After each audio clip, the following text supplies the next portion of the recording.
Ho, ho, ho. Merry Christmas. No, I know. I'm a dork. I'm a dork. I'm a dork. I was going to say ho, ho, ho and then Green Giant, but I was like, well, no. Anyways, guys, sorry I'm late. I uh, ran into trouble with my chat GPT and I thought I was more prepared. And so I'm like, oh no, oh no, no, no. So I've been jumping through my ass trying to get everything that I need. And I think I'm okay. But still, you know, that's what I get. That's what I get. But, anyways, Merry Christmas to you and yours. And I hope that it's been a wonderful day and night, evening. I know that not everybody's as fortunate to, be with family and all the traditional woes, I guess. Um, ever since, like, I mean, I'm just going to tell you, this is why I am the way that I am. I used to enjoy holidays and then, I need to get my voice to stop shaking. I'm like, oh, like nervous. That's weird. Um, Me and my son, we were estranged for 6 years straight. That is so long and it was so painful. In fact, I mean, like, I don't think anything has ever touched that kind of pain before. Like, or I mean, ever since, really. And I was grieving my son who was still alive, and that's good, right? That's good. I mean, my grandma even told me one time, she was like, "At least he's breathing." And I was like, "Whoa." You know? Um, and I mean, she was right. She had already buried at that time when, this was back when she was alive too. She had buried her husband of 45 years and which was my grandpa, and 2 of her sons. And now all but one son, or my uncle, is left. And it's crazy how you go from such a huge family to where's everybody at? And, I lost my grandmother, my stepdad, Todd's dad, my brother's dad, his real dad, I guess you could say. But he raised me from the time I was 18 months old. And I mean, that was my dad. um, he died. My JJ's biological mother died in 2021. I had my uncle Ed. He died. I mean, it was just all this since Uncle Charles, Tylee, and JJ. It's just, and I haven't been able to look up ever since. I mean, I'm like, oh, I'll deal with that later. I'll deal with it later. I can't deal with it now. I don't know how many of you have done that. I know that I haven't done things the right way, but I've done them, the only way I knew and know at the time to cope, right? Cope and to try and keep going, keep breathing, keep moving forward. It's hard, but it's hard and it's not. Um, it's worth it, you know. Sounds like a damn army tank truck or something. That's weird. I'm sorry. I'm very distracted by the little things, especially when it comes to sounds, y'all. I'm a weirdo. But anyways, just thank you for being here and spending, choosing to spend your time here with me. My mods are wonderful and I love you ladies and guy. Hope you guys had a good day and just know that you're not alone. It is hard, grieving. Grief is grief, it ebbs and flows. I don't think it ever ceases. It just kind of changes forms and then it'll circle back and it's okay. It's okay. It's life, But, the thing that gets me, I guess the thing that gets me with the murders versus regular, normal end of cycle, end of life, is that murder is people taking that I don't even want to call it responsibility. I mean, they're taking that right. It's a human right to live, right? And for someone to just step in and think that they have that kind of, control, power, uh, right to just deem somebody light or dark or a zombie or dark, you know what I'm saying? Like, we can go on and on and on with the labels, but to dehumanize somebody and then to outright take their lives and then try to capitalize on it and then blame everybody else for it. I mean, shy from the murder, it sounds a lot like Lauren. For real. I mean, this is serious to me. Like, for me, I know it's serious for a lot of you too, but I get so sick of seeing the stop the drama, you know? And I'm like, my grief, my loss is not drama. Please, please, please tell me how that's drama. How how would how would you feel, to the people who question whether this is, stop the drama. You're just jealous. All that stupid shit. It like doesn't even hold water. It's just I'm just like it's like it's like comparing two things that aren't even in the same lane. And I mean, when did we start comparing grief? Like when that's the thing. It's like we have to qualify in order to grieve or for the public or some people in the public to recognize a person as a family member. I mean, I've gone through this myself.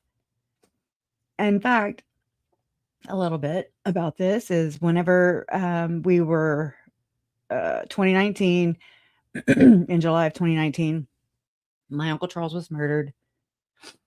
And then it's like everything was a blur from that point forward, probably till about 2021 for me, to maybe even 22. I don't know. It was crazy. I mean, and life happened as well. Life happens on top of that. um, you still have kids looking up to you going, "Mom, Dad," like you still have to try and be a parent. You still have to try and be yourself and you've lost yourself. I did, I'm like, it's like the moment my uncle was murdered, I don't I don't know who I was before this. No. I try to remember. I just remember just kind of just being la di da, like um I was always a deep person, but I wasn't like like this. Yes, this has affected me. I even saw, over the since I last talked to you guys, people saying Colby is a grifter, and I'm like, Do you hear yourself though? But do you even hear yourself what you're saying?" It's like they're putting him um and I'm not comparing myself to Colby. I have my own whatever, I did not lose as much as Colby. I know it's not a freaking race or you know what I mean, contest, but it's the truth. It's the truth. And I mean, I just hope I can continue to support him and Kelsey and their kids from a distance, I mean, it's just I'm here, I mean, I never was one to run into other people's lives and interfere, that's not me. And he knows where I'm at. And I have talked to Kelsey a few times, even just throughout this, sorry, allergies, I guess, throughout this process with Lauren. Because you get to where you cannot trust anybody. No one. No one. I mean, yeah, it's a good idea. It's kind of like that thing in Utah where there's like no mixing church and state, and you're like, yeah, okay. It sounds great theoretically, you know, but literally it's not like that. Or realistically, it's quite the combo. So, I mean, I don't know. I don't want it just sucks to hear people just make the most ignorant ass comments without it's like they just say it, and they don't even think, and I mean, I do this too. I'm not trying to ever put myself above anybody else. I know I'm pretty ignorant a lot of times, and, you know, I see it usually when I'm reviewing the stream afterwards, and I'm like, "Oh my god." That's why I do that, just so I can catch myself and try to just balance, just be balanced. I think it's important.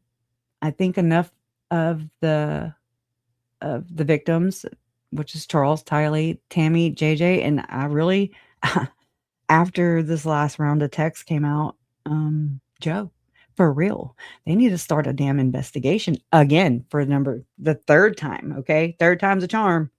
Bring it on. Because more and more just trickles out, and it's not fair. It's not fair to Joe Ryan. How is this fair to Joe Ryan or his family?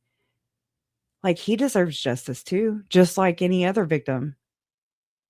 What the hell? I don't understand. I don't under and I've since these texts come out, I feel like the Cox family, in my opinion, knows way more than they will ever let on, than they'll ever reveal, and it really sucks when you're dealing with this type of people, you know? And people who aren't holding their kids, they're grown kids now. Lori, Alex, that's 2 children. Perhaps maybe if they held them a little more accountable. I mean, I'm not siding with anybody, okay?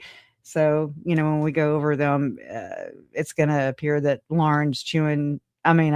Summer and Lauren are going back and forth, and I get Summer's points too, but I also don't forget what I know. And I will never forget what I know.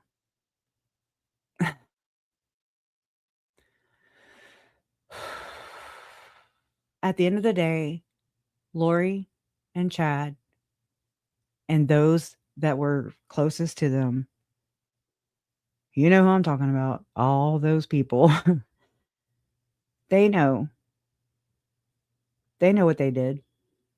They can try to choose to rebrand, right? That seems to be par for the course.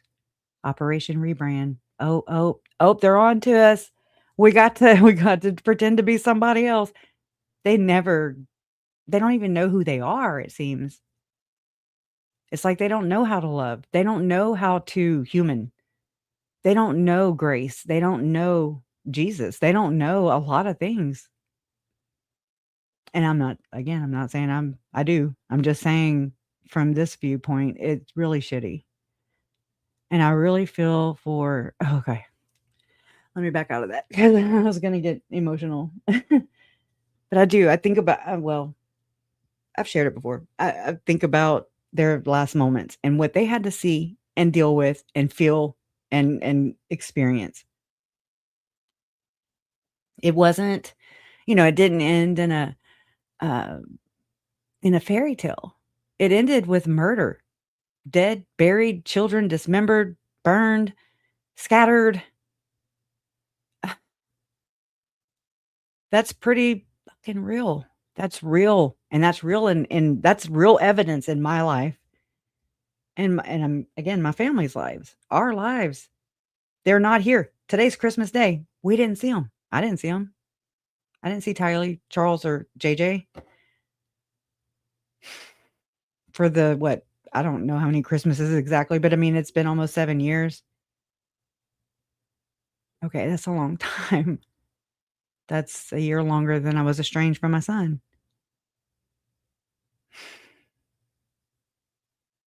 Tammy too. Joe too. Anyways, I'm sorry. I know I'm all heavy and I don't know. I never know where I'm gonna go with my feelings. I try to just go through it. If I feel it, say it, you know. No, I'm not graceful, but I'm me. And I'm my most loyal. I mean, not loyal. Why I am loyal. That's one thing I am. I'm late, but I'm loyal, you know. Um I try to be genuine. I don't I just am pretty upfront. Say what you mean what you say. And that way there's like little misunderstandings, it seems. And I mean again, it seems like this bunch, including Lauren, in my opinion, They say, like, they're people pleasers, they say that they're non-confrontational, but it's like they find other ways to stab you in the back, you know, i.e. murder, um, orchestrating, getting people to be my minder or my handler and keep me within your bounds, your expectations, your little containment. Yeah, I'm not a slave, like, that is so offensive to me. That is so and I don't know if anybody has sat back and just really thought of what this would feel like or what this would look like if, we were to trade places. And then if you were to learn that Lauren was going above and beyond my mere, expectations of her just being a bitch, I was just like, "Oh, okay, she's just being a bitch." She's just one of the like, she wants to blame everything even though it's not true. And I mean, again, she never confronted me or Jen, my friend Jen, and I doubt she confronted anybody else. I mean, y'all saw on the body cam how Grayson was basically right now her Lauren's, front, to go address the police, to go address, uh, ex-friends, to go and address, be her mouthpiece, basically. She's orchestrating Grayson. And then later, she's just gonna discard her like I'm sure she's done everybody else.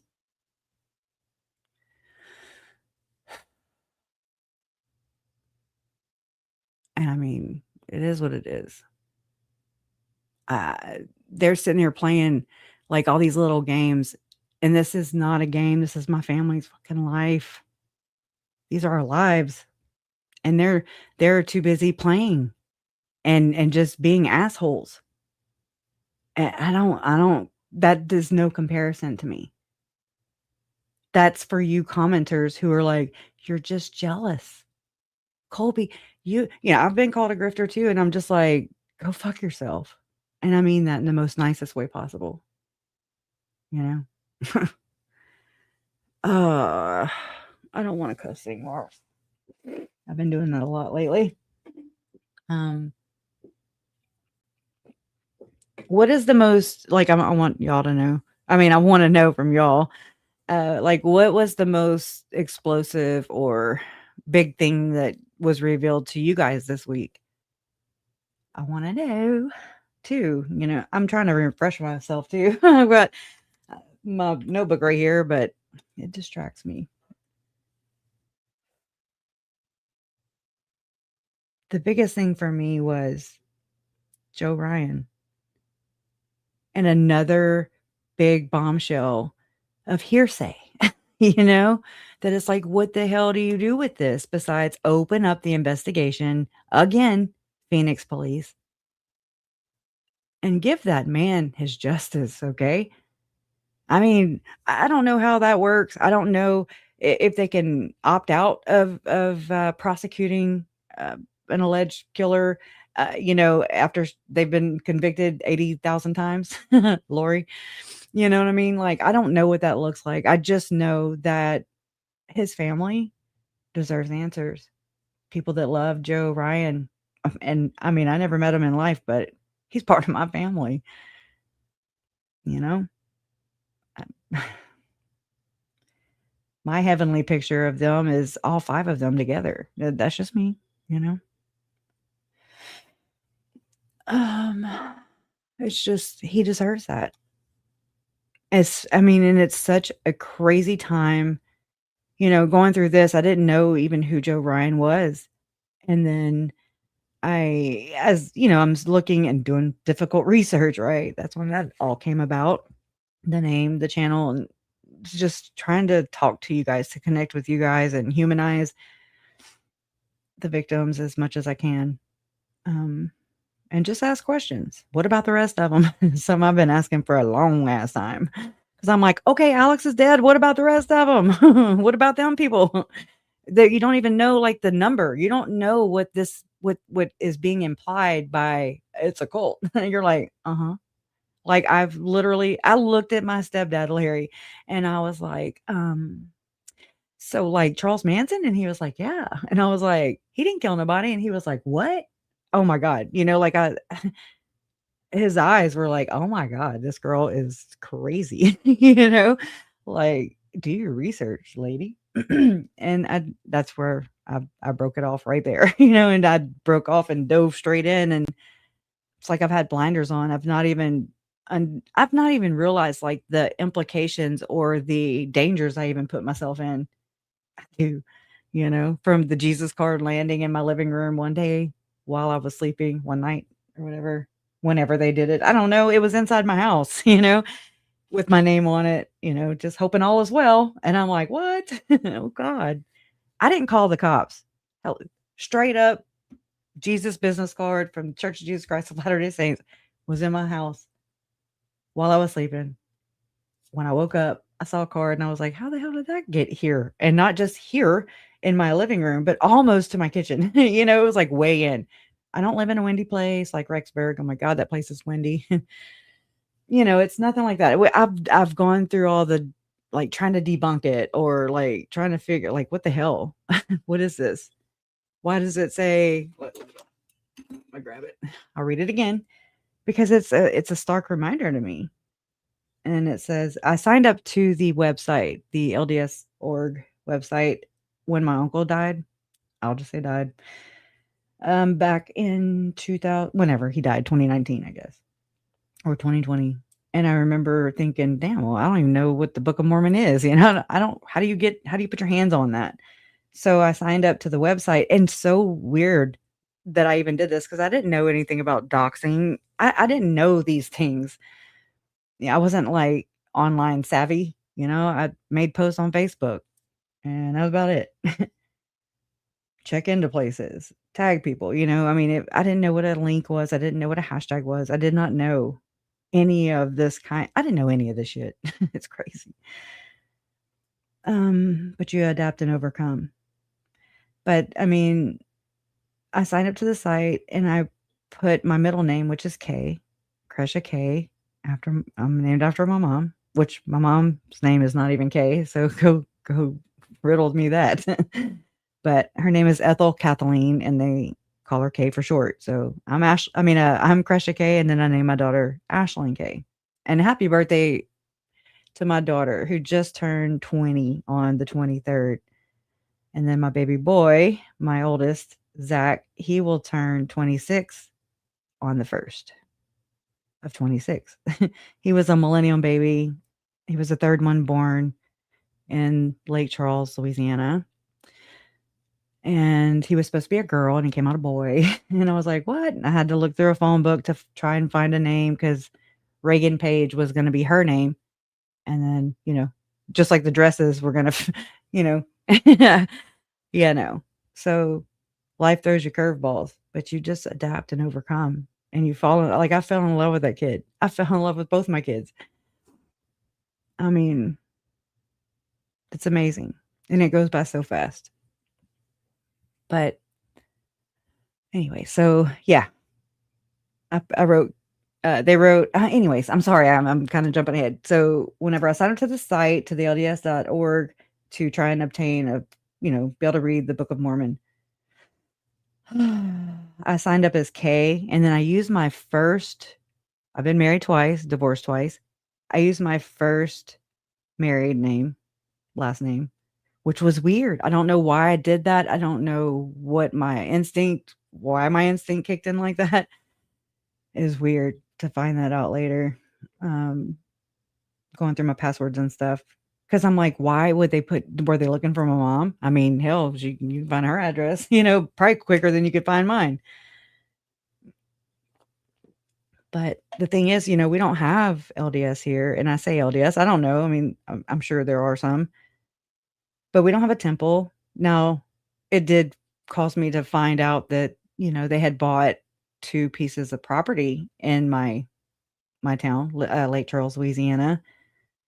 One of them being on South Park Drive. I mean, South Park Road. Either way, South Park. I mean, come on. I'm just like, please. Anyways. But yeah, no temples here. I've not seen a church. I've never seen missionaries here. I've seen Jehovah Witnesses here, but that's about it. Um, and whatever. I'm just telling you what my observations were. And this was after the hurricanes. We had 2 hurricanes ravish our area in 2020, back to back, late August and then early October. My fiance had a thoracotomy in February of 2020. Then the kids were found June 20th. I mean, so June 9th, 2020. Then we had those 2 hurricanes. My doctor even died in April during COVID after saving my fiance's life, basically. That was a blow. I had a relationship with him since I was 15, and it was just like, whoa, that's my dude, that's my doctor. And like, he's my vault. Um, that was a hard loss. But like I said, just gotta adapt and overcome. So I reached out to a grief place here, like a support group, which I can't believe I even did that. I'm not one to really ask for help, and so I must have really, really needed it or wanted it or seeking it. And this is probably, well, it was after the hurricanes in 2020. I reached out to, I think it's called Compassionate Friends, and I emailed them, and it was always just like I'm reciting and trying to talk to you right here, right now. All my thoughts, they come crashing together like John's tongue. Oh, okay. Sorry. I found a segue to make y'all laugh, hopefully. Okay. That was tacky. But I mean, it's kind of true. Anyways, but it's like gridlock. It's like traffic jam. And all my thoughts, they just, I mean, pop into my head. I don't solicit them, but they just invade my thought process, and that's a lot of the ridicule I get. And I mean, I get it. I do it to myself too. I ridicule the shit out of myself. But I think I've been being a little too hard on myself lately, and that's why I am like buckling. I think I'm like crippling my ability of, which wasn't great to begin with, is what I'm saying. It wasn't strong.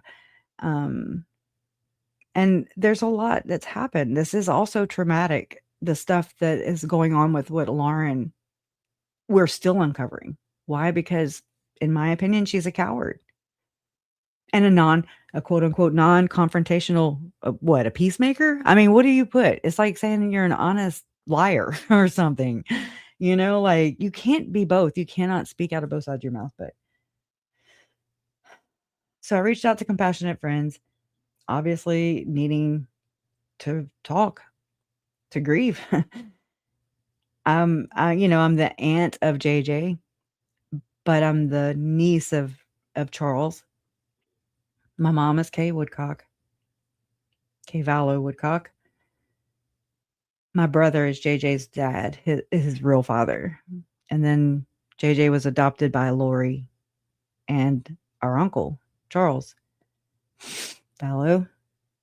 And the rest is history.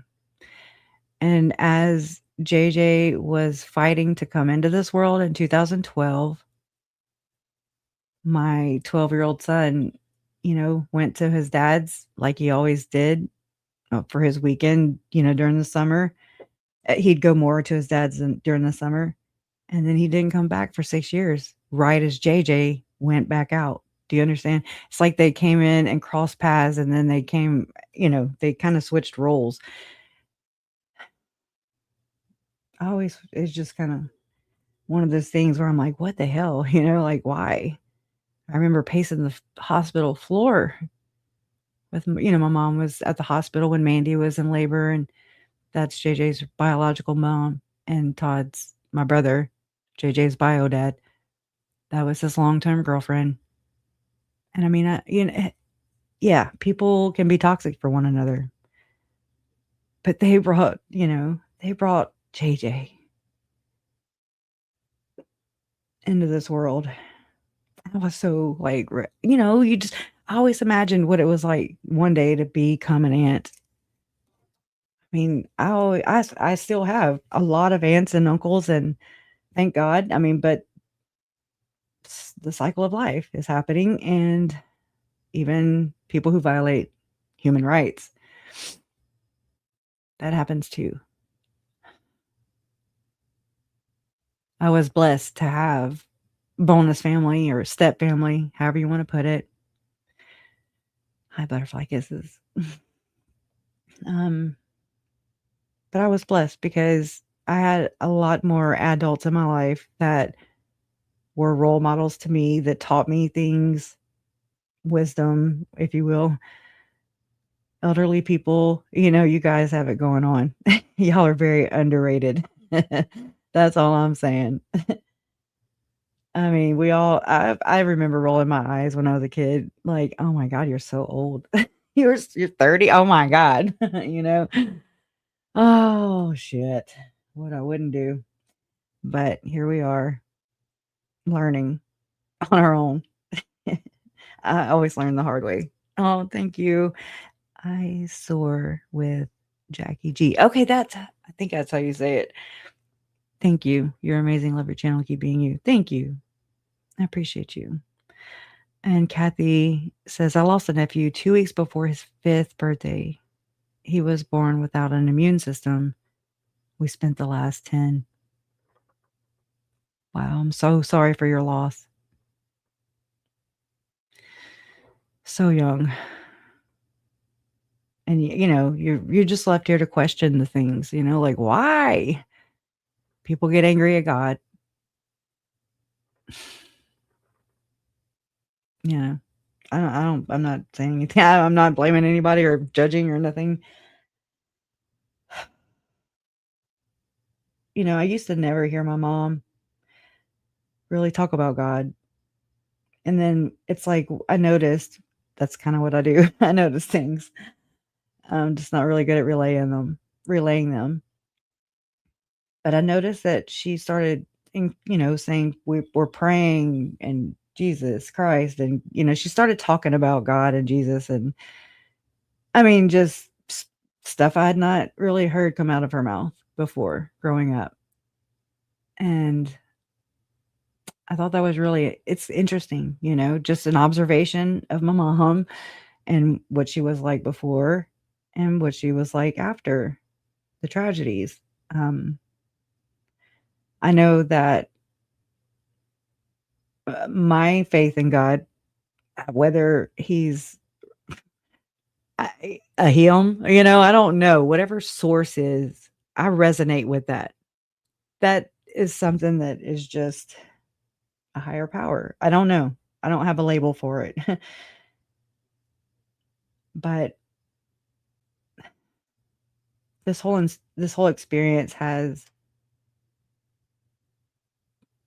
brought me closer spiritually. I don't know what else to say. I don't know. I don't know all the terms. I haven't been able to like dig into or deep dive, do a soul search of my own. I mean, I've done my own soul searching, but not really analyze myself. I'm just kind of like, as I'm going through all this process, learning about Mormonism, and I'm like, okay, this just doesn't sit right with me. Not that I'm trying to, like convert or I didn't look to this research into the church, into Lori and Chad's beliefs, actually, is what it was, which is their church.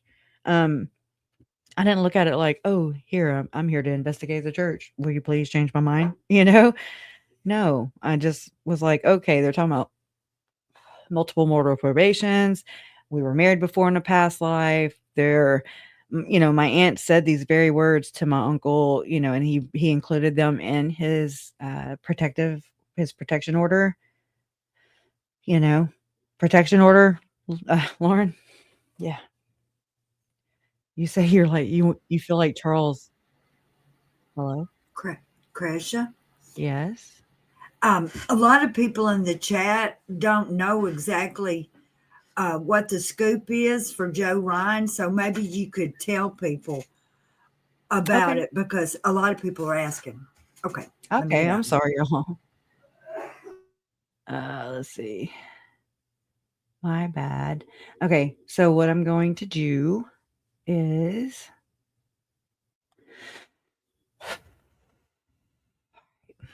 hold on, let me scroll up.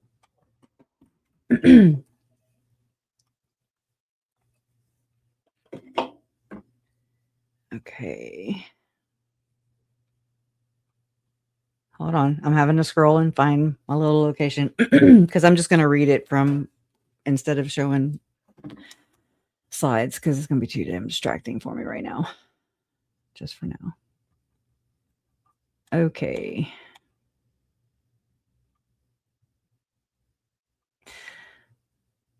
So basically, the other night when I was watching Excited Utterance YouTube with Hella and Dolly, I can share my screen. Hold on, let me grab it.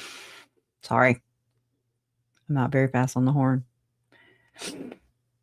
And so it's actually this video here. It's called Lauren's Worker Bees plus more text round 3. Public documents and not so public. I don't know. And so this was on December 23rd, 2025. Hella at Excited Utterance said, "Hello, worker bees. Lauren Matthias is a huge supporter of law enforcement and therefore requires extra protection at this special event she is speaking at because reasons. Yes, that happened. Too bad for all the other people who actually are looking for protection from police, like Charles Vallow, like I was about to say, like, come on, it sucks. For protection from police because they are in danger, right? Well, we have more documents thanks to the good old public record laws. Thanks, USA. Let's piece this thing together, which is what we're having to do. Why? Because of how Lauren chose to deal with this. It's like a public, what do we call it? A trial by media, public opinion. Let's piece this thing together. Merry Christmas, Lauren and Bobby with an I. Oh yeah, I need to pull that clip up. I don't know if you can pull it up, Donna, and just maybe have it ready with Turtle Boy. Bobby with an I. I don't know if you can find that. If not, I'll grab it later. And so what? Let's see. Okay, so then it starts right here at 10109. Allegedly, am I there? Let's see. Hold on. Wait on it to play. With it. I'm having the worst luck lately. Wasn't having problems with my computer, so let me refresh this.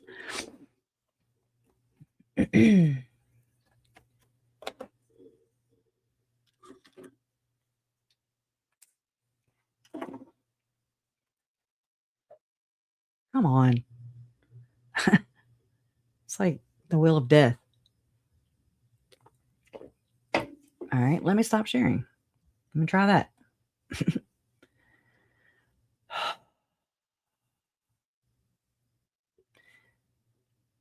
Okay, screw that. Okay. I mean, it's just going to show you visuals. I'm just going to try and do the best I can. So, because it's the information and tying it together, right? Connecting the dots. So, in connecting the dots, the Edgar Bombshell leak text and the inverted world, because that's what I describe it as. It's like an inversion of life. It's weird. And justice for Joe Ryan. Okay. So again, Merry Christmas, everybody. While we're unwrapping gifts, we need to unwrap the truth. New leaked text are painting a disturbing picture involving Lauren. Okay, Lauren Matthias, Summer Shiflet, and a man named Edgar. And tonight we aren't just oh my gosh. And tonight we're not just going to sit here and read drama. We're going to actually connect the dots to fill in that context and see if a murder confession had been hiding in plain sight this whole time, which I lean that way because I've seen other evidence pointing to this. So if you know, you know, we're going to try and put this together. Okay. So the act 1, okay, this is going to be in different acts. So this is the first act and this is the puppeteer. There's a timeline discrepancy, September 4th. 2:09 p.m., Detective Bobby Joe Olson emails entire Aurora PD, the worker bees. That's what Detective Bobby Joe Olson. And if my mods, if y'all can, or people in the chat too, if there are people asking questions, please jump in. If you don't mind, it's really a big help when we all can pull together. That's how I learn. And but Detective Bobby Joe Olson emails entire Aurora PD, which she calls the worker bees. The claims were Christina is this dangerous stalker. Okay. There was an order, though, to protect Lauren. Where? At CrimeCon. That's where. Because she just had so many plans to go there. Christina had bought her CrimeCon tickets a year before. And actually, I believe that Lauren gifted Christina CrimeCon. I say gifted, but she probably just had to. Her hand was forced, like she likes to say, to the CrimeCon the year before. So I don't know. Um, Either way, it to me, after reviewing all the evidence that has come out, after going and seeing a lot of you in other live streams, because it's just like, what is this? What's going on? Then after the 9-hour live stream that Lauren did on October 15th, 2000, this year, um, it took me a couple days to realize, I was like, oh my God, she is doing all this. In my opinion, this is me. This is my little theory. Okay. And it seems to be pretty true. That all this was created, fabricated, targeted. Like I believe she targeted Christina on purpose to try and spin this narrative. It's a media PR move, which is why I say trial by media. It's to poison the well. That way, whenever the text messages do start surfacing, as they are now, Lauren has poisoned the well because she's already painted. You see the gems. You know who I'm talking about when the gems come in and they're like, I will cut you. It reminds me of that meme where they're like, leave Brittany alone, and I'm just like, oh my God, that's what it feels like. It does. It feels like an inversion, right? I mean, web sleuths, in my opinion, the same thing. And another one is Megan Connor, same thing. Joe Schmo. I mean, I really didn't have that much of a interaction with him, although we did go live every week, mostly for the most part, to talk about ritualistic child abuse, especially in the church, because it needs to be talked about. Because Tylee and JJ were 2019 versions of these children, of these abuse cases, as was I'm sorry, Ruby Frankie's two children that were rescued, saved, right? And I believe this was gonna happen as well to Melanie Boudreaux Pulowski's children and Brandon Boudreaux's children. They were already being marked dark. And that's so scary. It's legit. A legitimate fear, and they're kids and adults. And it's just like, who are you people? Anyways, who's giving you your missions? Back to the evidence, or back to the timeline. So again, 2:09 p.m.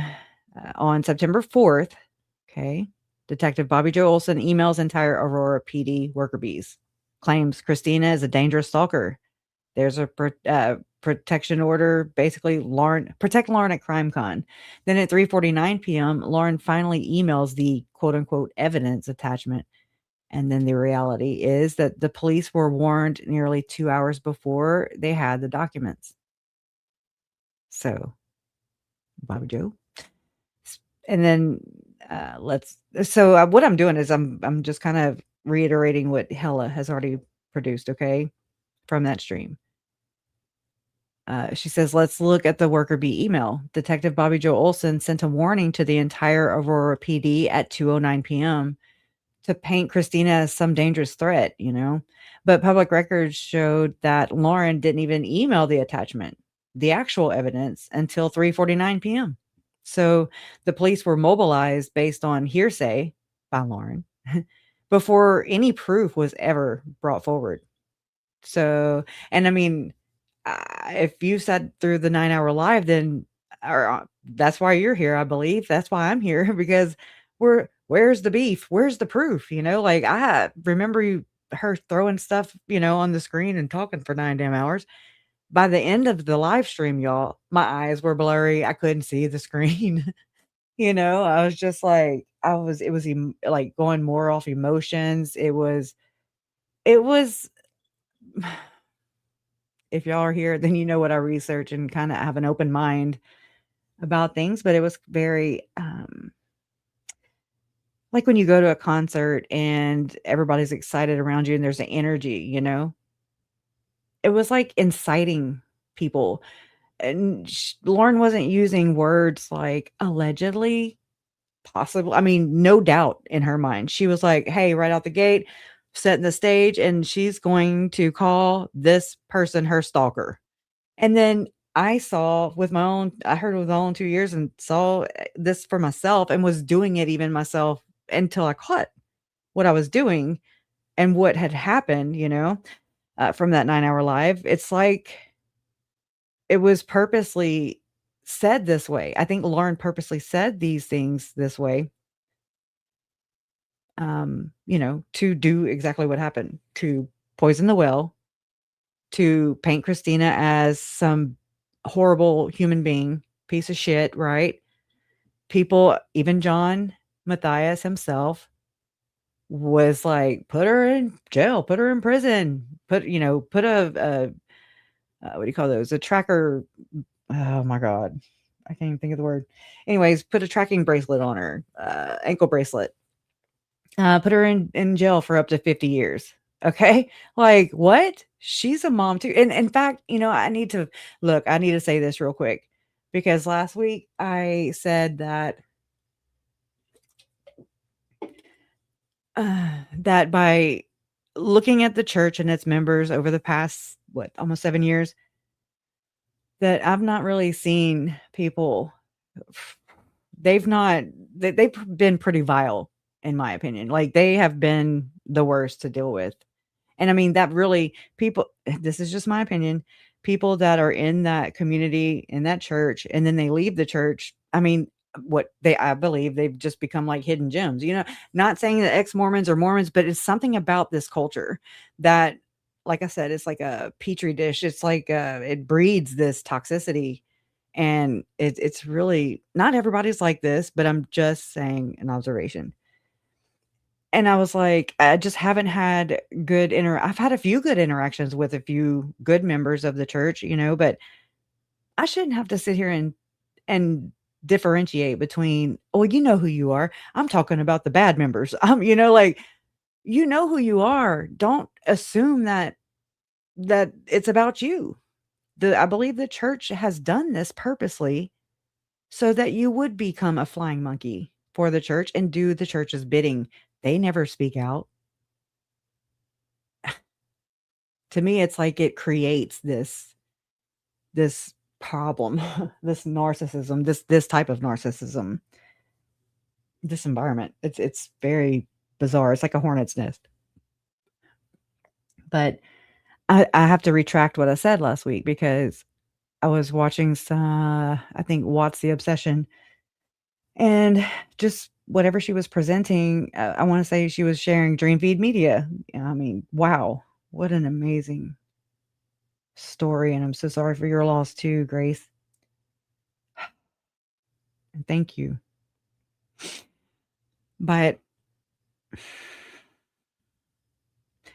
I take that back because Christina has stood up for herself. She has stood against Lauren and all the flying monkeys, myself being one of them at one time. You know what I'm saying? Like if you were there and we bought the story, right? Don't feel guilty. I mean, it is what it is. It's a growing experience. Okay. Just admit it and just let's move on. But Christina has proven herself in my eyes. It just took me a little bit to kind of like put it in that perspective, but she is one woman, in my opinion, that really represents her church very well. And my hat's off to you. And I'm so sorry for what you're going through, you and the second generation of seven gatherers. Okay. I'm sorry. I'm laughing because, it was used in Lori's case and it's just like, what the hell are we dealing with? I get making a joke out of it. You never intended for it to be public, right? People usually don't intend for their private texts and private conversations to become public. And that's kind of wild because in Lori's trial, we learn about the 7 gatherers, or was it Chad's? And John Pryor keeps saying, 7 gatherers, 7 he keeps bringing this up. We're like, who the hell is this? It must have been in Chad's. Who the hell is the 7 gatherers, And then here it is, but they never shared those women that were actually part of the alleged conspiracy, right? This whole thing with the casting out and all that stuff. They never revealed those email communications between those women, but here we are because Lauren's messy. It's just crazy. It's a crazy way to insert yourself into things that you're already. Anyways, all right. So let me get back on track. But thank you, Christina. I really look up to you. And thank you for just being a good human and teaching us all something. You've got the patience of a saint, I'll tell you that. So, let's see, back where I was. Detective Bobby Joe Olson sent a warning to the entire Aurora PD at 2:09 p.m., painting Christina as a dangerous threat. But public records show that Lauren didn't even email the attachment, the actual evidence, until 3:49 p.m. that day. So the police were mobilized based on hearsay before any proof was ever shown or given. She just bought her at her word. Bobby Joe bought Lauren at her word, or Grayson. So, let me skip all this, okay? Because I'm just kind of I guess. I mean, I don't want to go through the emojis and stuff. Let's see. Head on a Platter is actually a figure of speech by Gigi, not Christina. That's something I'm working on too, guys. It's pretty big to me. It's pretty telling because you have where Grayson in the body cam footage with the Henderson, Nevada, the Henderson police guy. He asks after, I want to say it's after he goes outside and talks to Gigi. He goes back in to talk to Lauren and Grayson. And he says they're talking about a conversation that they kind of let it slip. Grayson kind of lets it slip that they recorded Gigi basically. And so in that 9-hour live stream, you see this whole quoted paragraph. It's a whole damn screenshot, of just, and it's in quotes. But it's what Gigi said about having a head on a platter, girl, they want your ass, basically. And I noticed that, guess who else did the same thing? Trisha at Web Sleuth with John Ramsey. So I've been working on that.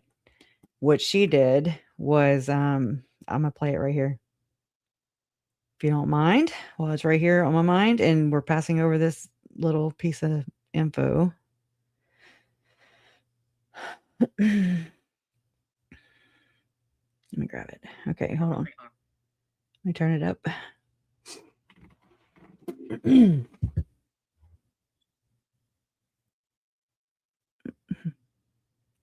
Battery 30%. Sorry, I've had my oldest bonus son. He has had the flu since Sunday. It's been crazy here, running fever and everything. I hope y'all are okay.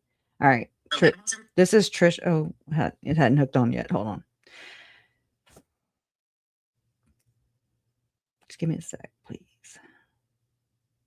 Bluetooth.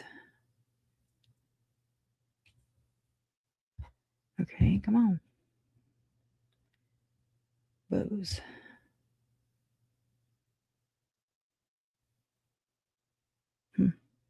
Turn that off and turn it back on. That's what I do. KKS6. Nope. BLESSED. Nope. Precious iPhone. Yeah, that one. Okay.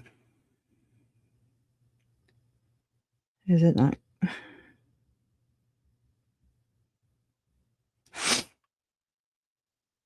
Mobile device not found. Well, find it. Sorry. I usually don't. Okay, there it goes.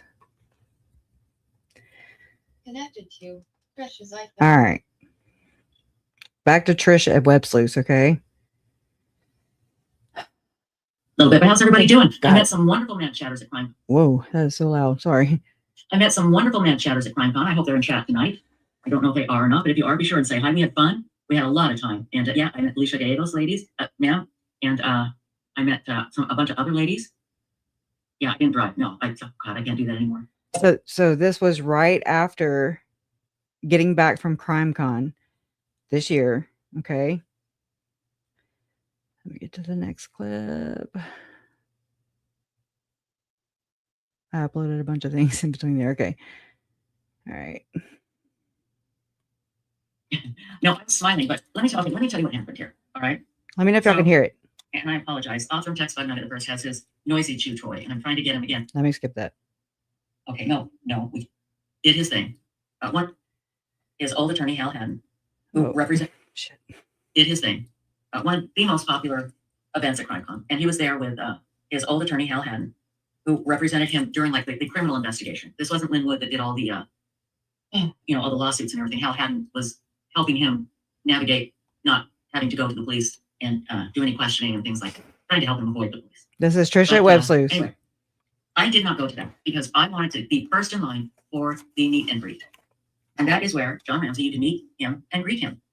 And it was packed. I was one of the first people in line.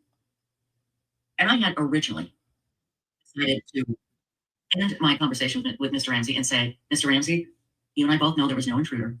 And there are millions of other people that feel that way. Now, mind you, okay, I've got my own doubts, okay, in this case, but I'm just a web sleuth. I'm not a web sleuth. I'm just somebody with, that's had to learn the hard way. I can't imagine Trisha approaching my parents or Colby and saying what she is saying to John Bonet's dad. Okay, that's just an observation. There was no intruder, and there are millions. Oh. My conversation with Mr. Ramsey and say, Mr. Ramsey, you and I both know there was no intruder, and there are millions of other people that feel that way. I hope someday you tell the truth, sir. I was going to end it with that, but again, I found out. But wait, there's more. Found out that they have really increased things at security at CrimeCon. And get this, when you go up, you have to take your camera and shoot one of those QR codes. I hate those QR codes. They make me crazy. And then you have to fill in the information, who you are. They have to give my birth date. Okay. And then your email address. And so they know who you are. Imagine you approaching this man that you claim to know, even that he committed a murder or was part of it. But you're bitching about giving your birthday. And that's why I don't quite, it's taken me a lot longer to kind of understand the whole doxing thing. I'm like, what the hell? I didn't get that. And I'm not trying to be insensitive. I'm trying to, it's a lot to balance, it's a lot to weigh out. And especially when my experience is not, one where I can just be whomever in the chat, and have anonymity. That's not been a choice. And so, just a longer way. But do you hear? I'm listening to Trisha bitch about, oh my God, you got to do this. You got to scan the barcode. And I hate doing that, but I want to go and just accuse this man. Okay. Who lost his daughter. Okay. It's wild to me. Crazy. And then you have to fill in the information, who you are. They have to give my birth date. Okay. Wow. And then your email address. And so they know who you are. And then you have to take a picture of the person that you are meeting and greeting. Okay. And that's why I had a picture taken. I had no intention of doing that. So Trish does share, a picture of her and John Ramsey at CrimeCon with her leather hat on. But here's the thing. You're only supposed to spend, 30 seconds. Hi, nice to meet you, blah, blah, blah. So I had our moderator from websleuths.com, the True Crime Discussion Board, run out. Oh, Paula Woodward was there with them too. She's a former Denver news lady and news anchor. And she's written these stupid books, and they're just bad, talking about John Ramsey and John Bonet. And she never says, in my opinion, ever. They just say whatever the hell they want to say. All of them. Lauren, Megan, and Trisha. And I'm like, oh my God, I know I beat the shit out of that for all these phrases. Cause I'm like, you ain't about to get me. News lady and news anchor. And she's written these stupid books, and they're just bad, talking about John Ramsey and John Bonet. And she rides on his coattails, in my opinion. And she believes the intruder theory. She rides on his coattails. Oh, okay. She's that's rich. She's just the worst. But she had books for sale. So I had Mad Magoo from Websleuths. I literally gave her a wad of cash. I said, go buy me 5 books, 5 Paul Woodward books. He's got to stand there and sign every one of them while I talk to them. And they can't make me move along because I bought these books and he's signing them. I said, that's the only way I'll be able to have a conversation with him. Bless her heart, she did. Yeah, I was about to say, So I did go you up ever there thank you? carrying the stack of books. And I lied, flat out lied. You I'm sorry, lied. Here it comes. Okay. To me, this is going to mirror what we've already seen in the 9-hour live with Lauren and Grayson, where they tell the cop that they did not record, which is against the law. It's illegal to record people in Nevada. Okay. Without their whatever 2-party state, blah, blah, blah. Different jurisdictions, okay? And I want to say Grayson and Lauren have said that Gigi was from Louisiana. I was like, no, she ain't. You know, like y'all are just talking out your asses at this point. If they don't know, it's like they just go and create the evidence. In my opinion, it's wild. I can't. I wouldn't be able to sleep. I would not be able to sleep. But yeah, to me, I feel like you're gonna sense this real quick. And I lied, flat out lied. Hi, Mr. Ramsey, I'm so sorry. I had a whole bunch of your books, but I left them back at the hotel. But I've got Paul Woodward books. Would you mind signing them? No, that'd be fine. Now, they also did not allow you to film or take pictures while you're there. You know, well, you couldn't personally do it while you were talking to the person. Now, they let people stand outside the rope lines and film, but you couldn't hear anything. Okay, so she could not film in CrimeCon, while doing this meet and greet. 5 books she just bought of somebody she don't even like, in order to go and be in the presence of a victim's father. Okay. The rope lines and film, but you couldn't hear anything. Okay, so I can stand there with a microphone and talk to him and have it be recorded. They wouldn't allow that. Accidentally left my cell phone video. Accidentally. It didn't really come through on that, so allow that. Accidentally left my cell phone video. You know, my camera, it takes video. I accidentally started a video. It was an accident. It's an accident. So I sat my phone down and I got our conversation on audio. However, since the rules were that you were not supposed to record, I don't feel that I can legally play it, but I have it. I did type it out exactly what we said. Okay. I'm going to read it to you. You heard that? I did, however, type it out. And legally play it, but I have it. I did type it out exactly what we said. Okay. I'm going to read it to you. And then I can explain how the picture happened. But I do have this in audio. Okay. And it's nothing. I mean, it's nothing major. And again, I was going to hit him with some hard questions. I was going to say, why would you allow Bert to go to school when there was a person out there who had killed John Bonet, claiming because he didn't like your business? But yet all you do is talk about how poorly the media treated you, Nancy and Bert, and how you worried about Bert going to school because of the media. Mr. Ramsey, why didn't you ever say, I was scared to death that my son might be the next victim of this horrible intruder who killed John Bonet? If that was my child, I would raise him like a veal. Well, then do that. That's your choice as a parent, and, different roads taken. So anyways, the whole point was just to kind of show you that she did the same exact thing. So it's like, which came first, the chicken or the egg?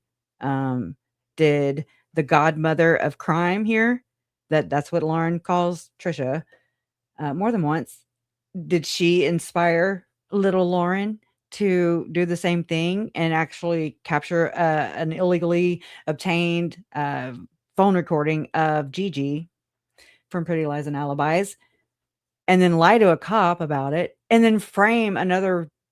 Actually, it was interchangeable what Lauren has been doing. She would take like the friends around, and not even friends of Christina, and interchange them to fit whatever narrative she was trying to paint as a stalker.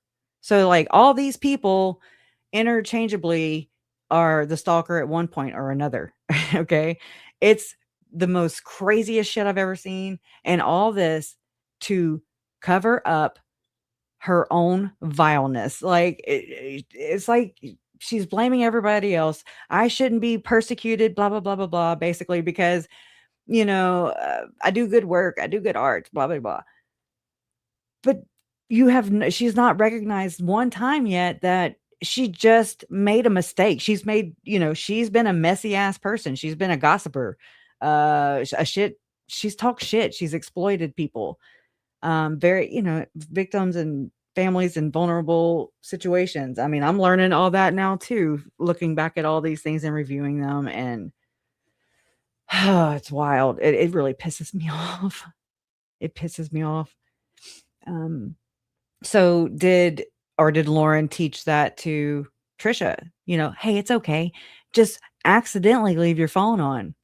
Accidentally leave your phone on while you approach what could have been Colby, what could have been my parents. Okay, they went to Crime Con with Nate Eaton. That's actually, I want to say, when they met Lauren and John. And then I believe that's whenever they used their son. They weaponize everything from what it looks like, from my perspective. She, in my opinion, weaponizes every damn thing, allegedly.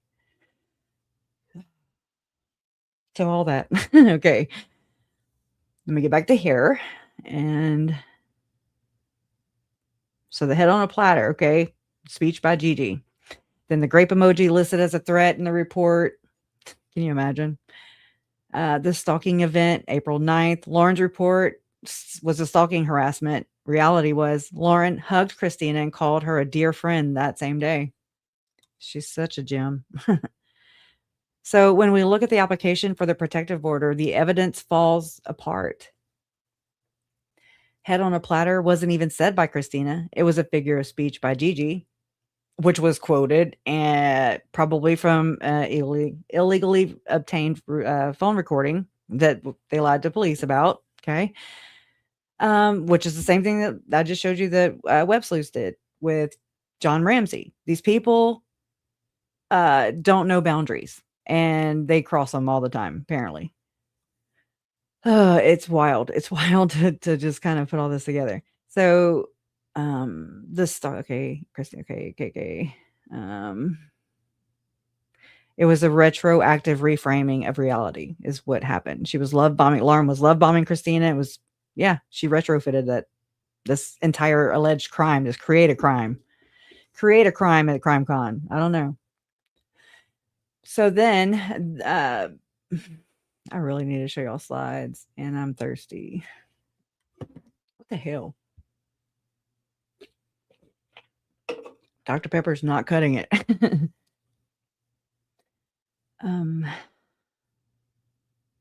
Okay. StreamYard. Share.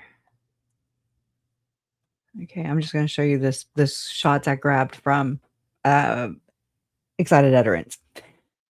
And so she says, now back to Lauren Matthias and her group, Chitty Chats. So it's a Facebook group and Lauren. All right.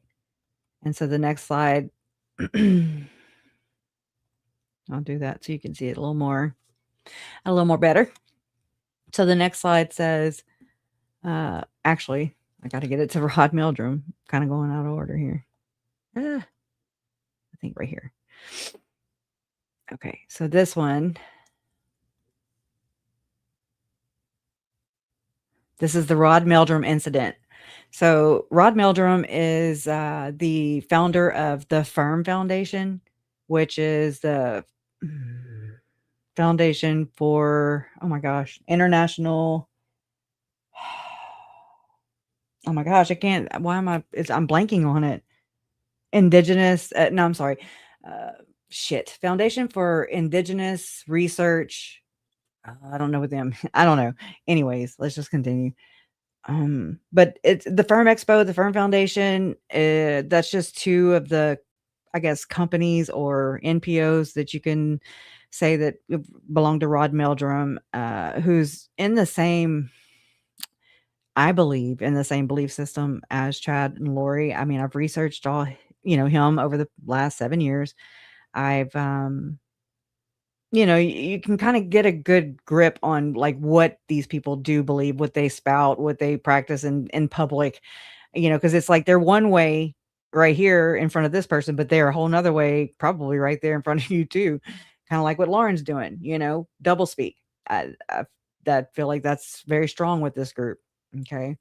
And yes, I do believe Lauren is in this group. I know. Still working on how to find that out. The direct connect. But so Lauren even went to a Firm Expo back in 2021. Okay. My friend Jen also went. They did not run across each other, thank God. But I mean, like, I remember actually I was kicked out of Lauren's live stream by her mods. I was, blocked or whatever. I don't even know. And I mean, I screen recorded those too. The conversation that was going on, what I was typing and things like that.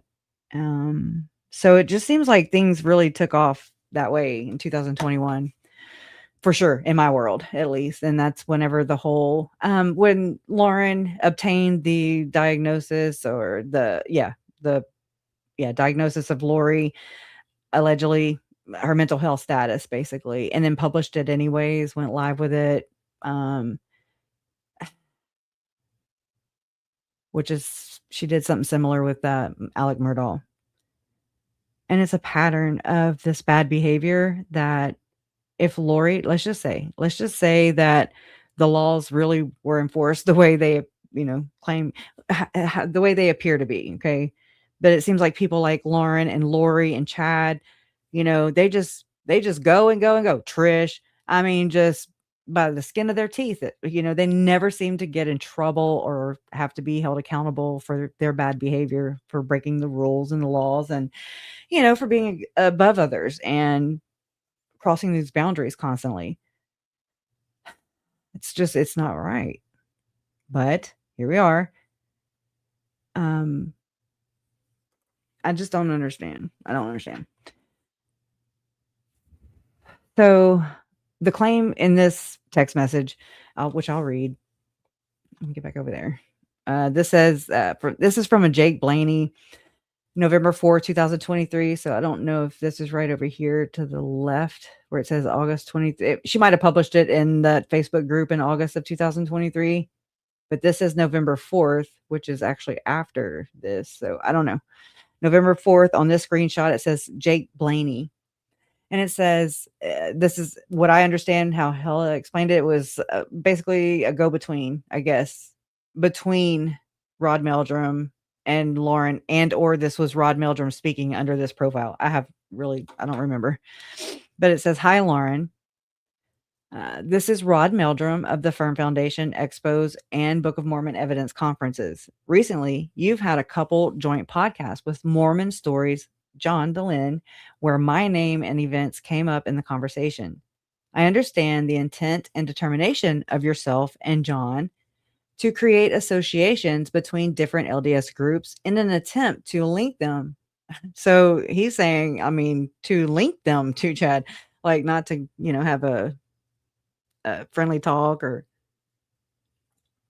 verbal resolution. I don't know. So that's interesting. I guess what I'm questioning now, guys, so you kind of know where I'm leaning.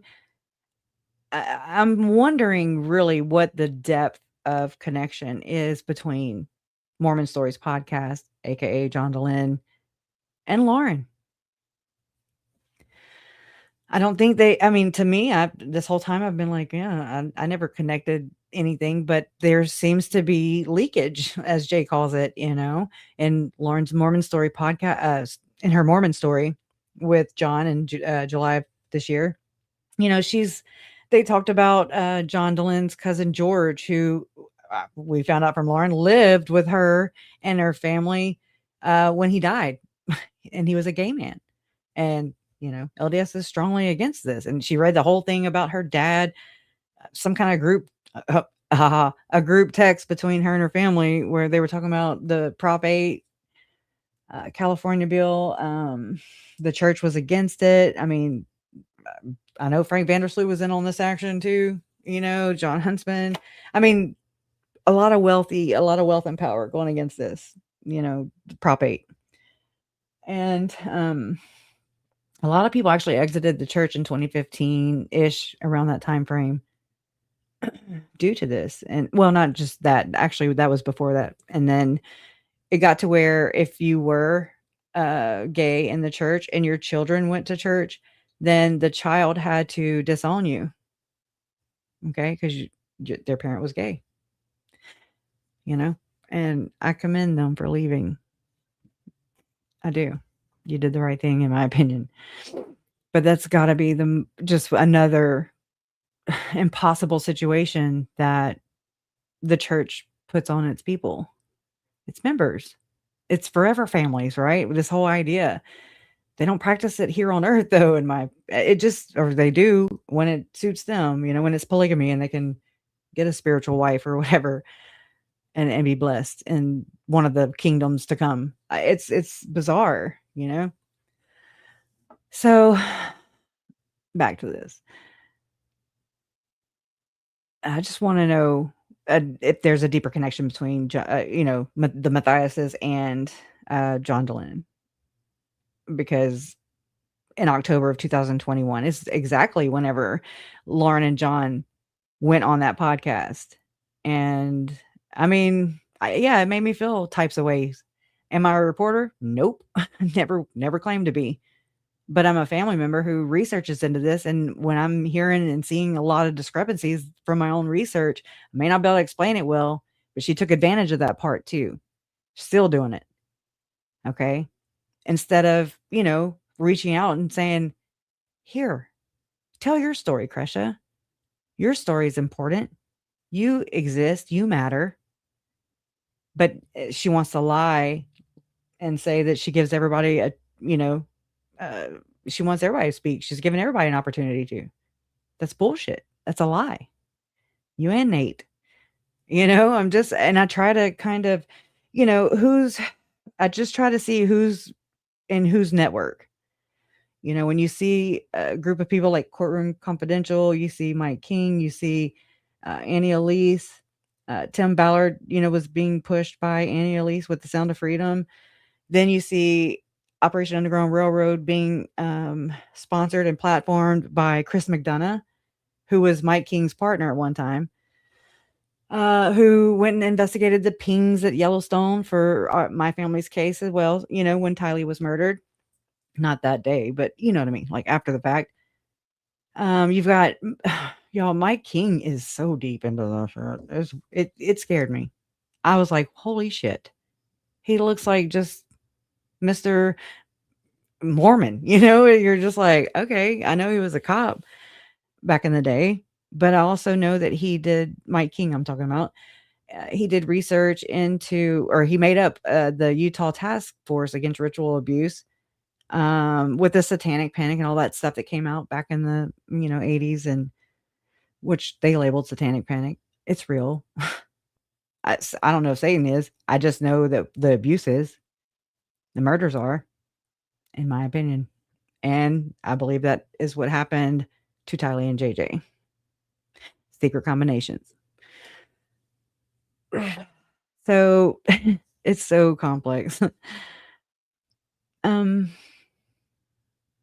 just makes me wonder. So in John's case, he wants to paint the church as a okay, I understand the intent and determination of yourself and John to create associations between different LDS groups in an attempt to link them to extremists like Chad and Lori Daybell, or other LDS members who find themselves in trouble with the law for various reasons. In John's case, they're talking about Dehlin, okay? In John's case, he wants to paint the picture as a whole as extremist and harmful or detrimental to those who profess membership. See, it's about membership. You got to learn. If you're outside of Mormonism like me, then my take on it is, pretty blunt, and it usually makes people go away. I don't do it on purpose. I just don't know any other faster ways to just kind of cut to the shit. But it's not the same. Like I heard Jay talking about being Catholic. I was raised Catholic too. So was Uncle Charles. So I want to say so was Joe Ryan. And you think of it from somebody who grew up and I did catechism up until I think I tried to go through confirmation twice, and I didn't make it each time, and I just kind of gave up, and I was just like, oh, whatever. And that's where you basically, I really don't know. I guess turn your life over. I guess to a Mormon, it'd be like turning your life over to the temple. I really don't know. I've not even thought about that.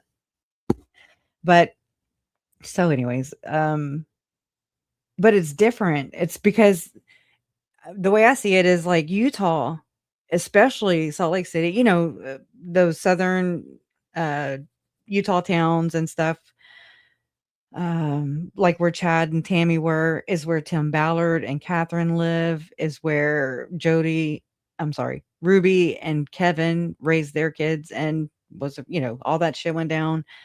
I mean, that's wild to me. That's like, oh my gosh, And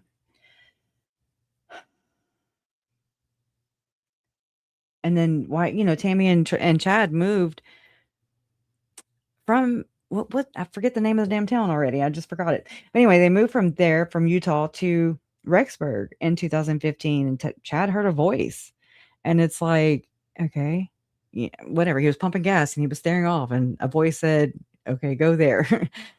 And he told Tammy and didn't even prepare her in any way, shape, or form. Just basically blurted it out, and then she had to react.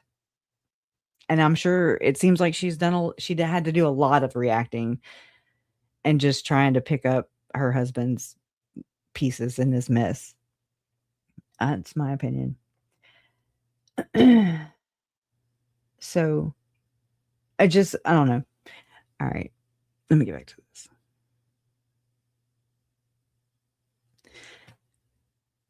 Okay, I don't know your position, but assume it may run along the same lines. If I'm wrong, please let me know. That said, I've had the misfortune of hearing my name come up in a few of your latest episodes with John Dehlin, actually calling for excommunication because of an, I don't know.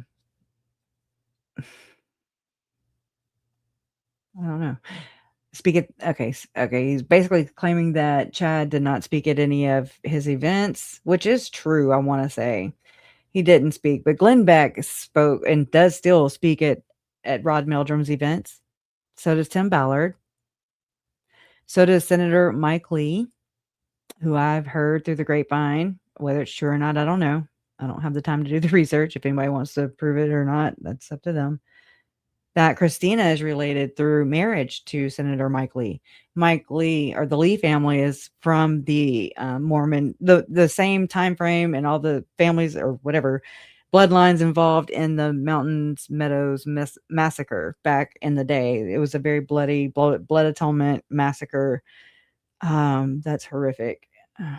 Anyways, so I don't know. I haven't been able to dig in that aspect of it yet, and whether it's true or not, it it's just basically for context. But they still had, so Rod was friends with Mike and Nancy James.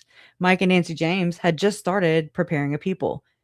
Tom Harrison, Visions of Glory guy, did talk and go speak for or at preparing a people conferences.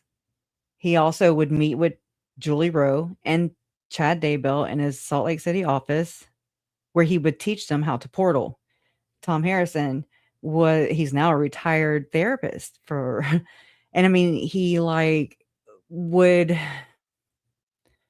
I'm trying to remember from the Mormon Stories podcast with John Dehlin and Lauren and Megan, I want to say, where Lauren revealed, not to mention Lauren sent me a text. I mean, I've got a text on my phone, where she said that she was in the same ward as Tom Harrison. She also is the first one who got Tom Harrison's book. I'm not his book, a letter that he allegedly got from the church, from the brethren, about said book, and how Tom basically claimed to the prophet, to the high council, that he used a ghostwriter, and that was John Pontius, and John Pontius had died. Okay, pretty quickly after that book was published, Visions of Glory. And so, oh my gosh, I mean, I don't have the rights for it. So I'm so sorry, church, brethren, brotherhood. I promise I have no say so over it. So this book is still out there. These ideas, Tom Harrison's ideas, are still out there while he plays guru, but then says he don't want to be anybody's guru, doublespeak, And here he has involvement in every single one of these perps' lives. Tim Ballard, Chad Daybell, Julie Rowe, Ruby Jody, who am I missing? David Hamblin, Gordon Bowen, and who am I missing? Chad and Lori. I already said them. Anyways, it's this huge Tim Ballard. I mean, it's this huge circle of these like Mormon misfits. I don't know. And they all have missions. Every one of them. Every one of these people have had missions. And are they self-perceived, or are you like me and you're like, no, no, somebody's dishing those suckers out. And I believe it's in the form of mind control mind control techniques, in my opinion. I think that's why Chad and Julie were meeting with Tom Harrison. And we have a receipt of it happening with Tim Ballard. But anyways, whatever. So I'm just giving a little context on that, the background into what's kind of happening here behind Firm Foundation, Firm Expo, Rod Meldrum, Ken Krogh. We've got the Slave Stealers, okay, which is an LLC that was created by Tim Ballard and Elder Ballard. Elder Ballard died in November of 2023, unfortunately. And I was saddened because he, let me put you on mute for a second. My mom's calling. Hold on.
Cresha will be right back.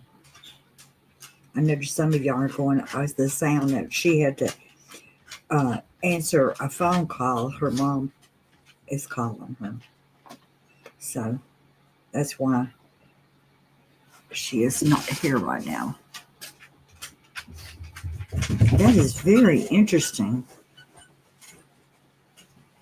about these text Okay, I'm sorry. messages. That was my mom.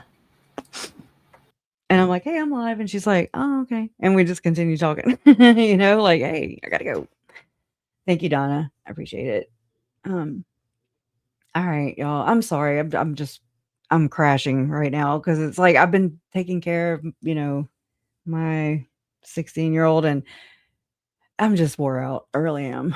I'm wore out today. So let's see. Let's get back on track here. So basically, Rod Meldrum through Jake Blaney is saying, I never invited Chad or Lori to speak at any of my events, and they never did. Same with Julie Rowe. Number 3, I've never subscribed to or accessed AVAL, which is another voice of warning, which is that whole thing with Roger Young, which is the next sentence right here. Roger Young created it, and he used to do an event. And he used to do an event where? What are you talking about, Rod? But then we did a joint event, okay, after he wanted to retire. So I took over both events. So you're telling me that like you're not that close to Roger Young, yet Roger Young created what? AVAL? I've never subscribed to or accessed AVAL. Roger Young created it. Okay. It's like riddles, man. I hate riddles. Roger Young created it, and he used to do an event and used it. Oh my God, created it, and he used to do an event. Where? But then we did a joint event. That means you and Roger were buds. Okay. That's how I see it. And after that, he wanted to retire. So I took over both events. Since that time, I have not had any emphasis on dreams and visions, which is this whole thing purported by Mike and Nancy James and Chad and Lori. This is that whole dreams and visions. And in my opinion, this ties directly to Tom Harrison's spiel with this whole I'm teaching you how to portal, aka remote view. And by that, yes, you can go look on CIA.gov. You can go look at the documents yourself on these gateway programs and stuff where they're doing this kind of stuff and that it is real. And they just lied to us about that too. So whatever. And so if Chad and Julie were meeting with Tom Harrison, who was teaching them how to portal, aka remote view, which is CIA.gov. Okay. That's these programs under the CIA umbrella. And there's other Latter-day Saints and ex Latter-day Saints who have gone through the same kind of training, same kind of programming. And so Lori perceived this remote viewing as a gift. This was her gift. And she said that Charles Vallow, my uncle, her husband, her fourth husband, was he was blocking her gifts. So do you see where that's like a direct, link, in my opinion, to this programming? And there's so many other things, but we just don't have time to go through that tonight.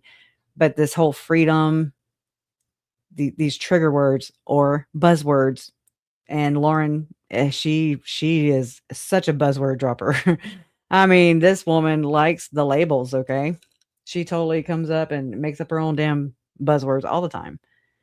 But you can call these trigger words, trigger points. This is, y'all, I had I'll have to tell y'all afterwards. Remind me about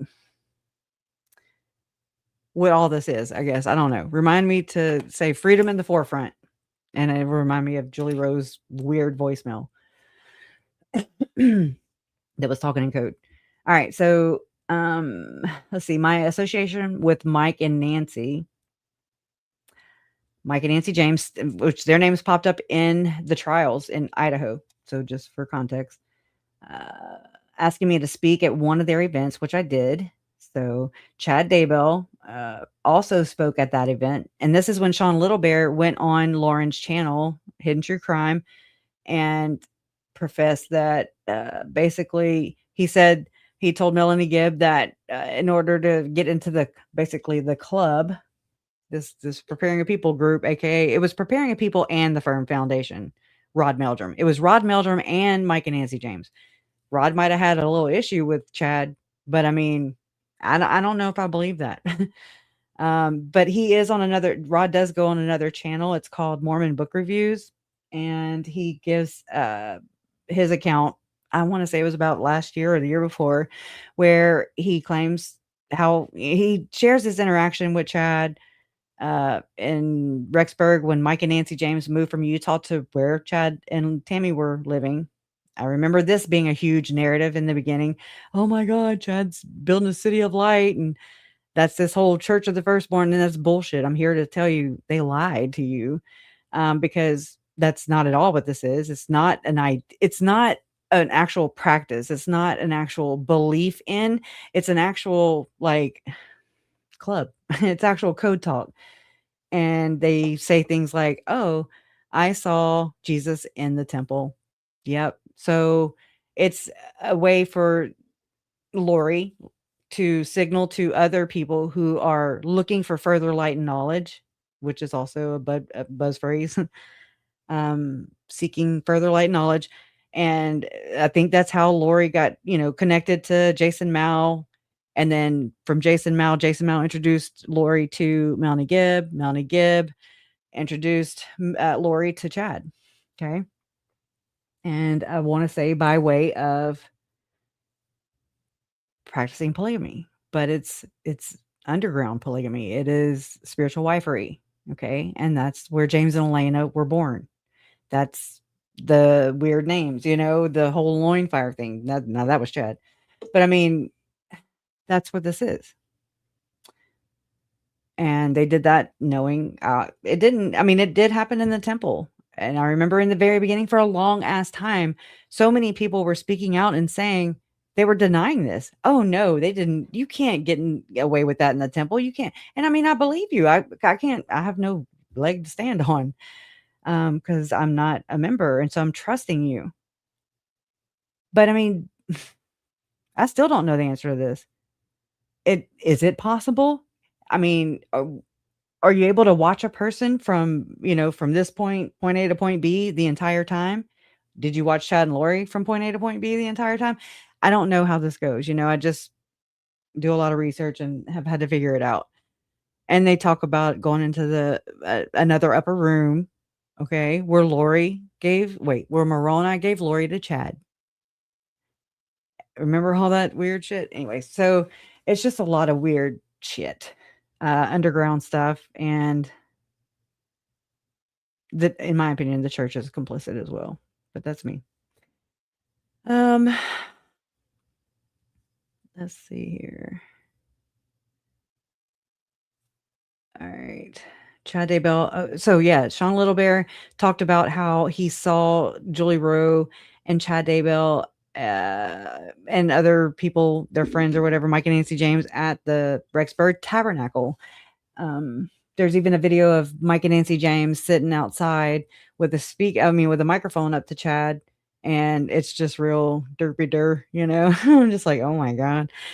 But anyway, but yeah, go to that channel, Mormon Book Reviews, if you want to go check out Rod Meldrum's interview about Tim Ballard and his association with Chad. He denies having much of one with Chad and Lori, but he just can't believe the backlash that Tim Ballard gets.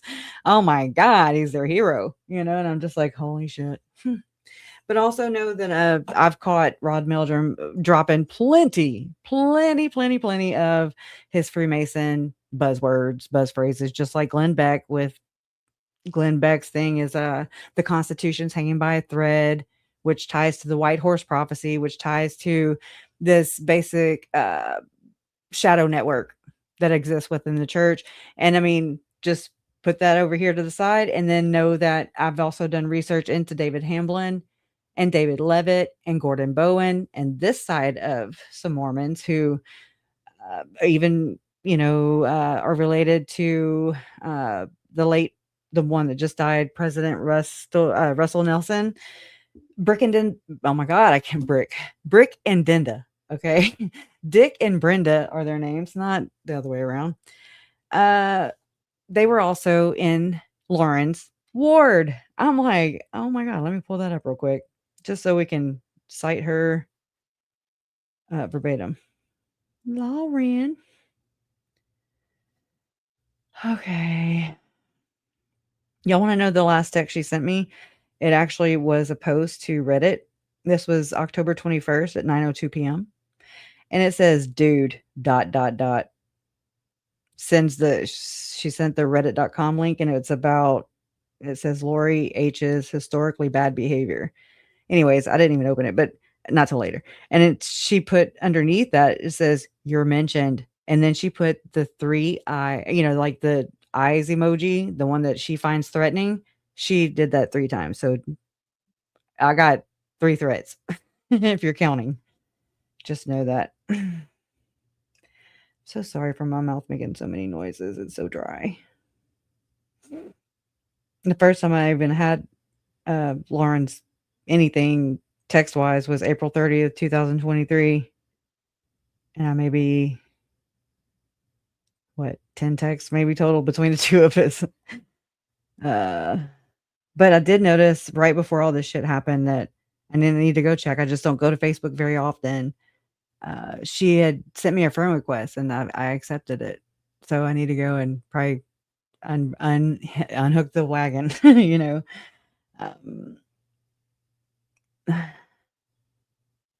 I mean, yeah, I reached out to her like October 14th, 2023.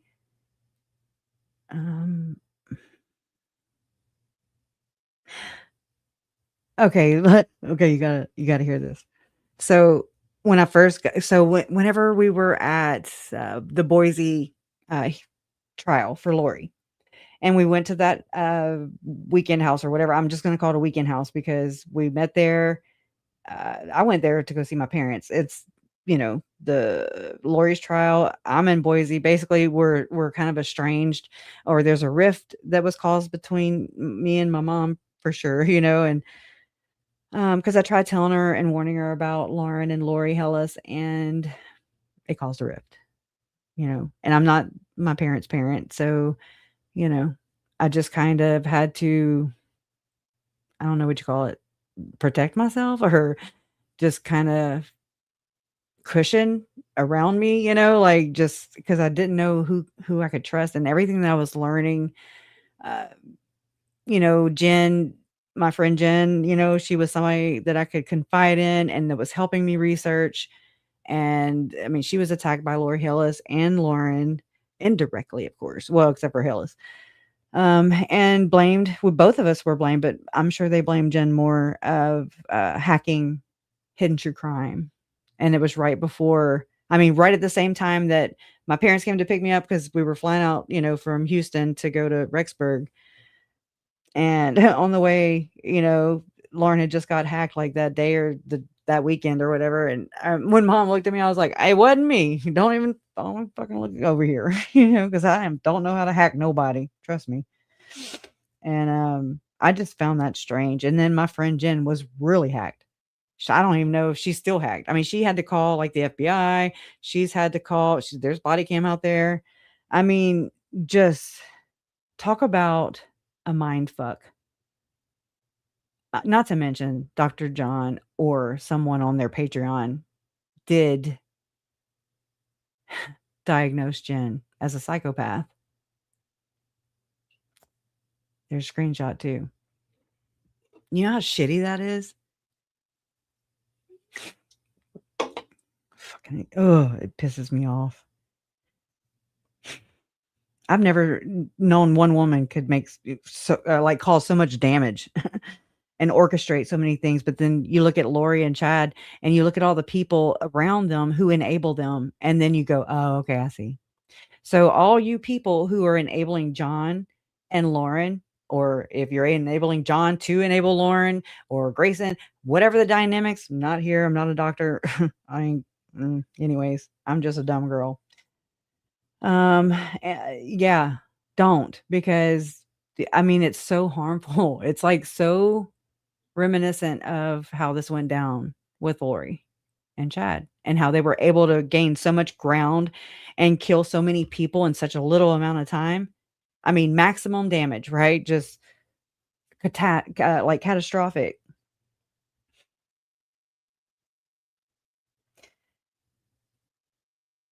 Okay.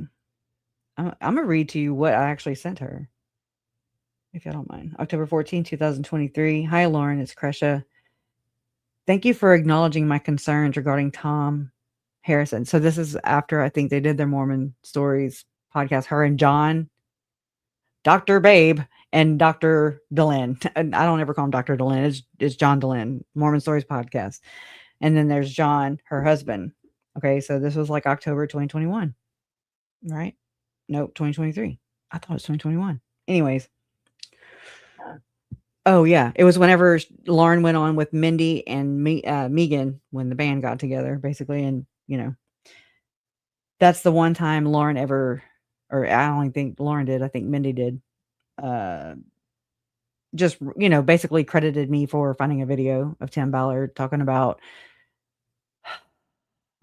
hormones and how they affect the brain and connecting. He basically said Tom Harrison's name. And it was like the first connection that was like, oh shit, he said it. He said his name, like not just anywhere, not just, in banter going back and forth, but like actually in front of, he was doing a speech or a talk. He was getting paid for it. Tim Ballard was. So anyway, so just know that. So I'm like, thank you for acknowledging my concerns regarding Tom Harrison, Ballard, and what is looking to be more of a conspiracy theorist, bizarre religious rabbit hole. I'm quoting Judge Boyce. That Lori and Chad obviously went down long ago. It's bizarre, all right, but it's been terrifying to talk about it publicly in this context. I'm not any expert, but I'm not dumb, deaf, or blind either. And it's appearing to me that it was always meant to come off as crazy or conspiracy theory, so that people would automatically label it as something that is crazy. Am I saying that right? I apologize if not. It's so hard to explain without sounding batshit crazy myself. I got to give it to them too, because I have struggled more with trying to resonate with the facts without including the church, but it takes more mental gymnastics to get it to make sense than to just say that the church is involved. I believe wholeheartedly that the church is involved. Oh, God. Well, I just signed my death certificate right there. Okay. I believe wholeheartedly that the church is involved. And I've always believed that it was since I began my journey into their religious beliefs. I try to deny it time and time again, but I always end up back to the church being front and center. And I'm not here to knock yours, oh, well, okay, or anyone else's beliefs out of proportion, but I'm here to find the truth about why my family members were murdered and why my mom wound up on their zombie hit list and rated as being dark. It bothers me so much that they pimped out my entire lineage on top of murdering 3 family members. Violated is an understatement. This is going to sound wacko, but I don't know how else to describe it without sounding crazy. So please know that I always did like disclaimers, y'all, and I still do. It's just like, this ain't my crazy, y'all. This is just no, I don't believe this shit. So please know that this is not the way I personally think, but it's the way it's the way that it presents itself as being. Sorry for all the disclaimers. I can't ever seem to get going without throwing plenty of them out for people to understand what I'm talking about without trying or without offending them. I've had my eyes on Tim ever since Adam Herbets did an investigative piece on the investigation into OUR Tim Ballard. I don't know if it was before or after the kids were found.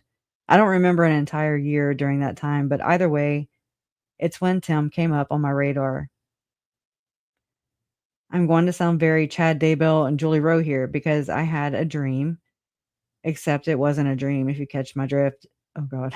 My Uncle Charles shared after his death.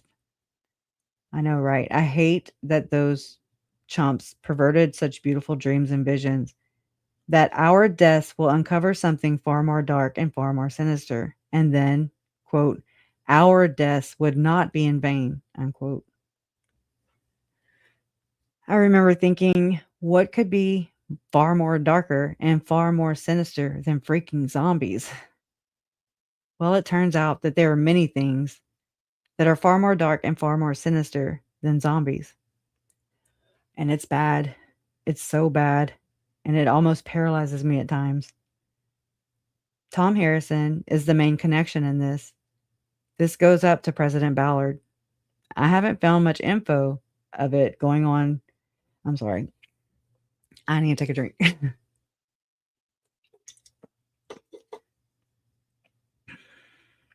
I haven't found much info of it going behind him, but I also haven't been able to focus on his connections without his fellow brethren.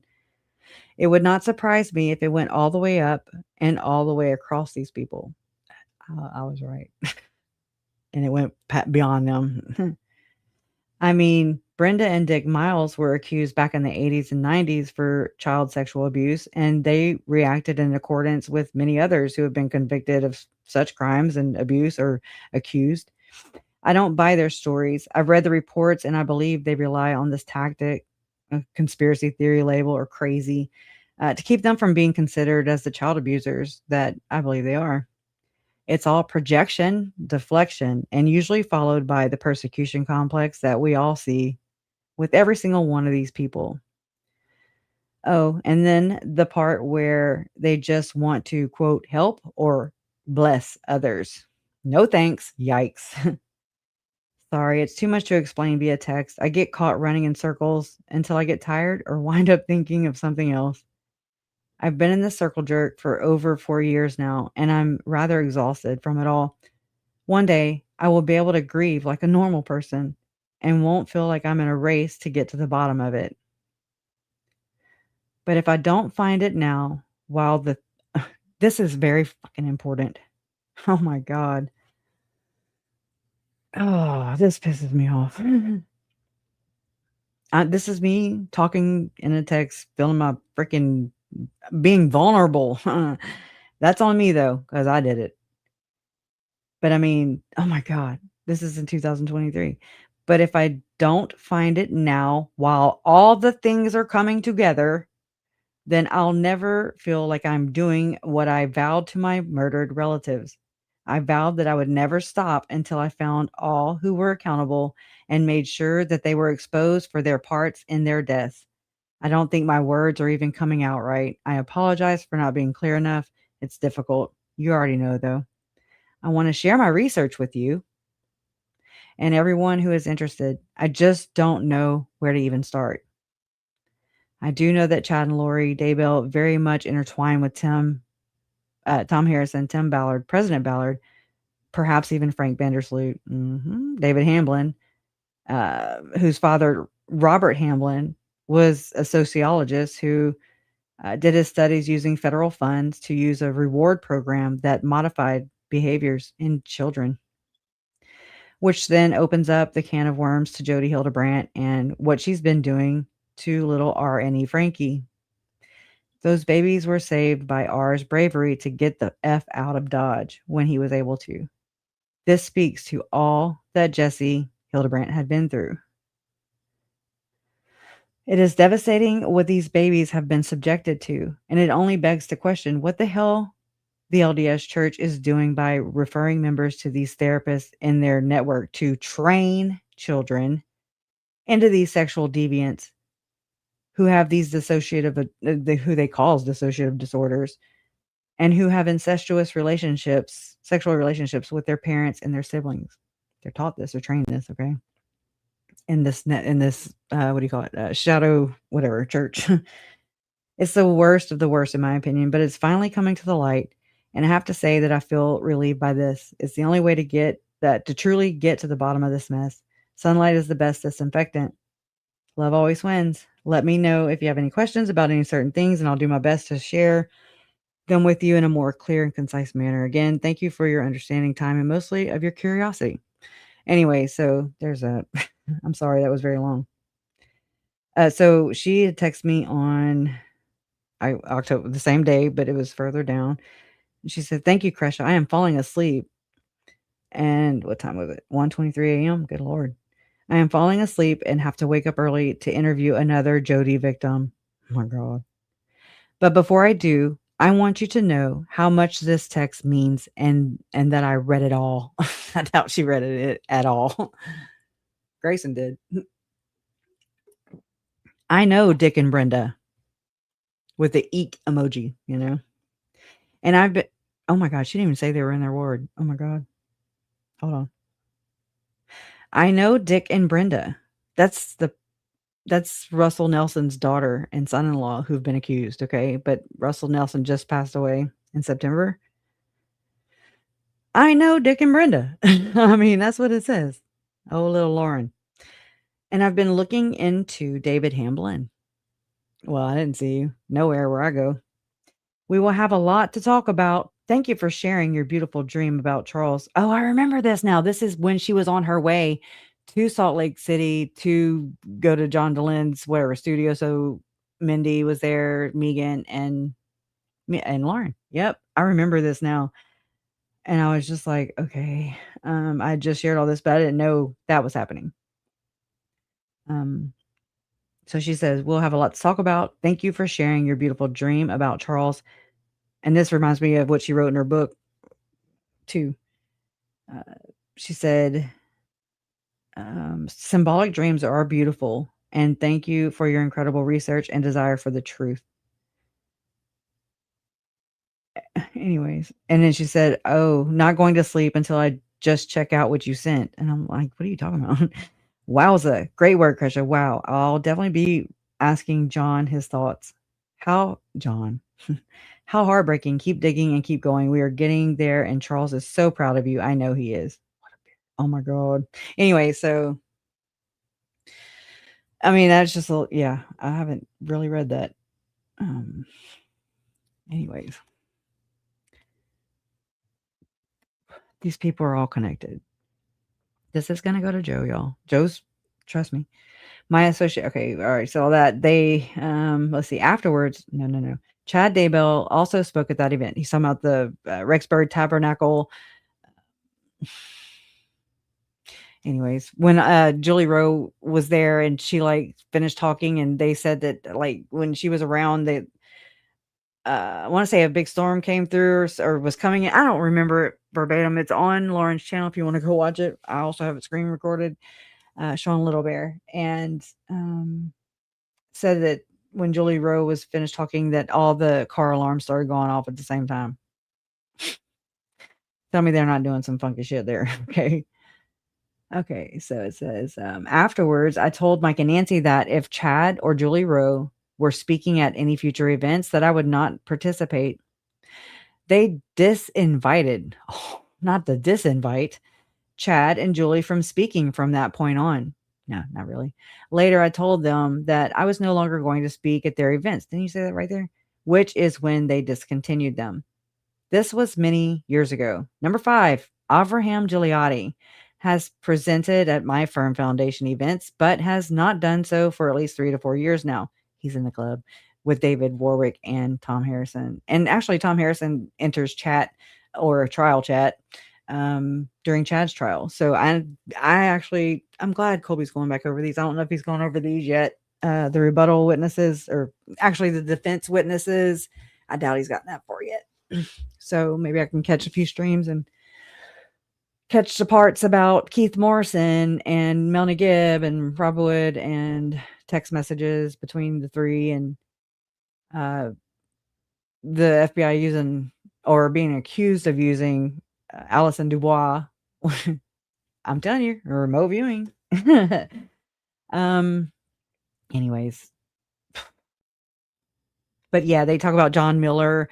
They talk about Tom Harrison and Julie Rowe and Chad, and just all these meetings and stuff, and at Chad's house, and they're walking the property everywhere. And I'm just like, what? I'm trying to visualize what they're saying. And I'm like, it just doesn't, what are you doing? They talk about going to that also with whenever JJ was murdered, they talk about there was a realtor there. Then, oh my God, it's just so chaotic, which tells me everything I need to know.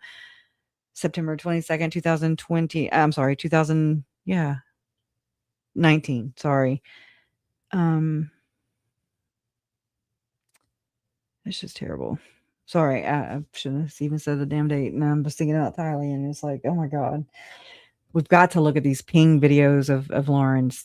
I've been researching around the time. It was right after Lori's, she was sentenced in Idaho, July of 2023, July 31st. And then the pings, Lauren, allegedly her and a cameraman, which I always thought it was Stephanie. Okay. I don't know why I had that understanding, but I just kind of just assumed it was Stephanie. But now hearing about a cameraman, and I'm like, what? Or did I say, wait, or was it Lauren that actually mentioned cameraman or investigator? Every time you say Poison the Well, that song by Poor Man's Poison called Feed the Machine starts playing in my head. I don't know if I've heard that. If so, I don't remember it, but I will go look it up. They also exhibit how complicit, in my opinion, Melanie Gibb or both. Melanie Gibb or Melanie Boudreaux-Pawlowski. I try not to distance her last name too far from Melanice. I know it's easier on us, but I also want to hold her accountable. And so if I call her Peanut or something, then nobody ever hears that name. You know what I mean? So I don't know. I'm not trying to be a stickler, but Avraham Gigliotti has presented at my firm foundation events, but has not done so for the last 3 or 4 years. Tom Harrison has never spoke, but they're all buds. Just know that. So whatever, for what it's worth. I'm trying to hurry. Has never spoken at my events, although I would consider him a friend. Well, you should. You introduced him to Ken Krogh, and the rest is freaking history. They're doing priesthood blessings and blessing and assigning Tim Ballard a mission to become the future senator in this order: senator, okay, president, prophet, senator, president, prophet. There's a pecking order, and there is they're doing what it appears is Tom Harrison allegedly did mind control techniques to remove Tim Ballard's memory and, just kind of wipe the slate clean and then implant new memories. All right. So there's that. And so when Tim Ballard is saying that he just was talking to Nephi, okay, well, then when you hear Moroni is, Lori's meeting Moroni in the damn temple, and you're like, oh, okay. So that's what's going on here. Okay. Gotcha. So I believe these are missions that are being handed out. Okay. They're being assigned. They are mind control psyops. I know it sounds so bizarre to you. Actually, if we can walk through the process and just go from point A to B to C, and then you're just like, oh my God, yes. I know things that sound weird sound wrong. I'm the first one to tell you that. I will tell you, like, I'll tell you, because I'm just like, no way. I've had to talk myself, like, just like, Jason, I'm not crazy, right? Like, I know I'm not. Am I going crazy? Like, I've just wanted to check myself so many times because I'm just like, this is bizarre. Like, what? I never could fathom this. It was never even a thing, but it's crazy. But it ain't my crazy. We just the recipients of it. That's all. So it goes on to say, although I would consider him a friend, I have not asked him to speak at any of my events, and he has never asked me if he could speak at them. That doesn't make sense. So before throwing out accusations, Lauren, no, it didn't say Lauren. So before throwing out accusations of my events, causing extremists, and calling for my excommunication, basically his head on the platter, if you will, you should consider my dissociation with the extremists you are attempting to tie me to. They used other platforms to get their messages out because I wouldn't allow them on mine. You mentioned you actually attended one of the latest events and other than being predominantly conservative. So he's saying she's conservative or he's conservative. I don't know. I hate finding my damn place. So where did that go? Okay, so you mentioned you actually attended one of latest events, and other than being predominantly conservative, you said you found differing opinions and ideas being allowed to share their views. He don't make complete sentences or something. I don't know what's going on there. I assume you were hoping for a cult-like myopic group of singularly focused extremists, but apparently in that you were at least somewhat disappointed. At least you gave an honest, if somewhat skewed, viewpoint of the event. We aren't extremists, but we are not bashful about being generally more conservative than progressive, and the vast majority are simply seekers of knowledge and truth. Do you hear that? Greater light, knowledge and truth. Seeking greater light and knowledge. That's one of the buzz phrases. Anyways, he's in the club.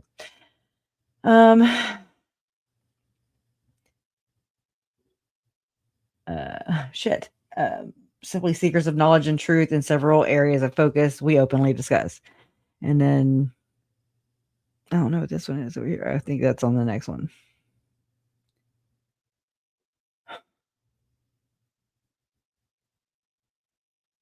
Okay. So if being if being conservative is the crime you wish to denounce, so be it. But at least be informed about who you choose to attack. All the best to you. I also sent a couple messages to John Dillon, okay? who I had some 6 hours of interviews with about 2 years ago. While we disagree on probably most things religious related, we were able to have a respectful conversation that outlined our views without name calling and gotchas. So I was a bit taken aback by him, his talking about John DeLynn, tossing my name out as next in line for excommunication. But being an extremist himself, oh, hmm, he's talking about John DeLynn. Okay, because he said himself. I thought Lauren was doing this. Okay, so let me see. Let's go right here. While we disagree on probably most things religious related, we were able to have a respectful conversation that outlined our views without name calling and gotcha. So I was, oh my God, use some commas or, not so long sentences.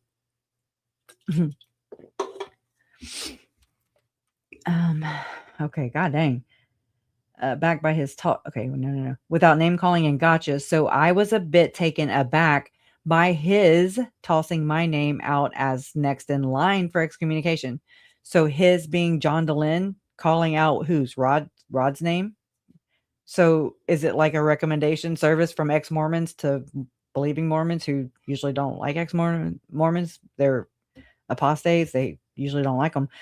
But, it makes me wonder. I've also already wondered about John DeLynn because of the research I was doing into the ritual abuse and how he had Introvigny Massimo interview on his channel. And for sure, Introvigny, I've read his books. I've read as many publications as I could on that he's produced.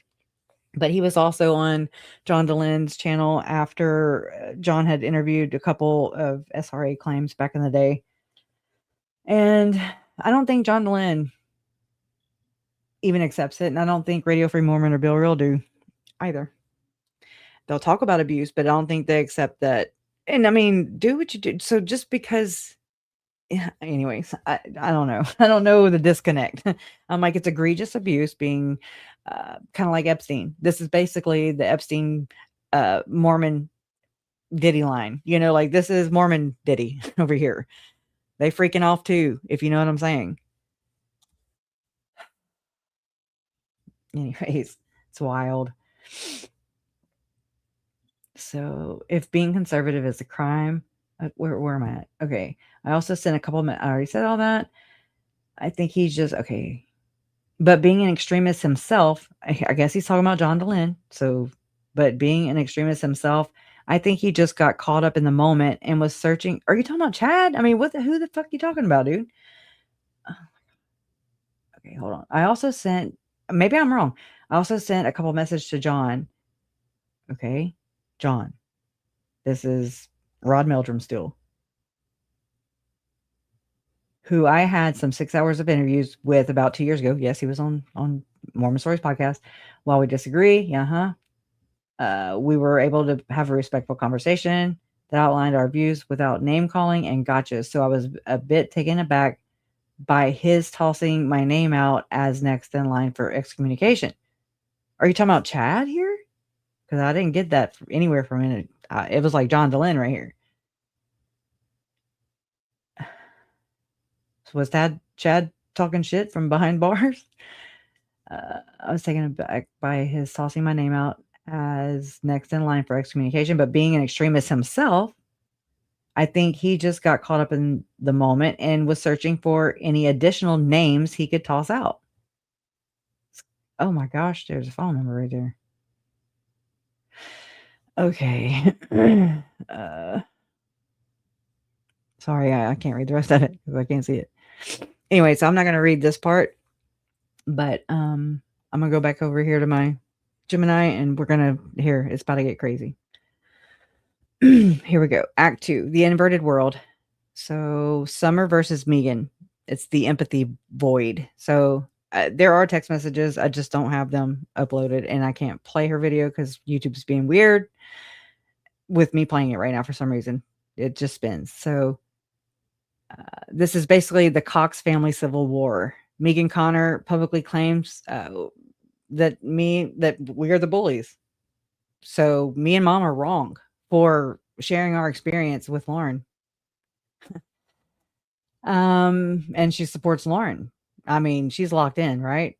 Total inversion for me. Summer Shiflet in leaked text, she calls Megan a liar, says Megan has zero empathy. Direct quote, possibly even less empathy than Lori Vallow Daybell, unquote. That's from Summer. And then we are in an inverted world. Megan Connor claims we are bullying Lauren, but in these leaked texts, her own cousin, Summer Shiflet, destroys her credibility. And she did a good ass job too. Look, I give her that much. Nobody deserves this. Nobody deserves to have a Lauren in their lives, trying to infiltrate and stick their nose in shit and orchestrate things and manipulate. So, but I also will not forget involvement, in my opinion. Okay. We are in an inverted world. But in these leaked texts, her own cousin Summer Shiflet destroys her credibility. Summer calls Megan a liar, says she has zero empathy, specifically stating that she might even have less than Lori. And then we have the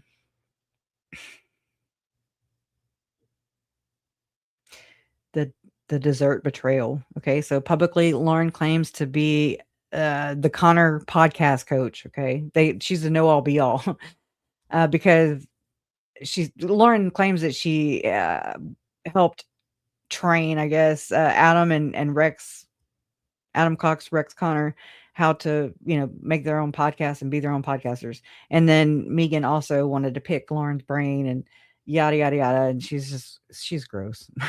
Anyways, Lauren claims to be the Connor podcast coach and friend. And then in a private group chat, Lauren, hold on. Let me do that so y'all can at least see what I'm doing.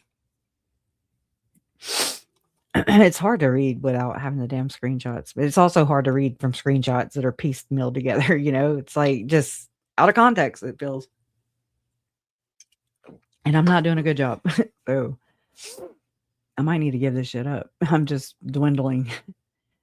Private group chat. Lauren says, quote, he, meaning Rex, made me dessert and I enjoyed it, unquote. Lauren also said, but then, quote, but then I don't know how I feel about eating anything a Connor/Cox makes, unquote. Then there's the podcast ego. She claims that she taught Adam Cox, 15-year radio vet, as Hella described, all he knows. And then Lauren positions herself as a mentor to the Connors and Coxes, calling herself the podcast coach for Adam. I don't know why it's putting Connor, but it's Cox, a man with a 15-year radio career. But look at the text. She eats their food, smiles in their faces, and then tells her group chat that she's afraid to eat anything a Connor/Cox makes, lumping the innocent family in with the murders. Okay. Here's the Edgar thing, y'all. Oh my God. Okay, Edgar is allegedly like an on and off affair, fling or something. I don't know if I'm not trying to get murked. Okay. That's all I'm saying. But Alex Cox allegedly wasn't the only hitman. Okay. There's another one.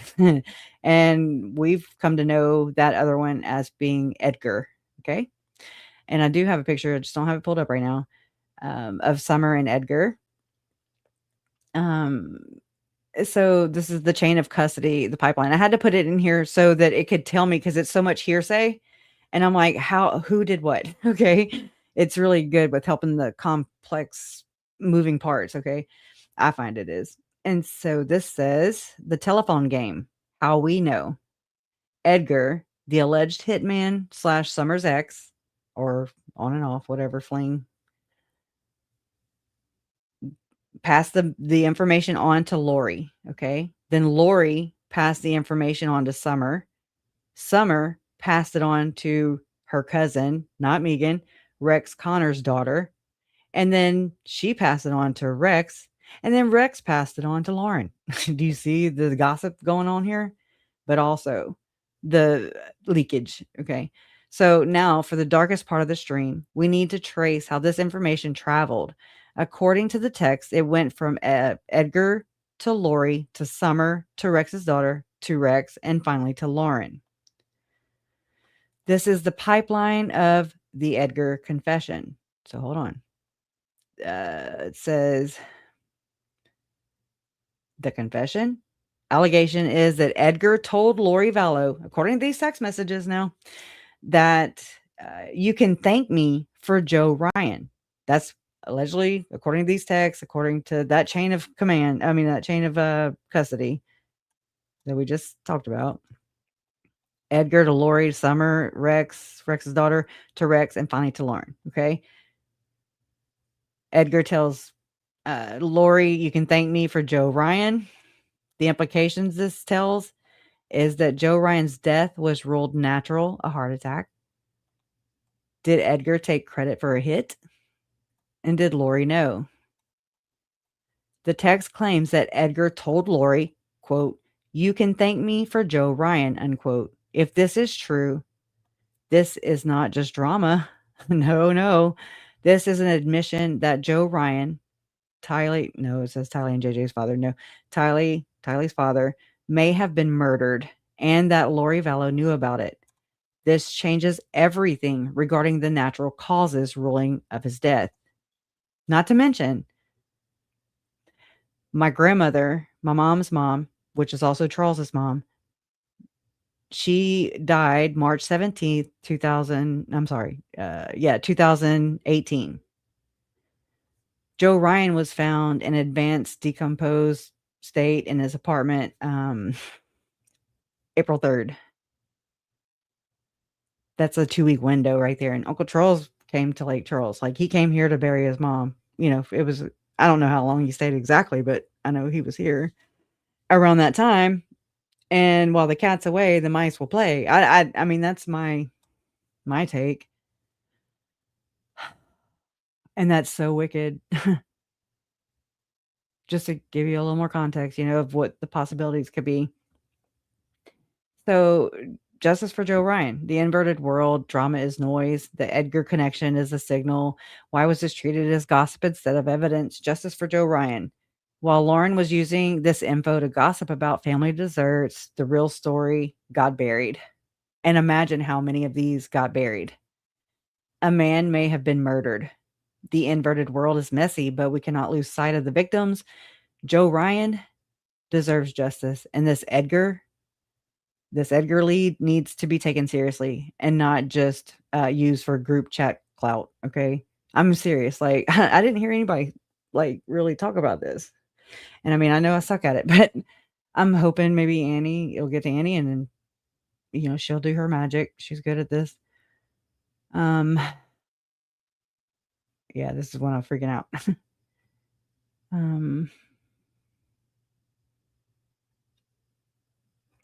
All right.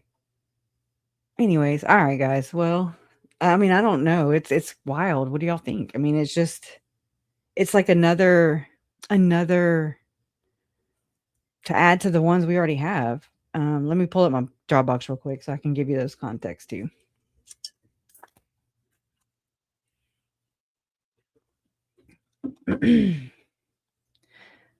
Okay, yeah, trust this computer.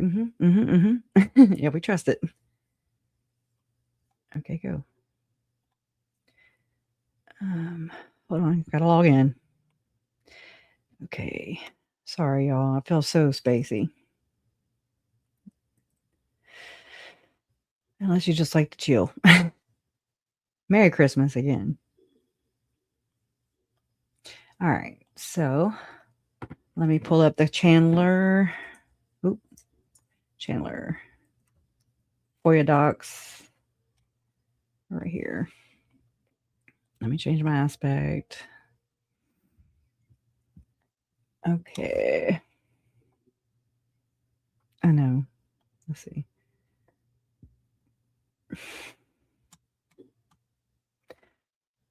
Open, I guess.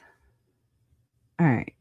Now let me do a keyword search. I didn't. Yeah, again, I suck at this. I'm not very planned.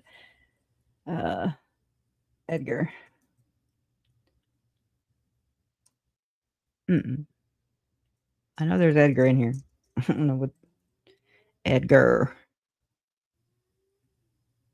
Okay, here it is. All right, so This is page 233 is where it starts, and it's about Brandon and he had just gotten shot at. Okay. So this is back where the hell what time frame is this? Okay, in Lori's iCloud account, Tylee was listed under my favorite with a phone number of blank. In looking at the communication between Tylee and Lori, there did not appear to be any conflict. There was no indication that Lori spoke to Tylee about her religious beliefs either. In looking at the limited communication, it seemed that Tylee was left to care for JJ while Lori was in Idaho or Houston. In both Lori's accounts, she had regular communication with her sister Summer, who was listed in her phone as Sum. The number linked to Summer was blank. Summer also shared Lori's religious beliefs.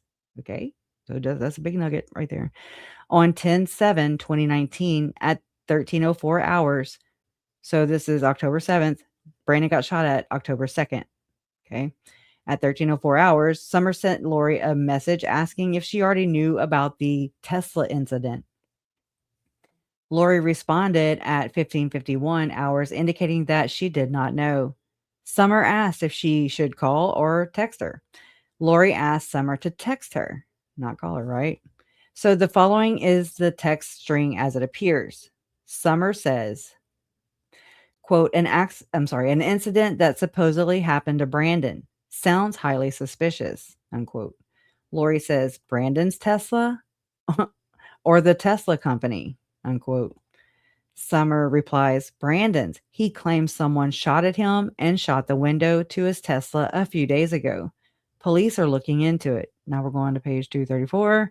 Summer says, again, I think he is trying, this is interesting, to set Al up, which is Alex, or make a future hit on Melanie Boudreaux-Pawlowski, Melanie's, make him look, let me try this again.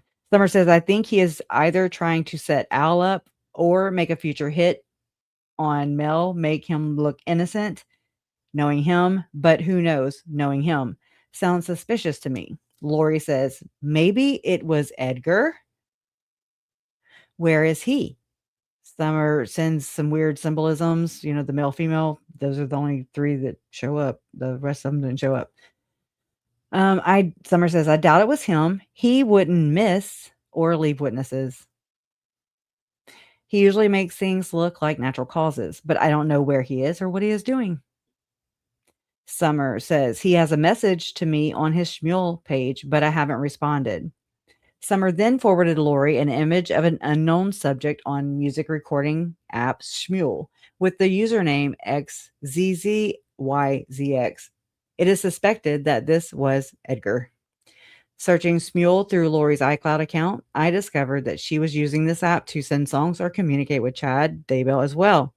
This was evident in the links that they would send to each other. And those are some bizarre ass freaking videos, okay? They're singing and karaokeing and murdering and going to the temple. It's some weird shit. But that's it for that. And I mean, just in the context of that, if we go back and talk about what we just said, I'm having a hard time breathing today. Not getting deep breaths or something.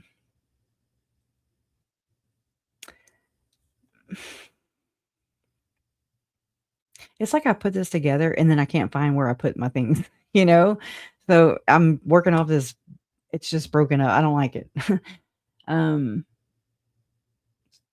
So what it is, oh my gosh. Sorry, guys. Okay, so it says now for the darkest part of the stream. I'm just reiterating. We need to trace how in these text messages this information traveled according to the texts that have been shared by Excited Utterance, Hella, and Dolly. It went from Edgar. So the chain of command went Edgar, Lori, Summer, Rex, his daughter, Rex, and finally Lauren. This is the pipeline of the Edgar confession. And if Edgar did tell Lori, thank me for Joe Ryan, and then you have freaking Lori over here. I mean, saying, Lori, maybe it was Edgar who shot at Brandon, like, where is he? Where's Edgar? I mean, and this was what? So April of 2018 is when they found Joe Ryan, April 3rd, but he could have died as early as, weeks before into March. Then Lori met Chad allegedly in October of 2018. They went to that St. George event where Chad spoke, and then, oh my God, right? And then you have where they were sealed in the temple in November of 2018, Lori and Chad in Mesa. And then we progress, and they, run around God's creation in America, going to different temples, and different places, and just whirlwind. And Chad never pays for anything. So it's wild. And then you have where, the threats start coming towards Charles, my uncle, in January of 2019. And so, I mean, we spent New Year's Eve with my Uncle Charles and JJ at my Uncle Bobby's house. We celebrate, my son was back in my life finally, and that's what I said. When Zach was coming back in, JJ was unfortunately going out. It's like they crossed in 2012 when JJ came in to the world. Zach went to his dad, like it was a departure for a while, and then they just kind of connected again. Then it's just weird. Probably reading too much into it, but so 2018 going into 2019 New Year's, Uncle Charles was sitting out by the fire, just kind of by himself. He was probably distraught. I don't remember him from that night. My son has a birthday January 1st. And so I was loving up on my kid that I hadn't seen in forever, my baby.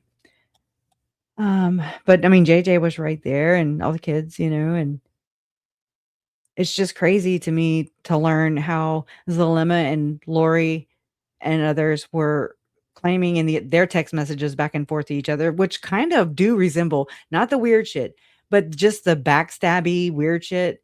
It's like just the stuff that they would talk about in like, I'm talking about in our case, like in our actual case, the co-conspirators, named and unnamed. They talked about just the most bizarre shit. They thought that they were aging backwards. Now they were getting younger instead of older. That's not the case over here in Lawrence, in my opinion. Then you have where they're saying that they're hovering over Uncle Charles and Uncle Charles's vehicle while he's, we had just spent New Year's with him. And then him and JJ are going back to Texas, which is where Uncle Charles had moved, just, because they weren't working out. Lori was being, what, I guess, a terrorist. And yeah, so apparently they're trying to cause a wreck via remote viewing, if you understand what I'm saying. So it's not crazy. I know people are like, oh my God. And because it's absolute batshit and crazy.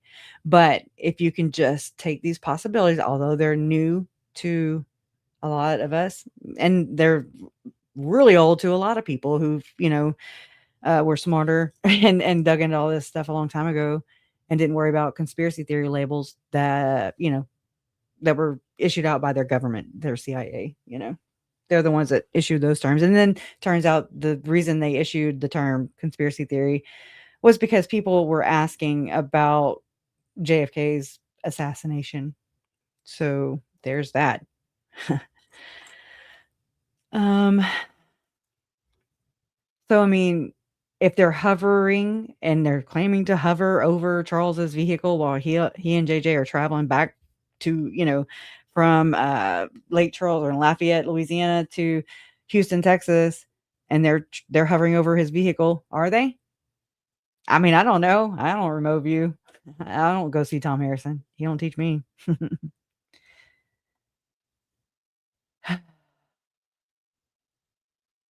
Where the fuck did they learn remote viewing? I told you. Tommy Harrison. That's that old Tomas. I'm waiting for him and John to link up y'all. I mean, that is a whole nother discussion all in of itself. I'm just like, oh my God, it's going to happen one day. And I'm just going to be like, I'm going to probably lose my mind.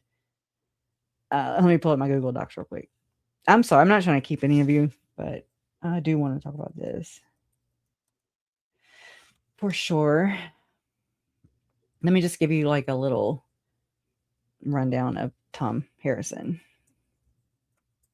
Then I just found a Tom Harrison that's, the church website that was on the damn Mayflower. And I was like, well, I bet you anything that Tom Harrison is related to that Tom Harrison, because Lori claimed, she claimed to also be Joseph Smith's grandmother or great, whatever, however many great, Mary French, which would, I don't know how that would relate, but she was also a passenger on the Mayflower. And guess what?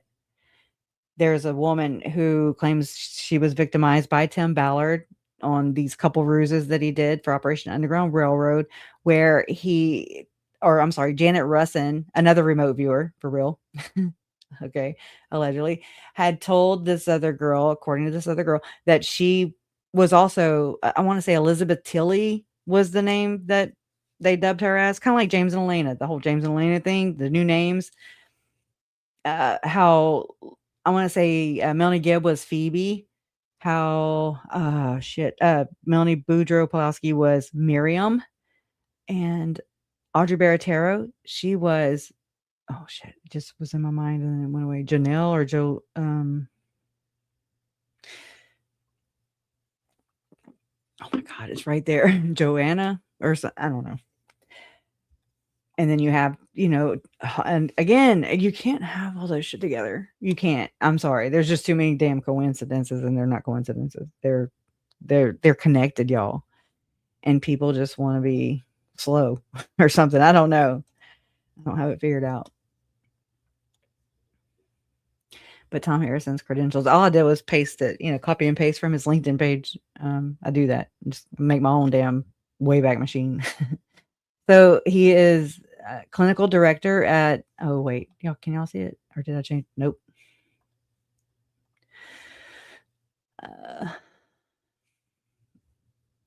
Tom Harrison, clinical director at Psychotherapy Associates. He taught at the University of Utah, Salt Lake City, 182 connections. This is his LinkedIn. Tom Harrison, this is exactly how he wrote it. About Tom Harrison has been trained in cognitive therapy, psychodynamic therapy, reality-oriented therapy. What the hell is that? All right. Reality-oriented therapy. Is that remote viewing? And relationship therapy. That's a lot of therapies in there. I mean, therapy. He has been practicing in Utah with a clinical license since 1977. He has taught at the U of U Medical School, Graduate School of Social Work, and in conflict resolution and divorce mediation at the law school since 1977. Harrison has postgraduate training in depression, anxiety, sexual, emotional, and physical abuse, sexual addiction, and post-traumatic stress disorders. Harrison has counseled over 3,000 survivors of sexual abuse. He understands dissociative disorders and has served on the neurotrauma team at 2 hospitals. Harrison sees individuals, couples, and families. His average treatment time is 6 to 12 sessions. He also does mental health diagnostic interviews and 1 to 3 visit consultations regarding sexual intimacy, mediation, legal issues, and trauma-related issues. He is personable and gets to the relevant issues quickly and professionally. Harrison has 30 plus years of experience and often assists in the resolution of problems quickly and in the long run for less cost to the client. He is knowledgeable in traditional psychotropic medication and much more non-traditional approaches to wellness. Wink, wink. He is a skilled therapist in many approaches. Taking the first step toward getting help is often the most difficult. Please don't hesitate to send an email to Thomas Harrison. He is a male, 30 plus years practice, average cost per session is 100 to 120. Client focus, any, gender, all, religious orientation, any, gay, lesbian expertise, yep. age, he treats adolescents, adults, elders, qualifications, University of Utah.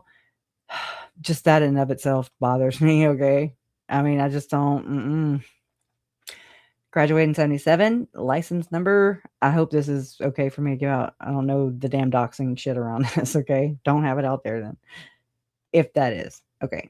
License number and state, it says, well, let me not read it just in case it is. Specialties. His specialties are depression, dissociative disorders, health and trauma related disorders, and then relationship issues, anxiety or fears. Lauren needs some help, she says. I mean, she's got a lot of anxiety, she claims. Allegedly, chronic pain or illness, that'd be me. Divorce, eating disorders, loss or grief, OCD, parenting, sex therapy, spirituality, no thanks, hard pass on that one, Tom. Trauma and PTSD, personality disorders, thinking disorders. Tom Harrison, I think this is just me writing it over again and bullet pointing it. Let's see. Yeah, I don't know why I copied all that shit. Oh. U of U from, wait. I hate when it does this. I like it to be on one line or one page. Taught at the University of Utah from 77 to 2007. And that when John was going in, or was that 96? Anyways, Graduate School of Social Work and the Medical School 1977 to 1986. That is the most basic names, if those are names. Education, University of Utah, and he's got BS, MSW. Do I have to say all these? MSW, CSW, LCSW, comma, mental health professional. That's what I would go with. 71 to 77. But this right here, y'all. Activities and societies. Pi Alpha Pi. I was like, oh shit. Welcome to the jungle. Oh shit. Anyways, I don't know. I know a lot of you are cussing me right now. I can explain. Let's see. Brigham Young University to, 1970 to 1971. So just a year. Projects. Real Intimacy Book is the name of one of his books right here. I've only seen the cover. Let me go to it. Come with me if you want to. Oh, hell. What the hell? My computer is being an asshole today. I mean, I really don't know what's going on. I defragged it and everything, so I don't know why it's being so sinister. I mean, so ornery with me. Maybe it's just tired. Maybe that site can't be reached, Sometimes you just got to accept it.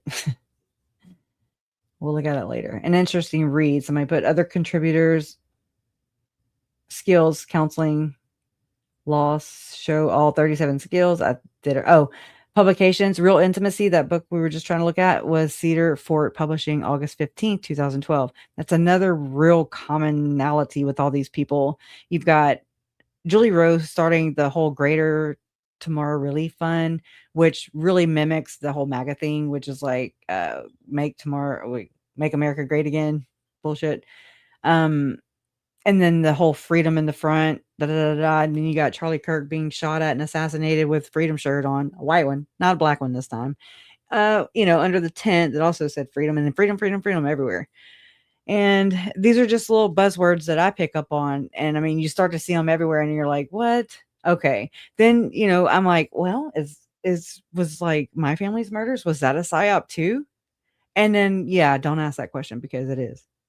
And, it's like the Kool-Aid man is like, oh yeah. And they come busting through the door and you're like, I'm not drinking the Kool-Aid.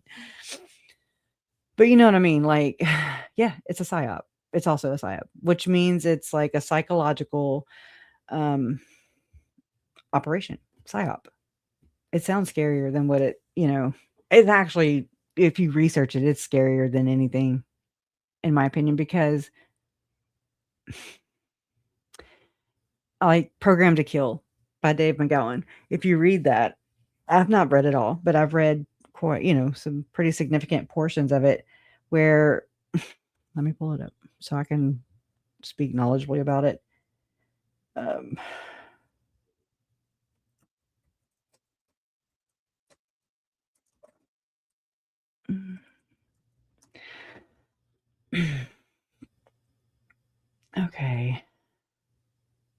just want to load down on it. Let me go here. Okay, so Program to Kill is, I'm not trying to show that, but I'm sorry. Program to Kill, The Politics of Serial Murder is a controversial nonfiction book by the late American author David McGowan, also known as Dave McGowan. First published in 2004, the book challenges the conventional understanding of serial murder, suggesting that many notorious cases involve more than just one or just more than just lone aberrant individuals. The book synopsis, I don't know how to make this larger, so that don't show. Book synopsis: in Program to Kill, McGowan investigates the backgrounds of numerous high-profile accused murderers in American history, like this Charles Manson, okay, and others.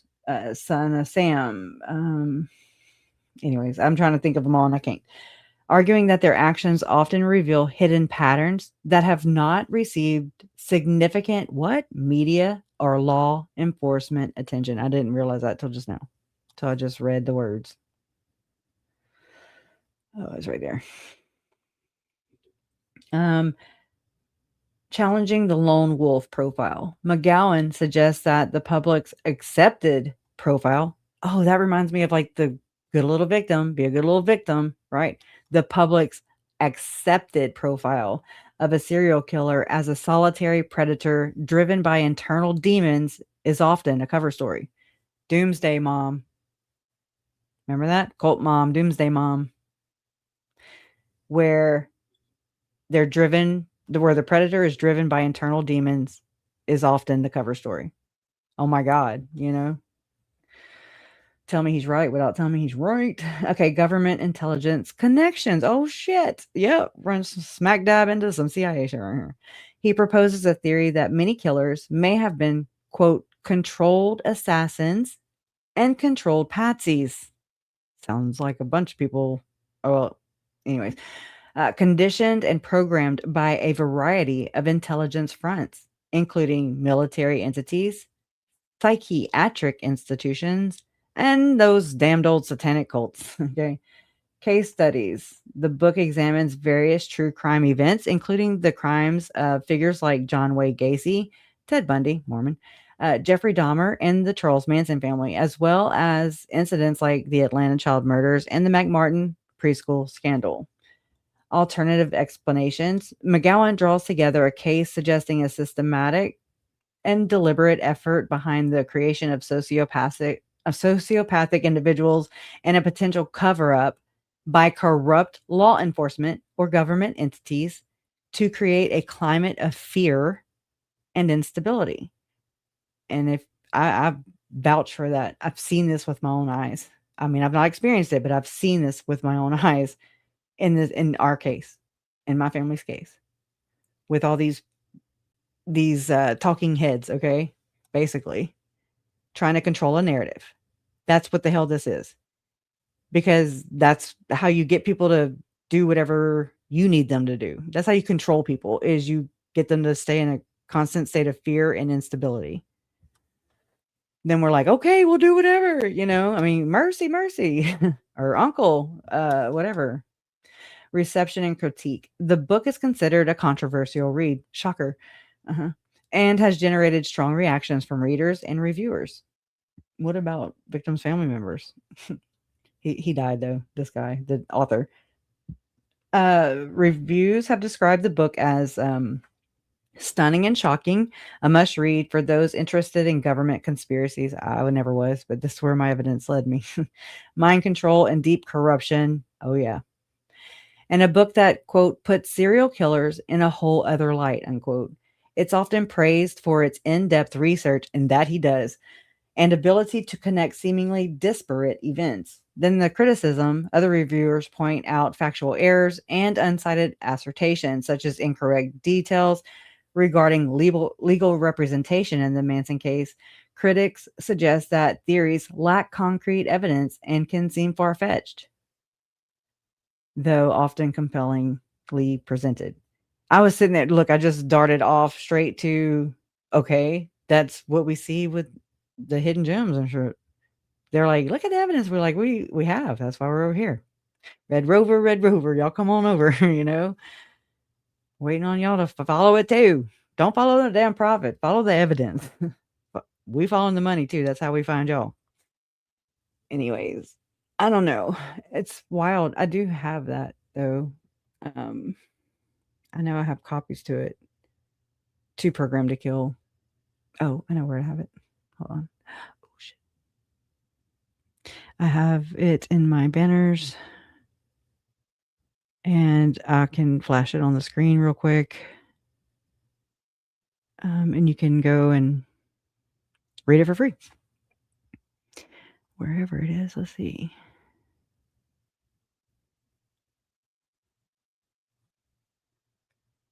Huh. I hope it's still there. Oh yeah, I have this one too. The CIA's appalling human experiments with mind control. Okay, that's some links I had also. And y'all need to check out Unfiltered Rise podcast. Where's that? Oh, there it is. That's her right there in the yellow. It's Heidi Love, and we had talked about having her back on again, but then all this stuff broke loose with Lauren, and I also have got to get in touch with Esoteric Atlanta. I mean, I'm dying. I'm dying to. I know. I just need to check my email. I know that's as simple as that, but it's like I don't know. It's a lot going on too. But I know once I do, I will feel much better because just trying to get this out of my mind and off my heart, out of my body, right? I want this away from my body. Like I just want to take whatever you call this, greater light and knowledge, if you will, and I want to give it to somebody who can make it count and plug it in where it needs to plug, because I don't have like that's not why I'm here, like I just want to translate or point in the direction of I don't even know if it's helpful. I mean, it's helped me understand so many things about my family's murders, straight up.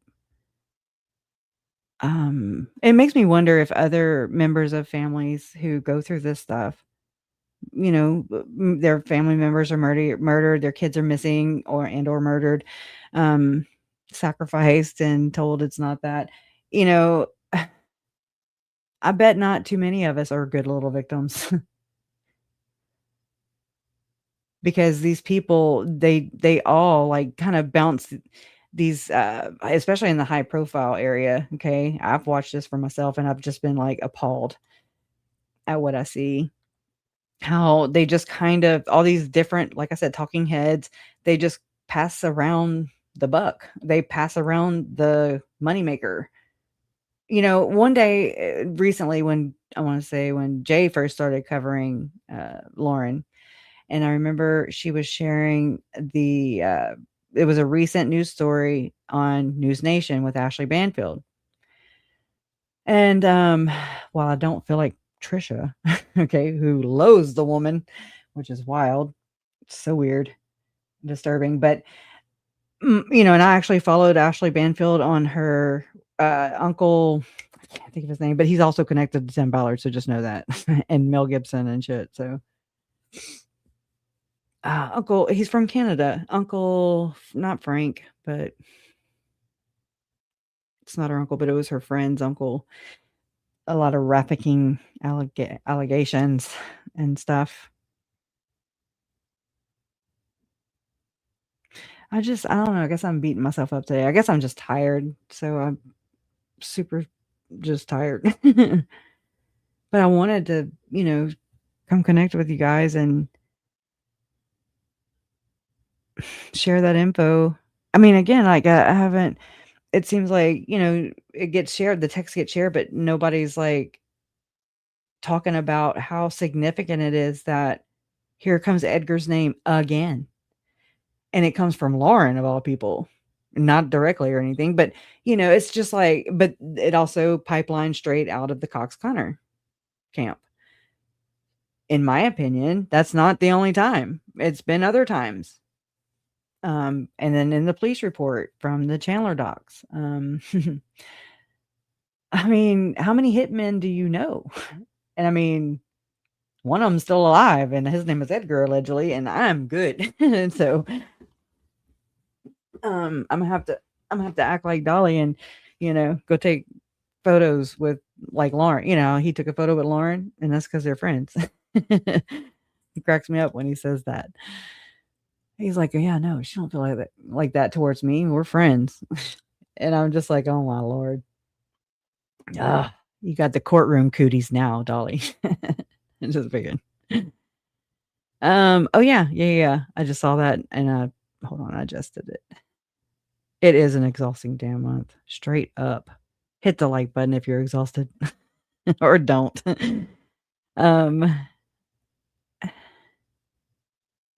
Did you notice how all of Trisha's members who were all ran over to website? Wait, all of Trisha's members who were here. Oh, really?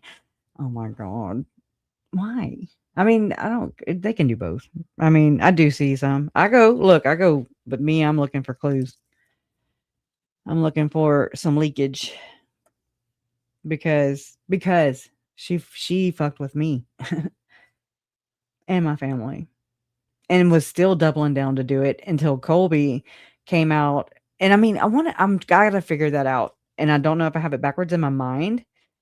Whenever Colby did finally speak out, and then we heard that like some people saw Lauren Hidden True Crime in the chat, and then she privated their interview with him or whatever, where John wanted to adopt him, but Jay had already taken care of it. Like, she'd already covered it and grossed us out with it. But that's part of the exposure, right? It's gross. The most telling thing for me, guys, was, yeah, I'm not sorry for not trusting any of them. Wishy-washy.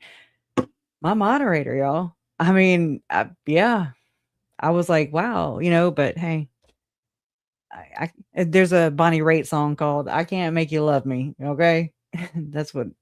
Just saying. I'm talking out my ass. But yeah, I've noticed that some of them, like Sit Spin, has told me to fuck off, and I'm just like, you came over here. I didn't go to your house. Anyways, I don't know the bad mod, but I'm just gonna say Trace. It was Trace. She found more friendship, I guess, with Joe Ryan. Sorry, Joe Ryan. Joe Schmo. I just don't understand. I'm like, okay. To me, it was like the ultimate betrayal. Whenever like I said, I took part in watching 8 hours of the 9-hour live that night. It indoctrinated us intentionally, in my opinion. It planted our own beliefs. She kept my stalker, my stalker, my stalker, the respondent, she was using all these on purpose. She was using these words on purpose to intentionally, in my opinion, sway public opinion. And she had up to 12,000 people in her chat. Great. If you're, great if you have the support. But what happened to, when I remember January 6th, remember that? That was called inciting. And it's like, well, this kind of looked like that too. If you think about it, if you're Christina, or if you're not ignorant like I was, I'm just saying, like, and genuinely, I really thought that Lauren looked distressed. Like, I was just like, what? Like, I just trying to understand and process, and obviously I'm slow. Lauren says I'm basically slow. But then it's like, talk about livid and pissed off, and just it seems like it effectively messed with my mind even more as far as the trauma stuff goes. I don't know, something. I've just been real foggy. It's been harder to put thoughts together.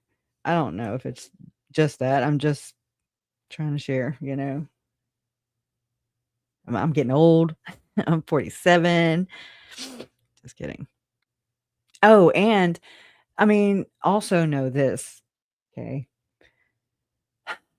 So we had the July, what? July 25th, 2025 this year. Me, Silas, and Jason went to Phoenix. I ended up having to drive the whole way, because Jason, again, he's got his health issues and he just wasn't able to. And I mean, I didn't have that like in my mind, like to entertain it and as a possibility. I mean, not the whole time. And so I ended up having to drive there. And that's fine. I'm not bitching, but just we got there finally. It was a 20-hour drive. I mean, I was pulling over off the side of the damn interstate and just crashing out. Oh, wake up and be like, okay, let's go some more. Just to hell with all that stopping. I hate that stuff. But you got to sleep. Get there, we go, check into our hotel the next morning. Getting dressed. Jason's not feeling good, so I mean, I'm just a lot of pressure. And I'm usually late for everything, and I was trying not to be late. So I was actually 30 minutes ahead of time, didn't know that till I actually ran into Nancy Joe in the parking garage, but she didn't really, I mean, expectations, right? And I'm thinking, I loved Nancy Joe because I was like, all right, like she really humanized Uncle Charles, in my opinion. And I thank her for that. But that church always gets in the way of what could be beautiful friendships, beautiful relationships, parent to kid, kid to parent, and so on and so forth. I mean, just human to human. You put that belief system in there and it just I don't know what it severs everything. It like taints every damn thing. And it's like so gross and horror. It's like hard to watch and witness and see people like consistently choose a building, a group of men and or a living prophet, um, a temple recommend like Lori did over human life. I don't get it. And how can they do like what hidden true crime supporters are doing, in my opinion, right now, by I'm Team Lauren instead of like just stopping and look. But I mean, maybe everybody's priorities aren't aligned. And I mean, I can believe that, right? Looking at the society today, it's a little effed off. But a hidden gem to hidden true crime to me is very reminiscent of an active member of the church. So they're still supporting the big asshole who's hurting people. But then they bitch about it. But they do nothing about it. They don't see that it's right there, They think Lauren thinks hidden true crime, in my opinion, the entity, and the church, the entity. They think and they teach that, they have the truth. They have the truth. Once you don't have, I can see that in Megan big time. Just the whole I just don't like being talked at or talked down to, like talk to me, engage with me, like engage in a conversation with me. Don't just tell me. Don't act like Grayson and do the condescension thing or condescending thing. I don't like that, or and contempt and all those. I was like, oh my God, she is talking to that cop like he's a damn dog, like what? And I mean, did no one teach Lauren and Grayson? I mean, I'm especially you, Lauren. Shame on you, girl. Phew, I'll train you. Anyways, to just be respectful, get up, stand up, at least kind of pick up the apartment a little bit. Maybe take the dog out for a walk every time it should. It's like she just kind of expected everybody to do the things for her, but yet she's the driver. She's like the Lori. I'm telling you, I see a lot of similarities between The like-minded behaviors is what I call them. It's wild. Wild, wild, wild. Hold on. You ain't got to hold on, but let me see if I can get this to play. History. I gotta refresh it. Crash of the refresher too, right? Crash of the refresher under pressure. That's crazy. Oh yeah, Jay asked. Every day with Jay asked earlier if I'd want to do like a oh my gosh, I can't think, a multi-stream collab or whatever on New Year's Eve, and I was like, I'm down, like I'm down. Okay, so yeah, she's way better at this than I am too. But I need the bing bong. Okay, I hated that thing at first, and now I'm like bing bong. I'm a nerd. I just have enjoyed the like camaraderie, I guess, like an understanding, like it's pissed people off.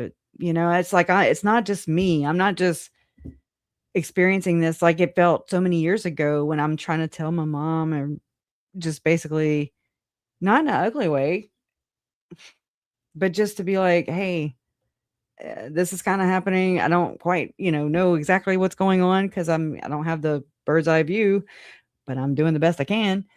And it just didn't look right. It looked really shady. And it took this many years away. It took this many years later for it to surface and she exposed herself.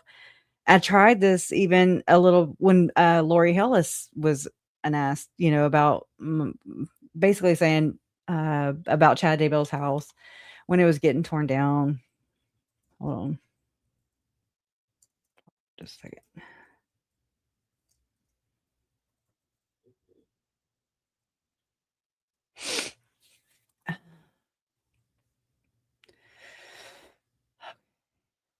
Let me pull. Hold on just a sec. I'm trying to find the right one. Okay. Where's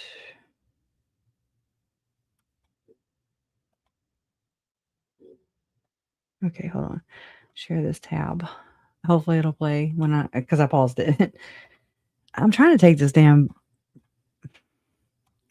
There. Okay. Finally. Get the thing down. Oh no, there's 33 comments when I came back to the screen. That 33 boy, and it's been very apparent in Lauren. Like she was like, I was 33, and I'm like, yeah, so was Jesus. Remember Jesus? Jesus was 33. Remember them Freemasons? They were 33 too. And then, anyways, hey girl, Merry Christmas to you too. I'm so glad you're here. Girl, I really appreciate your take on things, Jot Talk. I really do appreciate you. You have no idea how much insight and just trying to get, like understand what's happening because it's all vernacular and terminology that I have. It's just like whenever I'm like, oh, Mormon. Same thing with mental health area. I'm just like, the things and the other thing. And you're just supposed to know the things. And so yeah, so I really appreciate you breaking it down for us. And I don't think yeah, I know, Donna Lynn. The rude, disrespectful way Lauren did not even look at the police officer glued to her face in her computer, lack of respect, icky, wrong, not proper interaction, how one would engage with an officer. None. Nope. It's like I think that would have gotten her a long way if she would have just not been so damn lazy or what is that? Like you serve me, you're under me, how Lori and well, I can vouch for this because I saw it for myself whenever we first met the Cox family, Lori's family, after Lori and Charles got married, and we stayed in this house in Austin together. It's really, it was somebody's my Uncle Charles's friend apparently that had divorced somebody who worked for Microsoft, and it was just this gigantic. It was like it became a Oh my gosh. I don't ever have 2 houses, so I don't have this problem. A guest house. Okay, there you go. And they were building a bigger, I mean, just beautiful home at the top of the hill or mountain or whatever it is in Austin. And anyways, we all met at this nice spread of land and a ranch or whatever. And I wish I could find those pictures too, because I am still and used to be really big into like I love doing like things with my hands. I love to decorate. I've done some interior decorating even in Houston, and I was just kind of hired by a lady who had an interior designer who had come to decorate the house that we had moved in through this program, where all you have to pay are the bills and the house is for sale and you just kind of stage the home. Okay. Like I'd even started a little company here, but it just was too much. And Lake Charles was not ready. We're always like way behind Houston. But anyway, so I mean, I don't know why I was telling you that. Shit. Oh, so I remember going and taking pictures of this guest house in Austin when I first met Lori and Colby, and Tylee was 3. She was so cute. She was always clung to her mama's leg, and I don't know. I just have a strong image in my head right now of her. That's crazy. Mm.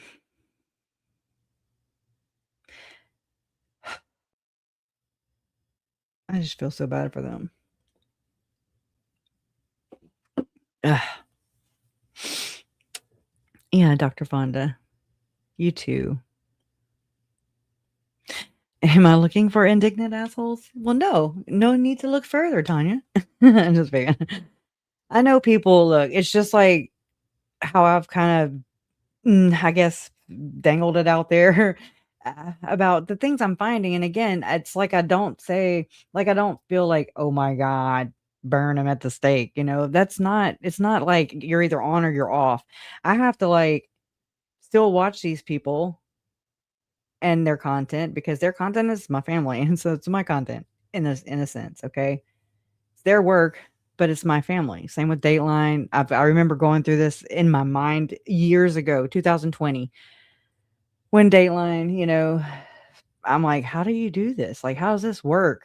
And then you get copyrighted by like I got copyrighted by, or they attempted to copyright me, Netflix, Sins of Our Mother.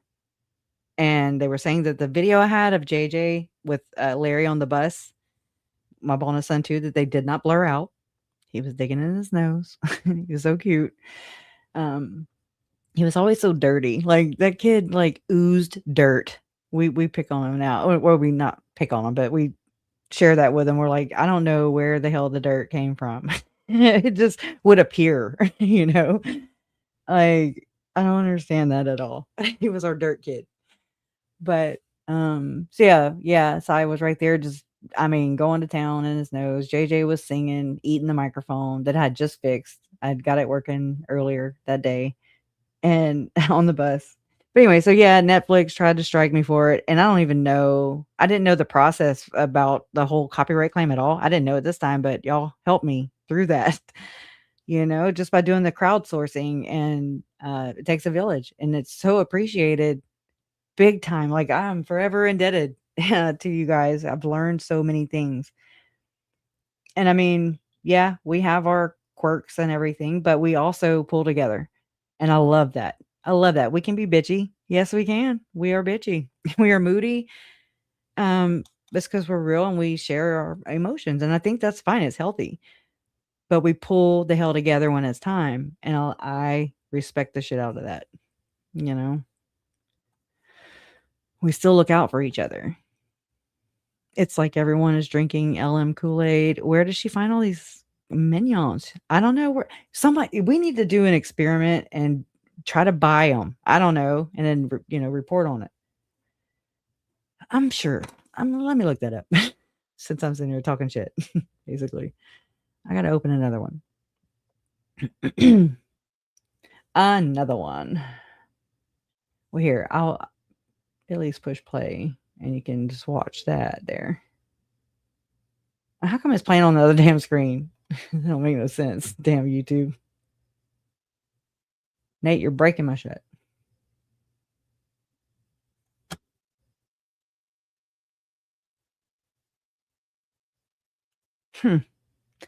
This happened to me a while back, but I don't understand. I don't remember what I did. I cleared cookies. I'm not having problems. My computer does not sound like it's going to blow up. I've checked the space. It's got plenty. I have a hard drive.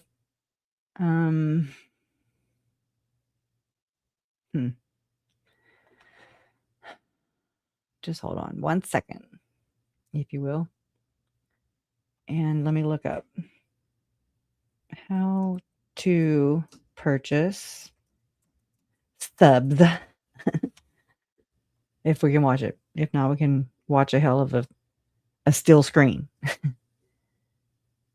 And by the way, YouTube, it's not me. I'm not looking. I'm investigating hidden true crime and the allegation that they're buying subs. How much? 30,000. Okay, no. Here's YouTube hack. No, we're not trying to hack the hackers. Trying to exploit the exploiters. No, we're not. We're trying to expose the exploiters. He bought 5 million YouTube views. That's not the same as subs. I don't know if that's buying fake YouTube subs. He looks very happy. You better play. Oh my gosh. For real. I'm about to just throw in the towel. I swear. Come on, dude. I got time. How to get more subs on Twitch. The first thing you're going to want to do is... We're not on Twitch. What actually happens when you buy fake YouTube subscribers? Oh my God. Let me go try and clear my cookies. I don't know what else to do. Let me go to here. Find out I dived into the dark corners of the internet. Oh, yeah. I also forgot about Market, where this. sneaky Hold on. methods are sold that could get your channel banned. But still, I went ahead and paid a dodgy website $33 for 1,000 subs and standard delivery. And 2 weeks later, I was excited to see the results. But all was not well. Only 94 subscribers arrived on my channel, and my videos got 0 views. But it got even worse. YouTube also started deleting these fake subscribers, and because my followers didn't click on my content, I stopped getting recommended as well. So that is what actually happens when you buy fake YouTube subscribers. To find out, I dived into the dark corners of the internet black market, where sneaky methods are sold that could get your channel banned. But still, I went ahead and paid a dodgy website $33 for 1,000 subs. Why 33? Subs and standard delivery. And 2 weeks later, I was excited to see the results. But all was not well. Only 94 subscribers arrived on my channel, and my videos got 0 views. But it got even worse. YouTube also started deleting these fake subscribers, and because my followers didn't click on my content, I stopped getting recommended as well. So that is what actually happens when you buy fake. Wow. Okay. How to get more subs on Twitch. What does 30,000 subscribers equal like income on Twitch? Well, it's $5 to subscribe to someone. 5 times 30 is 150,000. Yeah. But you don't keep all of that. I mean, there's splits on Twitch, so you don't get 100% of 30, that. 40 over Hi, here. this is Jason Red 79, and I'm going to show you how to buy subs on YouTube. And then you open the YouTube app, then you press search, then you press buy decommissioned submarine. Scroll down, and there you have it. 5 cheapest submarines anyone can buy. Ha ha ha. And that's how you buy subs on YouTube. You got me. Hi. Hey everybody, my name is Tauman, and in this video I will show you a simple way how we can gift subscription to your streamer. I honestly was a little disappointed that they didn't He's all over include this. any of that conversation. Right, we spoke for like an hour, That's for Colby. not 3 minutes. 2 hours, wasn't it? Oh wow. As Colby Ryan got hidden true crime on shows. My source has claimed that they believe they've been iced out of appearing on shows because of right here, hidden true crime, allegedly. According to my source is right on all the other things. Oh, shit. Hold on. I remember something that just I caught it right before I went live, and I was like, "No way." Hold on. Well, let me. Frank, you can't do this. Michael, don't Frank try. went. I want you to feel something and try it out. Wherever you are, look at the nearest object in the room, wherever you're sitting, wherever you're standing. Don't pick a special one, just whatever's closest. Maybe it's a water bottle or a chair, or maybe it's your hand, anything at all. So, all right, you got it? Good. So I just closed the other windows.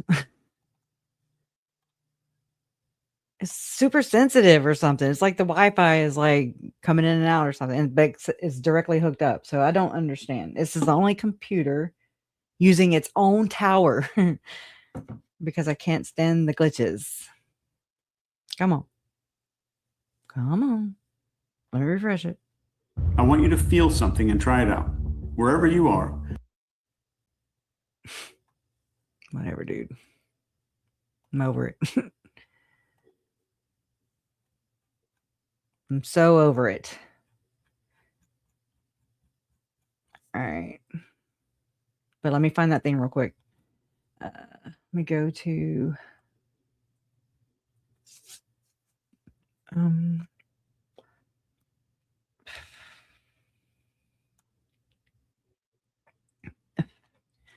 like this right here. This isn't what I was going to show you, but I just ran across it. So I believe they did this to themselves. I do too, Hawkeyes. I do too. No, I really don't. This is the least amount of tabs I've had open throughout my history of all computer tabs. It's like 1, 2, 3, 4, 5, 6, 7. I can close Dropbox now. So 6. There you go. Right on. So anyone who watched Jolene's I didn't get to watch it. It's been flagged. Oh no. It's gone, Sim? What did she show by chance? Or is there somebody out for vengeance? I loved it, and the truth will stand when the world's on fire. Laugh out loud. I was really into your comment, Dr. Fonda. No, I get it. And you're right. You were so right. You love Chase? I worry. I like it. Not worry. I don't worry. I used to. But I'm just like, what's the gimmick? And what aren't you doing? Like, aren't these guys who, especially those ones, they're part of CrimeCon. Whatever. I'm not saying everybody's bad. I'm watching the network is what I do. And I know I'm a Debbie Downer. And I hate it now because I'm just like, oh, Jason will talk to me about something. He'll be like, oh, there's this new, I don't even know. He'll mention anything, anyone. And I'm like, yeah, no. And I mean, just like that with when Silas asked about Boy Scouts, I was like, I told Jason in private, I was like, I will be that bitch. Okay. He can just hate me forever until he learns when he's an adult why I was going to die on this hill. Like, no thank you, we'll pass. Do not want to be a part of this program. I cannot be there to hawk over him or anything. I'll teach him how to tie ropes and knots. Okay, Dominique says look at their analytics. YouTube often cleans up channels and it leads to sudden engagement and drops. And, I've been kind of picking up on something like that. I have never looked at analytics. Okay. It's just not my thing. I'm just like, I'd have to go study it, in order to master it or to,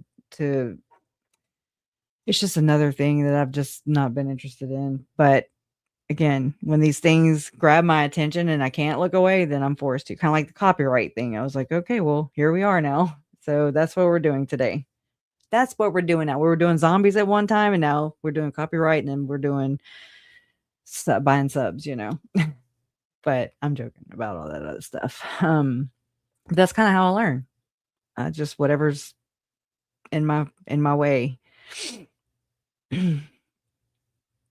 This is, the stuff I've been doing and researching into the media, and especially the LDS reach, and how they have infiltrated kind of on the down low, if you will. Like if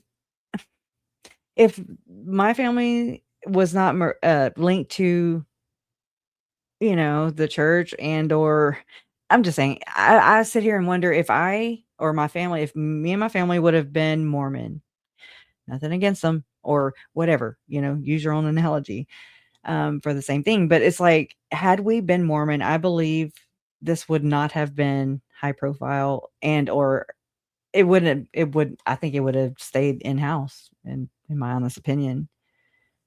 It would have stayed more hush hush because that's the code of silence. And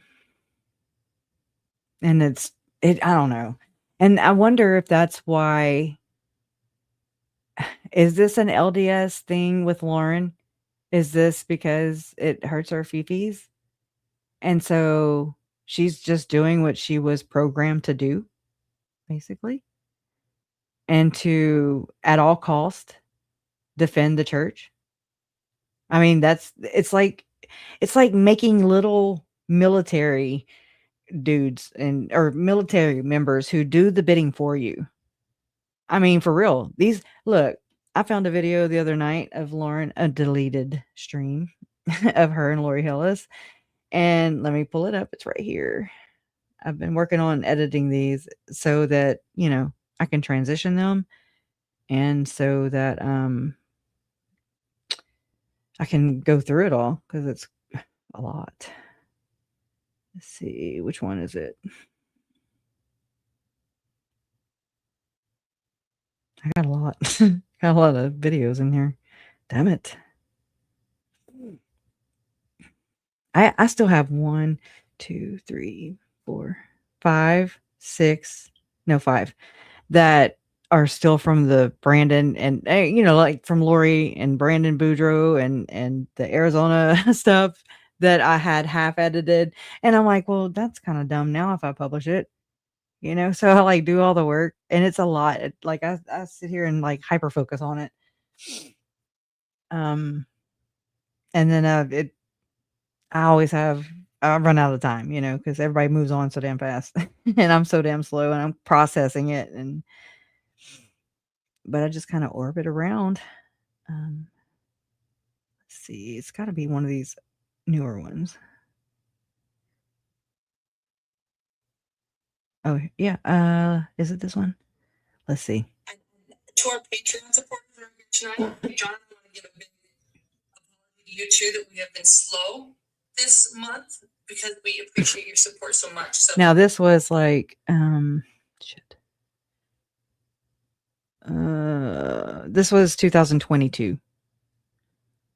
Share that. Okay. So Dr. John wanted me to share that too. Please tell them. I have been sick for over 2 weeks now. And she's been sick for a very long time with that cough, y'all. I find that very interesting. I remember her and Nate both had I had the cough. Like people started coughing after the Idaho trial for Lori. Straight up. Myself included. So I'm like, I even felt, anyways, I'm not trying to tell you how things go through my mind, because it's like, especially going to Rexburg, there's some good people, but there's also some shitty ones, okay? And that's me trying to be a realist and just understand that not everybody likes me. And not everybody, people look at me and they have accused me many times of, why are you trying to take down the church? And I'm like, first off, thank you for thinking I have that much power. Appreciate it. What the hell would I do with that? Please make that make sense to me. Like I never have been in the church business. I'm sorry. I've never been interested in the church business. No, you know what I mean? Requested. Don't forget that I sent you an email with the name of that song and a couple other ones that I thought for you and something else that I babbled on about. Are you using a different name now than you used to? I won't say it, but if so, well, no, because it was a text I got. But yeah, I haven't checked my email in probably about a week. So just get overwhelmed. I didn't say requested. I said Cresha, and I'm doing speech to text. So sorry. Don't be sorry. I don't even trust that stuff. I mean, because I don't speak fast enough. I sit here and just, I don't know. I'm weird with the electronics. Okay. So when people look, and so I have to say this, whenever people talk about how John doesn't make eye contact and stuff, y'all, I'm the same way on the camera. Like on this thing, when I push live, something happens to me and I'm just like, I get weird and uncomfortable. And like, let's say it's just, I'm in here by myself and all my intentions, everything, I've been working myself up all day or however long to, hey, I'm just going to go sit in front of the camera and I'm just going to let it rip. And I got my talking points right here and I'm just going to, not get so lost. And if I do, because then I just know I have a lot of editing, even more editing to do. And it just gets to be it can be a very aggravating situation, where you just feel buried. Like I said, I have like 4 or 5 videos that, I mean, they've been in this video app forever. And I just haven't been able to finish them because there's always something else on the horizon. But, anyways, I have a weird, I don't know what it is, but whenever I'm on camera, I've noticed I feel like if I stare into the lens, totally just like Lauren does, she looks like she's freaking making love with it or something. It's weird. And it's gotten worse, I'd say. I feel like people who I do not know are on the other side of this, right? With bad intentions. I feel like they can see into my soul. Anyway, so there's that. They can see into a soul or my soul. Hopefully not. And I'm just, again, I'm weirded out and I'm pissed off and I'm offended by the spiritual abuse that happened just on my family lineage. And I mean, I've mentioned this before and people are like, okay, it doesn't bother them. But then it's like when you start learning how LDS Inc. handles the dead, they don't respect the dead.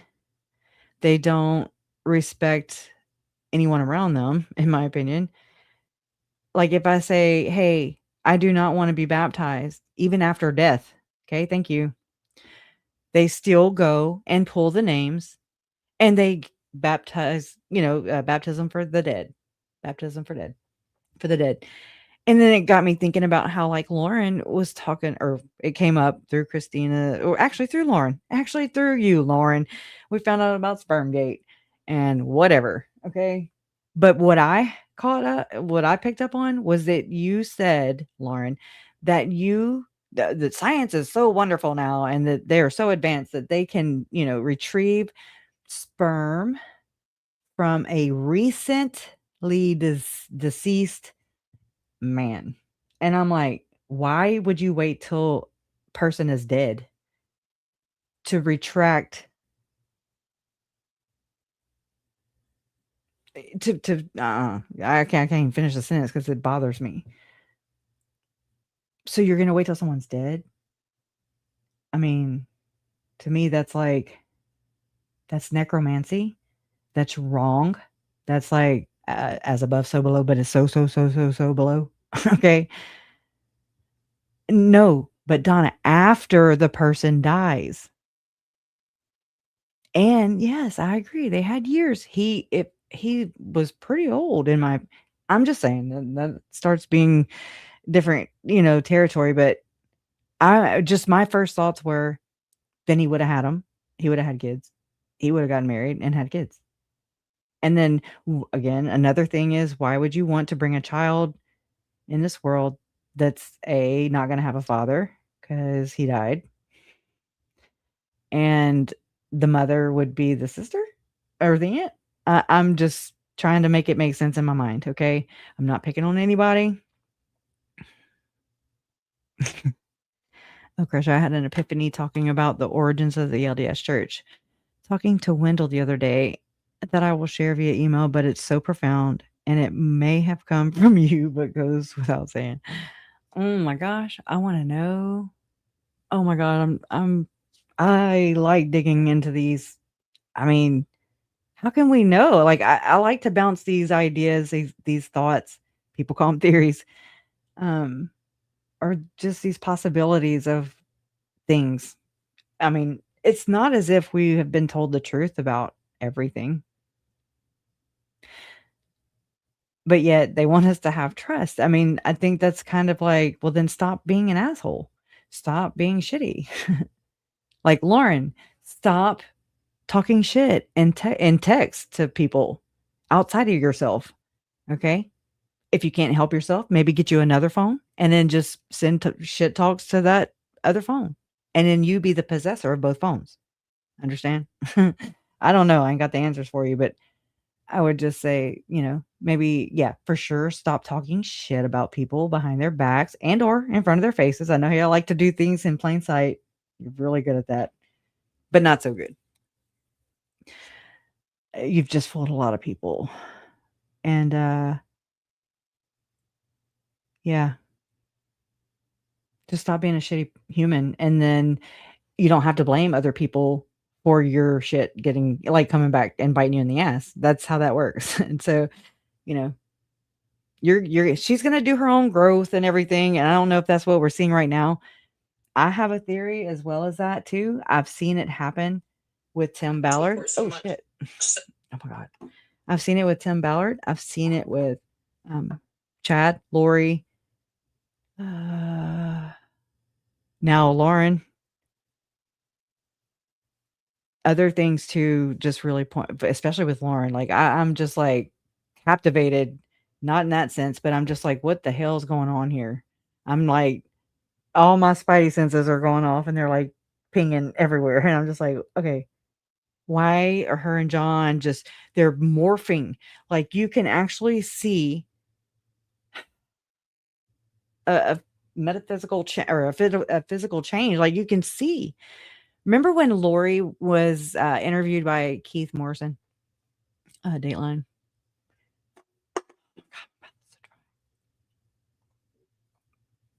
Aren't y'all glad Christmas is over now? Is it yet? No, not yet. Not here. All right, let me pull this up. Lori. I have Lori, Noreen, Cox, Yanes, Lagoya, Ryan, Vallow, Daybell. She sounds like a Pepto-Bismol commercial. Oh, Lord. Oh, it always double saves. Sorry. It does that all the time. I hate it. Like this right here. You see her face? She got the butter face. Everything looked good but a face. Okay. Straight up. Her face was falling and it can't get up. Hideous Jim. I love your name. Hey, girl. Hey, Miss Mojo. Too. I know you've been here, but I'm just saying hey again. Yeah. Okay. So what is going on with this? I mean, I was like, whoa. Holy crap, girl. You need some spackle or something. Something. I mean, look, she doing them. She doing the McArches too. Oh, shit. Oh, snap. Hold on. Let me duplicate this. Got to open another damn window. And I'll go look at some other examples. I just don't want to accidentally flash something or anything. Get taken down to YouTube jail.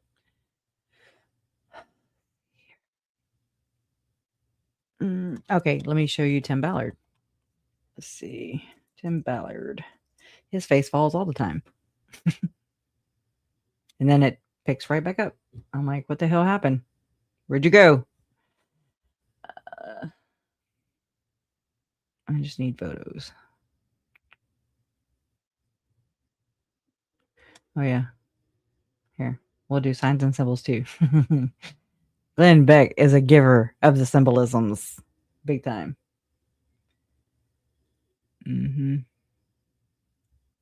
Glenny. CrimeCon. Fox News Nation. Red Seed Ventures. Rudy Atala. Jawad. CEO Tim Ballard. This is the Nazarene organization chart. David Barton. He's evangelical from Texas. CEO Tim Ballard. 2017. If y'all saw on Kara Burrell's channel recently, I know Huggy Bear had shared this with me a long time ago, and I remember watching it. I just didn't know who Stu Peters was, and I don't know politics very well, because I can't stand it anyways. But you still have to follow the character. You still have to follow the actor, okay? And Tim Ballard, he's registered and everything in a whole modeling agency, just like Dr. John Matthias is on the IMDb. Melanie Gibb is too. So is Jason Mao. I mean, here. This is the 666 right here. And this is what Joe Schmo did, except he put it up to his cheek right here while we were live. I want to say the last live or second to last live we did together. While we were live, it just caught my eye. Look, I don't normally I don't have like physical responses or like immediate reactions to but it hit me in my gut because we were live. And again, I used to always have to go and do all the research. I'd be on the other screens reading, sharing, and he'd be just minding the chat. So I didn't see him the whole time. I'm talking about Joe Schmo. But during that live, he said somebody's name in the Delphi case, and he did the not 666 like what Glenn Beck is doing here, but he did the to one cheek, his left cheek actually. And I mean, knowing that about Delphi and how I suspected it's raging with the rituals, okay, and that's why the corruption is existing in the Richard Allen case, okay. That's my opinion, and I believe that is also has happened in our case, and so there's that. And I believe this happens so often and so in our faces, but we just believe the narrative because it's the narrative. Remember what I read earlier about the commodification of tragedy, a comprehensive analysis of the true crime ecosystem. It's an ecosystem for sure, a very lucrative one too. It says, in the contemporary media landscape, few genres have achieved the cultural ubiquity and commercial dominance of true crime. Once a niche category, relegated to late-night cable broadcast and pulp paperbacks, true crime has metastasized into a multi-billion-dollar industrial complex spanning on-demand audio, prestige streaming television, literary nonfiction, and social media micro-content. This report provides an exhaustive analysis of the genre, interrogating the central tension identified by cultural critics and consumers alike. Does true crime serve as a vital informational tool? Just know it goes all sides, okay? As above, so below. That exposes injustice and aids in advocacy? Or is it fundamentally an exploitative engine that commodifies human tragedy for profit and entertainment? For example, Glenn Beck, he's all into, like when there's a tsunami or an earthquake or Hurricane Katrina. Guess who one of the first responders was for sure? Boots on the ground, Jason Mao. Recently, Hurricane Laura we had here in Lake Charles, hit us directly. Guess who was here? And I can't never think of their name. Aerial Recovery. That's Tim Ballard's buds. Okay. Aerial, meaning like from the air. Are they remote viewing too? For dollars, And then you got to think about how Jason Mao went to Afghanistan. Tragedy pimps. They are where they prey. Prey. That's my opinion. Frank Vandersloot also has like these humanitarian aid organizations. And they look and sound way better. No, they sound way better than when you look on the paper and you're like, oh my God.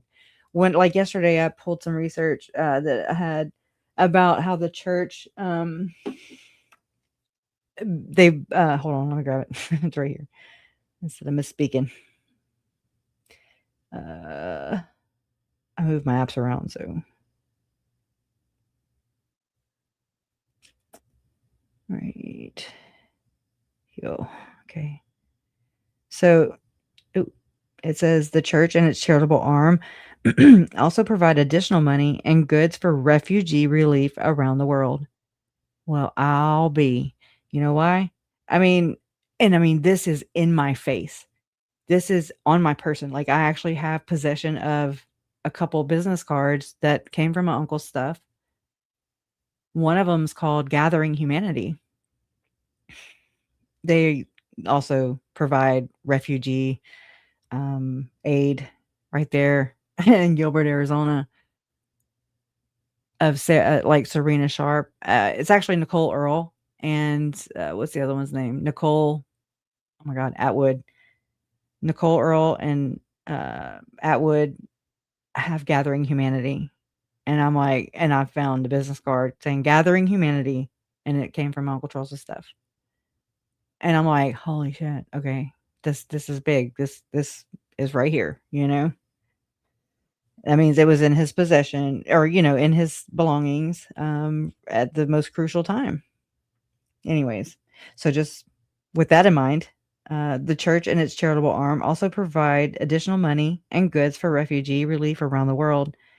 What are the 9 U.S. refugee resettlement agencies? The 9 agencies that will split the Latter-day Saint Charities donations are the United States Conference of Catholic Bishops. Let me push play. And International Rescue Committee, or IRC. U.S. Committee for Refugees and Immigrants, or USCRI.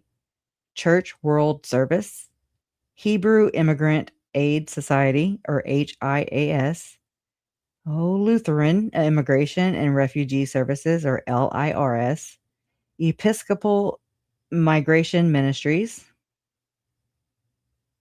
Wait on the next one. Ethiopian Community Development Council, or ECDC. Not ACDC, but ECDC. And then the next one is World Relief. And then according to its 2000... Oh, wait. I think I got them out of order. Nope. It goes backwards. Okay, whatever. We're going backwards.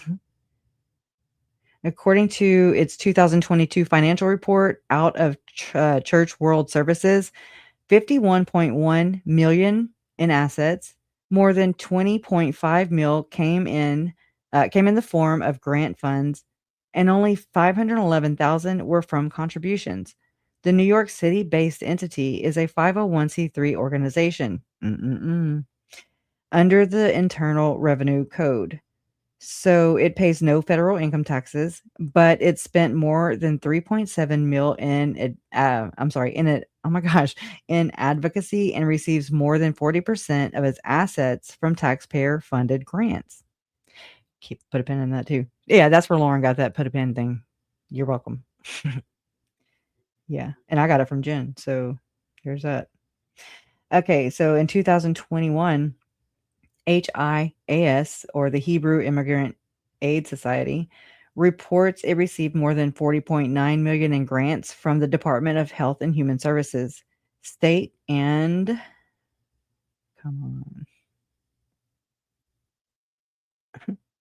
Grandma's slow, but she's old. I'm just kidding. Come on, damn thing's slow.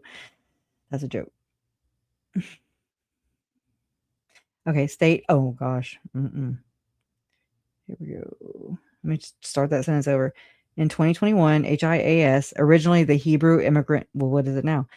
Hebrew Immigrant Aid Society, reports it received more than 40.9 mil in grants from the Departments of Health and Human Services, State, and Homeland Security, compared with 46 million in contributions. Next. Oh my gosh.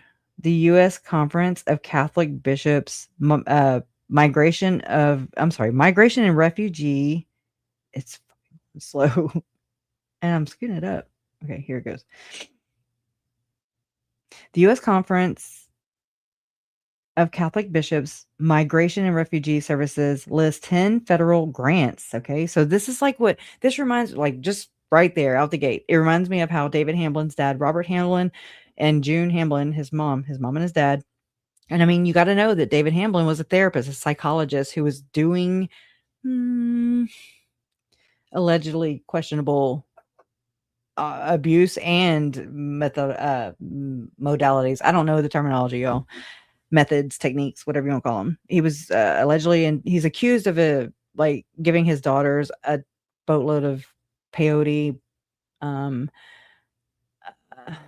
doing these like healing circles. I mean, basically, when you read the documents in that case, in the Hamblin case, and the Levitt ties to Ukraine, even made some weird accusations or admittals, I guess you'll say, of knowing and being or partnering up with Viktor Yushchenko from Ukraine.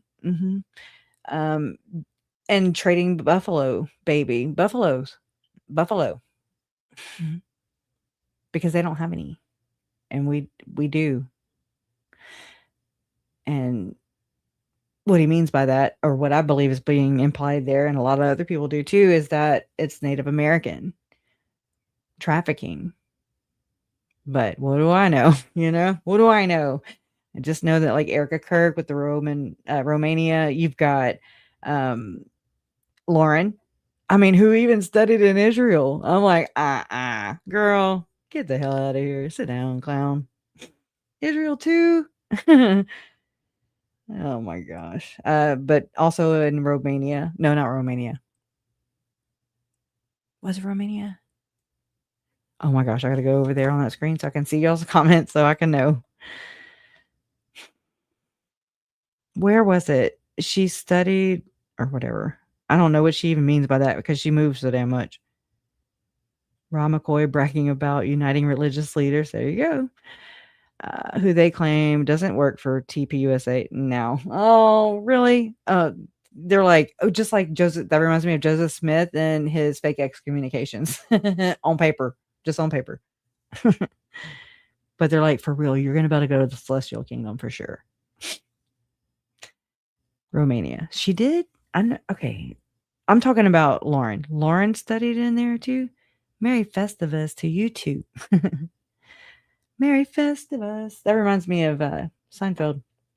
First, right? Am I right? Stairway to Heaven. Mama's in Trading, mine and hubby's favorite for sure. It's blocked. Oh no. I tried playing her video and it says blocked because of a copyright from Discovery Communications. No. That's weird that they show those now. I don't remember seeing, like mine said hidden true crime. Yeah. Unless I just didn't pay attention, and that's a possibility. But anyways, yeah. Hey, Hella. Thank you so much too. I did a disservice again. I can't get my head right. It really bothers me. I just want the information out there. Like I don't care how it gets out there. It just needs to get out there.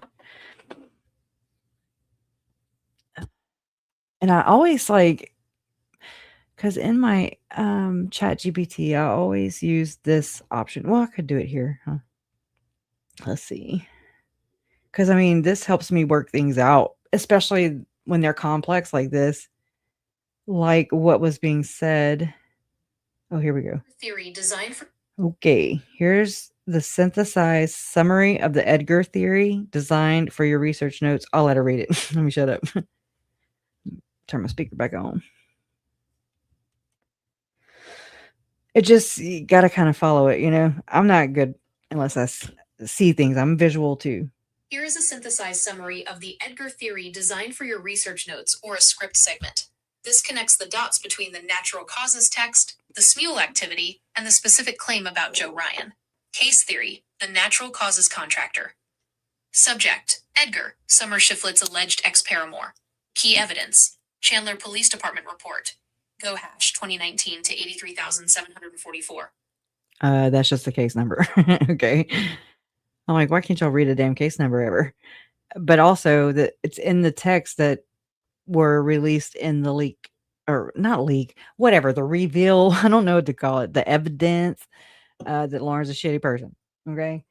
And she had conversations with Connor family, and I showed the chain of command because of ChatGPT, but she'll do it here too. That is another testimony or another statement or admittal that Edgar may have played a role in Joe Ryan's death. Okay. All right. So let's see. Let me see. Hella. I'm about to show you your slide. So just know that. Okay.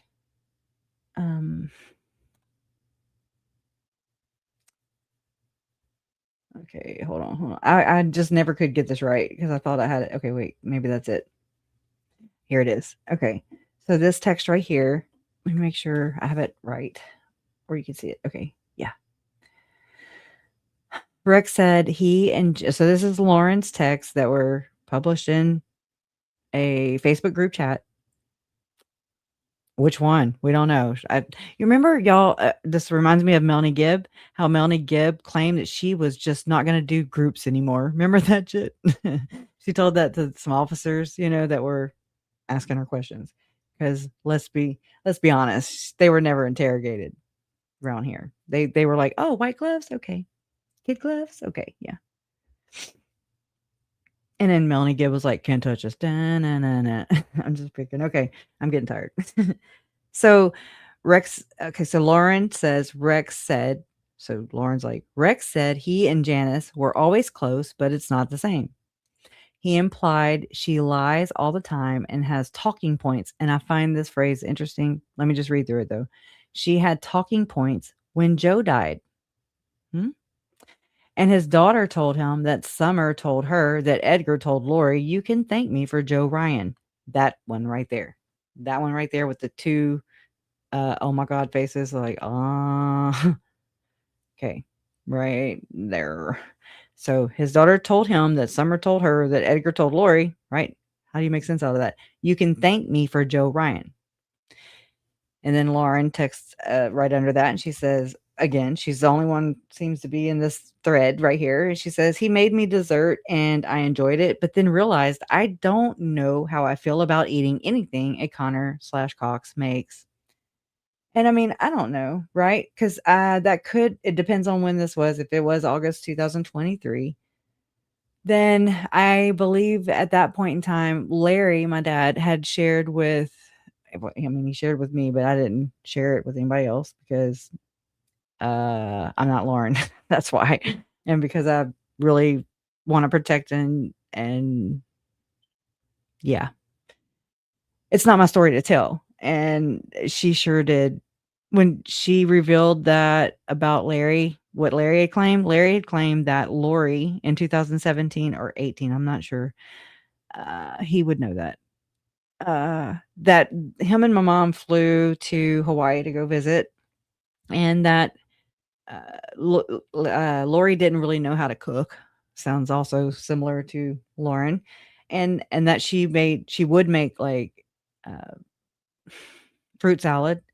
So she made a fruit salad, and then Mom and Larry had to catch a plane to come back home. And when he was on the plane, he was violently ill, and he at that moment he was just like, "Oh my God, she poisoned me," meaning he believed that Lori poisoned him.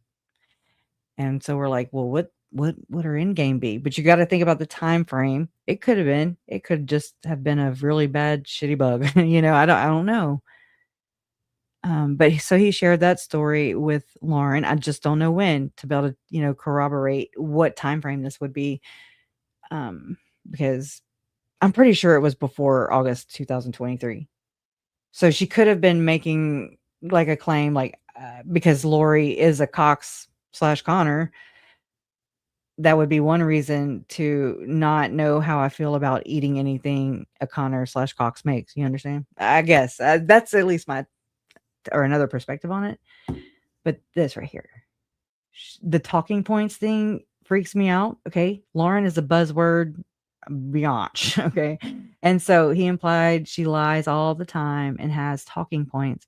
She had talking points when Joe died. What are these are these like zombie points? What are these points? Because this is something that blew my mind the other night. Sometimes I have these little revelations or whatever you want to call them. I call them, oh shit, coming to Jesus meeting or whatever you want to call it.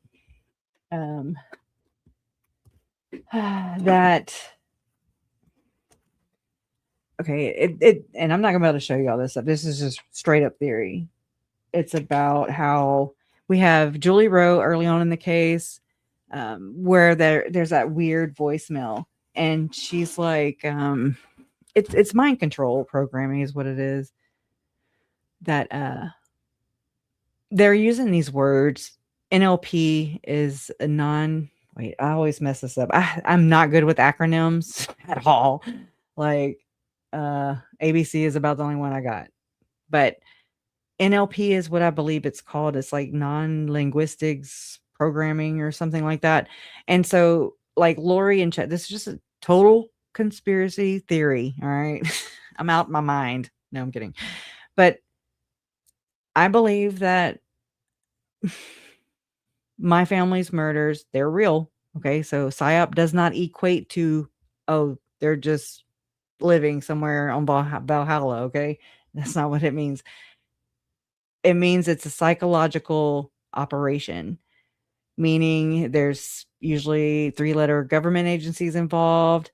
There are using words like orchestrate, removing missions, or you can have mind control slaves.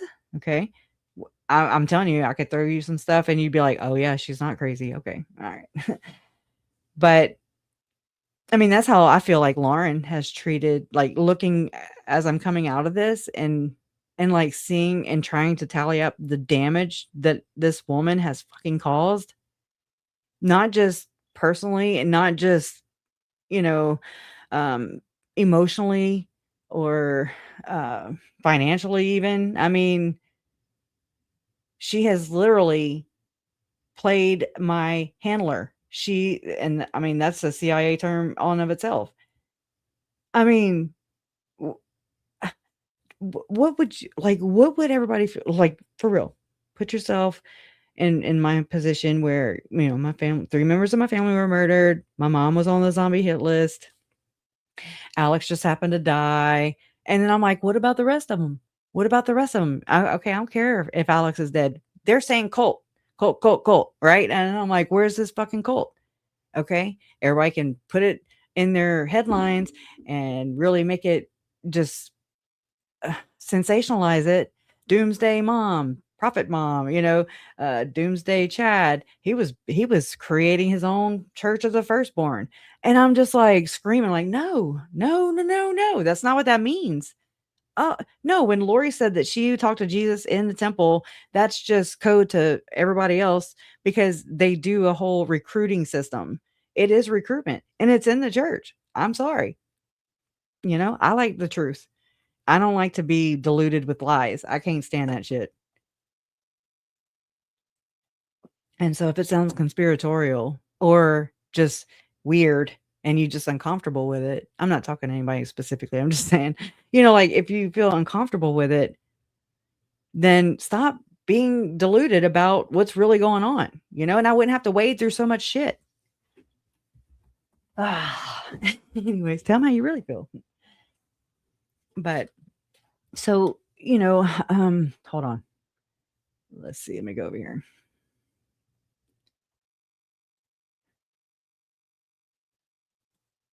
I don't even know what these are. Oh, I was like, there it is. No. So look, though, here's the same gift that Janet Russin has and utilizes and Tim Ballard has used as intel while on operations to locate trafficked children is remote viewing, which is what Tom Harrison was teaching Lori. I'm sorry, Julie and Chad. There's a lot of names to keep up with. I hope you can understand. It's crazy. Here's some other shit. So the church has really worked itself in a pretzel here. The only way that they can solve. Oh God, of course. God dang it. I'm really sick of this shit. Spying for the Lord. Oh wow. You know, it's just like Scientology. And then it's because they're using, in my opinion, allegedly, they're using the mainstream organizations, the church organizations, even the Catholic Church. I know I was raised Catholic too. My grandfather, Charles's dad, my mom's dad, went to Rome, went to Italy to go study Catholicism, and he shook hands with Pope John Paul II. And I'm like, now I'm like, oh, no, no, no, no, no. You know, and I mean, I get it. And I'm learning about Freemasonry and how, you know, like the Jesuits and like how that ties in. I mean, we've been infiltrated, y'all. It is what it is. So the faster we can get over that and get to the real information and the real harm and their plans as they're going, and you know what I'm saying? And without, I don't know, all the opposition all the damn time, then you have controlled opposition. It's just crazy. All this All of it because is that through video brute wouldn't play. force, which is like excommunicating people like me when I bring it up. Okay. I'm not gonna mess with it. I'm gonna have to get rid of this damn app because it usually gives me hell. Let's see.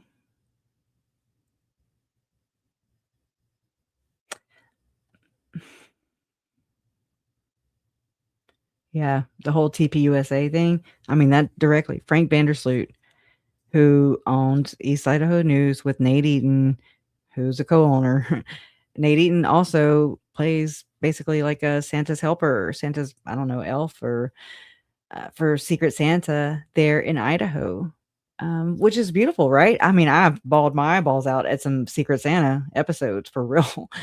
If anybody ever just wants to feel good, I mean, that's a feel good channel right there. I mean, to watch Secret Santa episodes, hell yeah.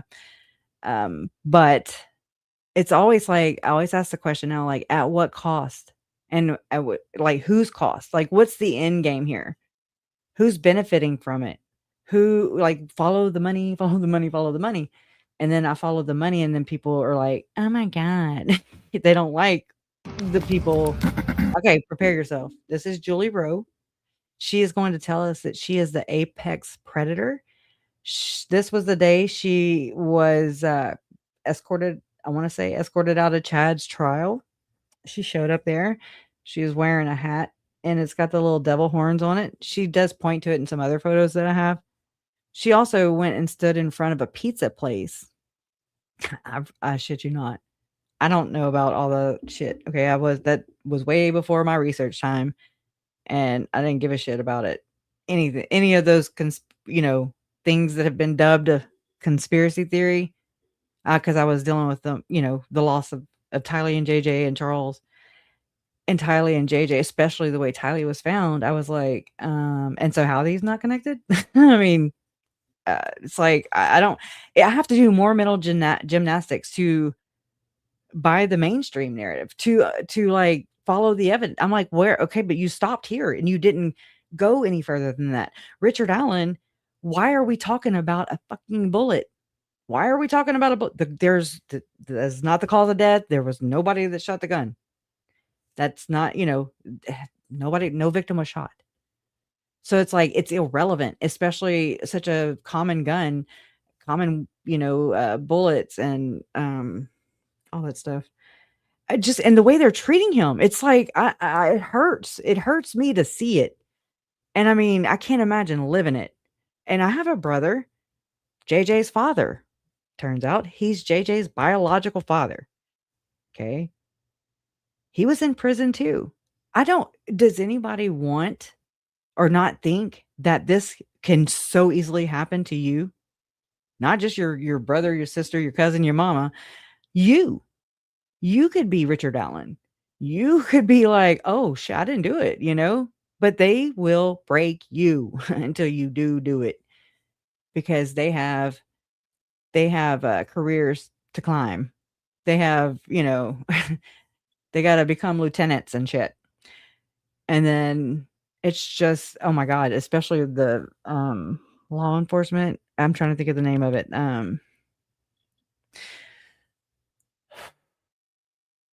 What's it called? Oh my gosh. I can't think of the name of it, but it's so easy. It's right at the tip of my tongue. With Freemason, I mean, they're basically cover the brother, the thin blue line or whatever. It's just brotherhoods. The church is a brotherhood. The church itself, when it goes to the temple, when you get a temple recommend in the Mormon church, me and you, regular just people, cannot just walk into a temple, but we can go to the church. That's two different things that are happening. It's that doublespeak stuff where they're saying one thing and then doing another, or they're saying one thing and then doing that other thing. And it's like, it's polarized. It's like two wrongs don't make a right, or two rights don't make a wrong, but it's direct inversion, you know?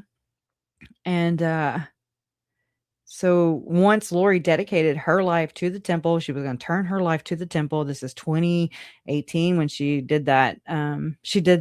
Or Melanie Gibb recorded her. They record everything. Do y'all not remember when Tim Ballard's, one of the girls, one of the women suing Tim Ballard claimed, it was actually his executive assistant, Celeste Borges, said that Tim said in a text message, which you can find on the lawsuits, we're going to have so much shit on everybody, we're going to drive them into silence. Don't that sound like Lauren?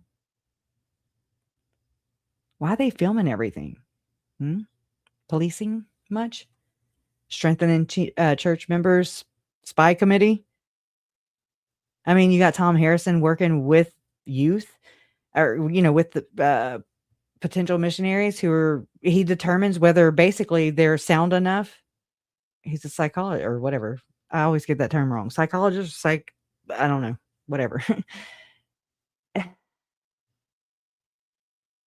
He determines whether they're sound or not to go on a mission that they pay for themselves, by the way. The church doesn't pay for shit. The church is just steamrolling its members, and they're supporting it. They don't know it yet. And if they do, when they do leave, they get shunned.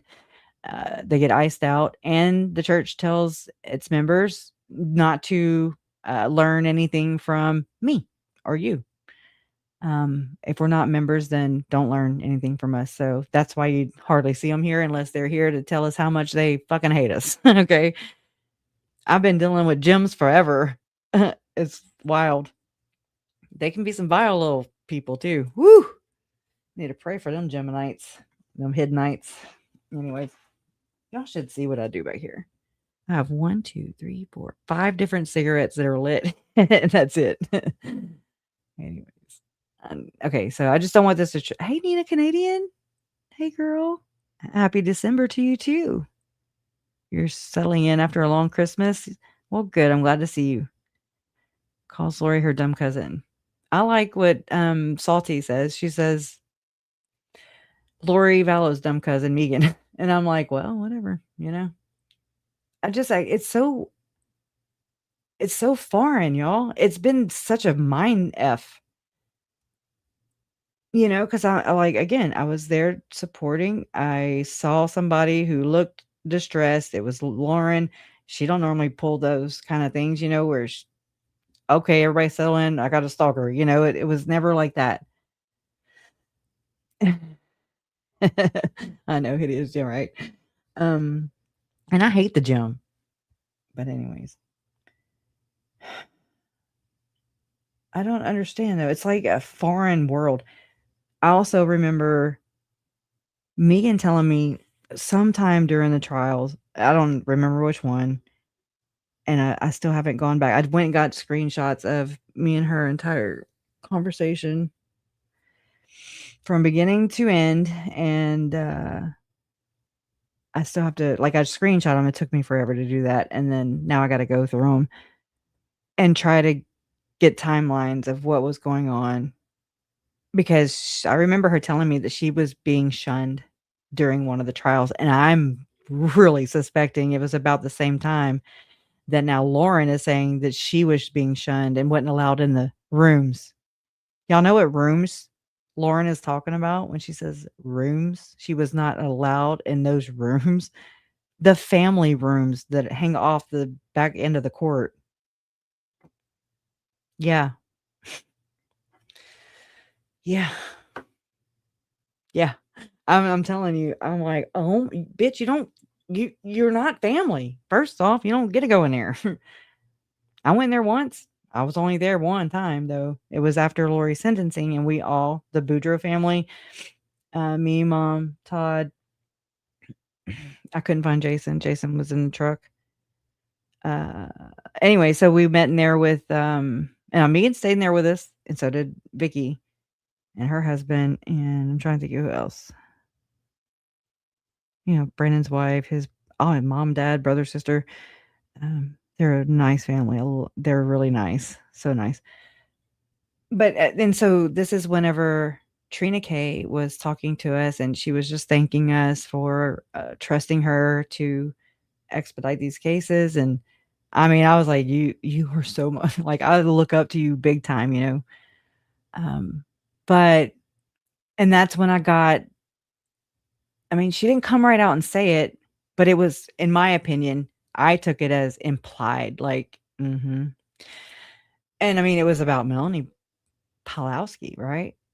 And all I know is, like, Brandon was standing up, but so Trina pointed at him and she was like, me, you, we got to have a meeting.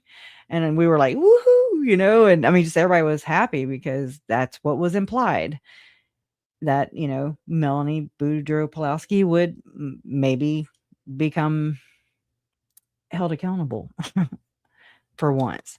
And I started thinking about it. I'm like, well, I'm sure they want to be really strategic with how they handle it with all the kids involved, especially with the aunt that, she was so influenced by, allegedly, the uncle that she just trusted as a vault, all the things, I'm just like, And I mean, I can imagine being Brandon. I couldn't imagine being his wife, Jen. I think her name's Jen, right? I'm sorry.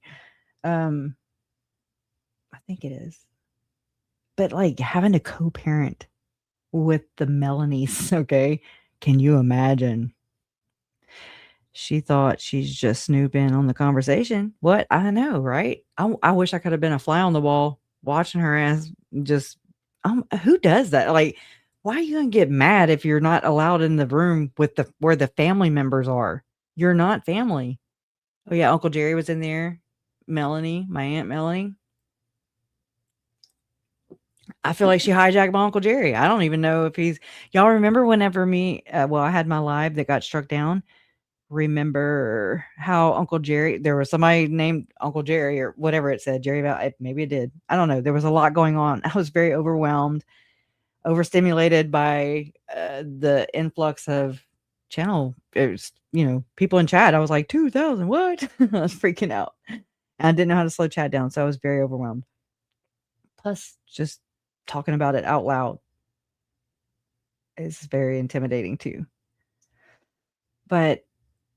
And so Uncle Jerry showed up and he said, I mean, this is kind of how we are. We snark, but we don't mean it. So that's why I took it the way I did, and Mom did too. And I mean, I'm not speaking for her. I'm just like that. Anyways, I don't know. That's what I gathered. And he was like, now I know. He said something like, now I know why I don't come to your channel or visit your whatever he said. And I was like, well, I don't remember what I said back. And then Mom was like, who is that? And then she asked what his code or what his nickname was when he was a kid or growing up or whatever. And he answered it, and it was what it was. And so I still don't know. But then as this has trickled out, why isn't Lauren sharing? I mean, she is the freaking queen of FOIAs, right? That's how she built her damn Patreon channel. I'll tell you that right now. Off of my family's freaking FOIA files. Why is she not publishing, or is she publishing any FOIA files from her own damn law and crime, the whole stalking case? No, I don't think so. Did she do the FOIAs, or did Grayson? I mean, I'm talking about displaying them on her channel, going over them like she does in grave detail in mine, in our, like in Brandon's case, in Charles's case. And he said Vicky and Lauren were super rude. Now I remember seeing that. And so Calissa, I want to know that. I wonder too.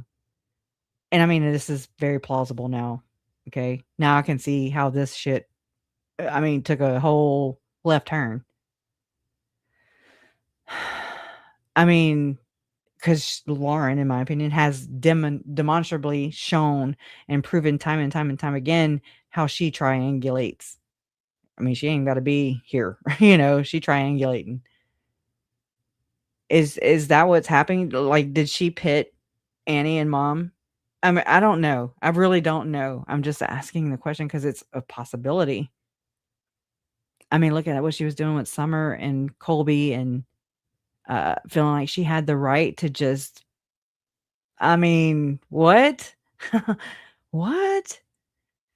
So to me, remember whenever Lauren brought up in her 9-hour live, and this is when she demonized Janice about the Kay Woodcock video, and that anyways. But Annie said Vicky and Lauren were super rude. Annie said Vicky and Lauren were super rude to her, and she had just finished with chemo. It was hard for her, and they pushed her out, made her feel unwelcome. Oh my God. I understand that. Not the chemo part, but I understand the whole. I mean, that was my mom. I was like, oh my God. I still don't, I haven't even processed that part yet because it's like, this is fucked with me for like, I mean, in the most vulnerable time of my life. I mean, for real, like I had to like isolate or not isolate, but I just felt like I just needed to just create boundaries and just fucking keep everybody just arm length away, all sides, you know. I had Jason, I have Jason, thank God. But I mean, he has health problems. It just, you know what I'm saying? Regular life, just life stuff to deal with on top of that. And then trying to do it without mom, you know, because I just was like, well, okay, kind of no contact, but not really. You know, like I don't know how to talk about this whenever, you know, it's so public, but I mean, I hope people can understand that this is what has, I believe, been caused by Lauren. Straight up. Because it was when I told my mom what I suspected Lauren and Lori of doing. And I mean, for real, at that time, I really couldn't talk about anything. I didn't know how. I couldn't get it out. It's like I've been traumatized. And it's like, it's been like a handicap. It's been a struggle and a battle. And it's very frustrating.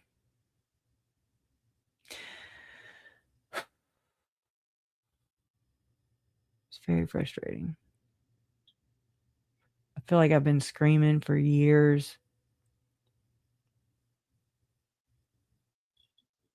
And like the right people just can't see me or they won't look at me or whatever that is. And then it's like, it feels like Lauren was this big, huge shadow, just like hovering over me or something. And if I can give you a visual, that's what it's felt like. And as soon as like, did that live that got struck down and she showed her ass even more, in my opinion.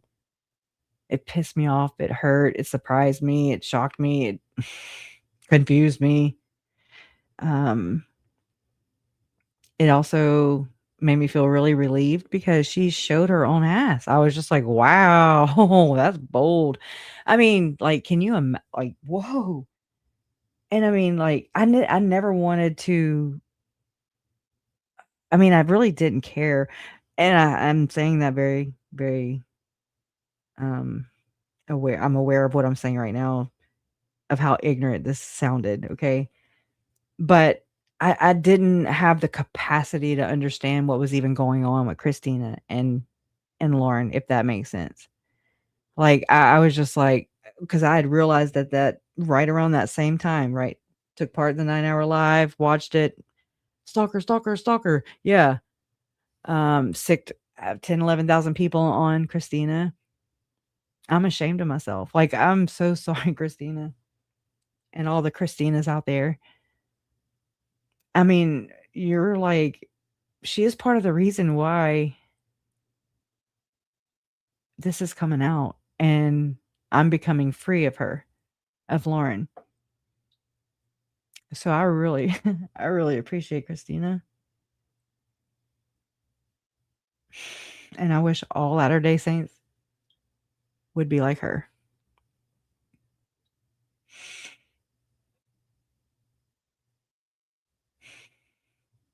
Anyways. It's such a flip, right? I mean, at least it is for me. It's like, how do you go from right here, 9-hour live, ladies in stress or distress, your eyes are blurry by the time it's over. You're like, oh my God, my head hurts. What did we just see? Oh, you said there's evidence, but I don't see none the second time around, when you're not running your damn lips and your mouth and going, and what's our other word, y'all? Oh my God. Maybe I've been blessed and they went away. I doubt it. Oh my gosh. She always says life. She don't say lives. She says wife, life. But she don't say wives or lives. Like the plural. And I'm like, why? It's a Latter-day Saint thing, in my opinion. Okay, my comments are flowing there. Triangulating case said loosely, mind you, that is unless she retaliates laugh out loud, and then that'll be a case. I was really let down by Trace, and I'm just like, wow, how I don't understand. We're like bridges apart, hey, I'm glad that I don't know. It's just awkward. Because I was still trying to size up what was even happening. Like, oh shit. It's like you come to a realization and you're just like, I got duped. Oh my God. Oh shit. The texts are about me and my family? And maybe Tylee? Are you fucking kidding me? Oh my God. Then I was so pissed. And I still have my peaks and valleys, okay? Like I'm sure y'all been seeing it. And I'm sorry if you are new here, like I have my moments, but damn, we talked a lot more about the case stuff, which I'm kind of not missing, but I need, I still need to talk about it. What did Trace say? Did I miss it? Or who said it? And I'll go find it. Oh, yeah. My family. Yes. Moited. Yeah. Good one. Thank you, Autumn. So y'all doing okay tonight, though? I wonder all these things. That's what I'm saying. I'm having to question, and I'm sure to whatever degree, again, we go through these things different. We're all right individuals. We all grieve different. We realize things different. We're different dynamics, roles. You know what I'm saying? There's a lot of different factors in here. We took different paths with different people. Or difficult research. But I mean, it is definitely plausible. It's definitely likely, actually, because she triangulated me and my mom straight up. Boom, boom, boom. And that was from Utah or wherever the hell she goes. On her tour, trial tours, she a trial tramp. Oh, well, let me finish playing this. Oop. It takes a little bit for it to go on. Oh no, my Wi-Fi is turned back on. Hold on. What the hell? Oh, okay. Based on this new evidence from the Chandler, it does that. Here is a synthesized summary of the Edgar theory designed for your research Can y'all hear it? or a script segment. This connects the dots between the natural causes text, the Smule activity, and the specific claim about Joe Ryan. Case theory, the natural causes contractor. Subject, Edgar, Summer Shiflet's alleged ex-paramour. Key evidence, Chandler Police Department report. Go hash 2019 to 83,744. Text messages between Lori and Summer. Smule account activity. 1. The natural causes specialist. The most chilling aspect of this discovery is the specific skill set Summer attributes to Edgar. When Lori asks if Edgar could be the shooter, likely referring to the attempt on Brandon Boudreaux or Tammy Daybell, Summer dismisses it for a terrifying reason. The quote, "He usually makes things look like natural causes. The connection, Joe Ryan, Lori's third husband, died in 2018. The official cause of death was a heart attack, a natural cause. The discrepancy. If Edgar is a fixer who specializes in non-violent appearing deaths, Joe Ryan's heart attack becomes immediately suspicious, especially given the hostility the family held toward him. 2. The admission of guilt. We now have a context for the hearsay chain Lauren mentioned earlier. Edgar told Lori, "You can thank me for Joe Ryan." The interpretation. Previously, this sounded like an uncle taking credit for winning a legal battle or causing stress. The reality. In light of Summer's text, this statement is likely a confession. Edgar was telling Lori, "I eliminated the problem, Joe, and I did it so cleanly that it looked like a heart attack." 3. The Smule Covert Network. The police report confirms that the singing app Smule was used as a covert communication channel, cryptic and coded details. The user, Edgar, operated under the handle Zizix. The method. Summer confirms Edgar left her a message on his Smule page. This wasn't just about karaoke. It was a way to communicate without leaving a text trail on standard carriers. The pattern. This mirrors how Lori and Chad used the app, e.g. the Hallelujah song with revised lyrics for Alex Cox, to signal spiritual or physical transitions. 4. The revised chain of command. This is no longer an internal family secret. It is an external, quote, contract. The fixer, Edgar, the external actor/professional. Action. Allegedly kills Joe Ryan, 2018, using a method that mimics a heart attack. Comms tells Lori, "You can thank me." The sister, Summer Shiflet, knowledge, knows Edgar's capability. He wouldn't miss. Natural causes. Comms discusses Edgar's whereabouts with Lori on Smule/text. The client, Lori Vallow. Benefit, Joe Ryan is removed. She gains control over Ty Lee and potentially insurance/benefits. Research insight. The Edgar narrative shifts the timeline of the conspiracy back to 2018. It implies that Alex Cox wasn't the only enforcer Lori had access to. It suggests she had access to a different kind of danger, one that doesn't leave bullet casings, but instead leaves heart attack victims. Would you like me to analyze the Hallelujah lyrics mentioned in the report to see if they align with the last rights theory regarding Alex Cox? Here is a synthesized summary of the Edgar theory. It started over. Okay. So I know it's hard to follow because she's just kind of choppy and she just is, breaking it down. Because I was like, oh my God, it goes from Rex from Edgar to Lori, Lori to Summer, Summer to her cousin, which is Rex's daughter. Rex's daughter tells her dad, Rex. Okay. And then Rex tells Lauren.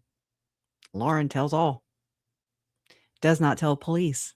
Do you see what the implications are there? Instead of just being like Gossip Girl, she handles it as tea. Hot tea. Get your hot piping tea. That's that shit I can't stand. Oh my God. You know what it's like to hear that your family's paying their murders and all the shit you're going through is just some fucking tea? Oh. And maybe it's just her. I don't know. It's very aggravating. And then that's the same people that are like, you're just jealous. And I'm like, you are insane. You are fucking insane. How about that? How about them apples?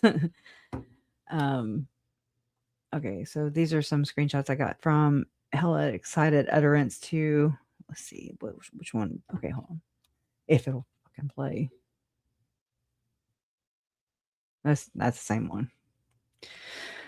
La la la. Yeah, here's the exchange that was in the, well, hold on.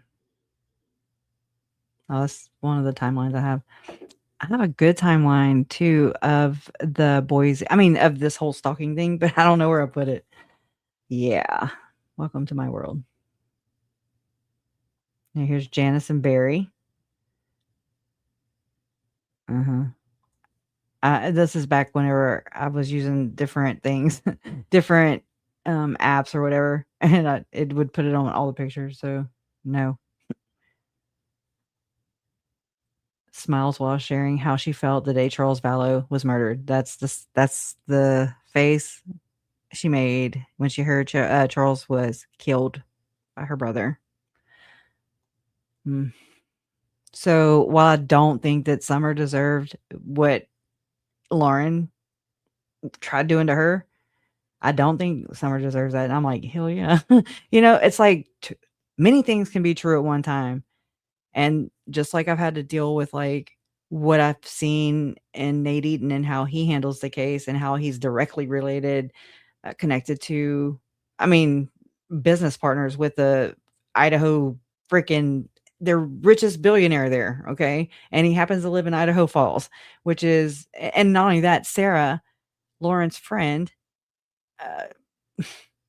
I mean, she works for him at points in time. Campaign trail for Mitt Romney, and you have Frank Vandersloot, he's like his biggest donor back then. Has Trump and Trump Jr. and Mike Johnson at Melaleuca, right there in Southeast Idaho, where Chad lived, where my family, where Tylee and the kids were killed. Tylee and JJ were murdered. And did y'all see the oh, I've already had this theory straight up. The the guest that Nate had, I want to say yesterday or day before, sometime in the recent history, about murders happening in Yellowstone. And then you got Lauren doing the fucking pings. Oh, come on. And then where'd she get the pings? I remember when she said, and I mean, this was in person. This was after the kids' memorial. And we went and ate at a restaurant. It was, me, Mom, Larry. I don't remember all the people, but I know that's when I met Lindsay, Megan. Except I met him, I met Megan at the memorial, but not really. I stayed really to myself. I was crying.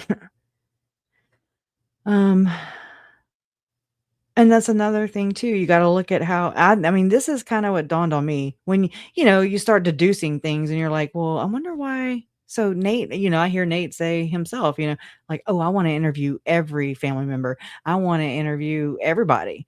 And I'm like, oh, okay.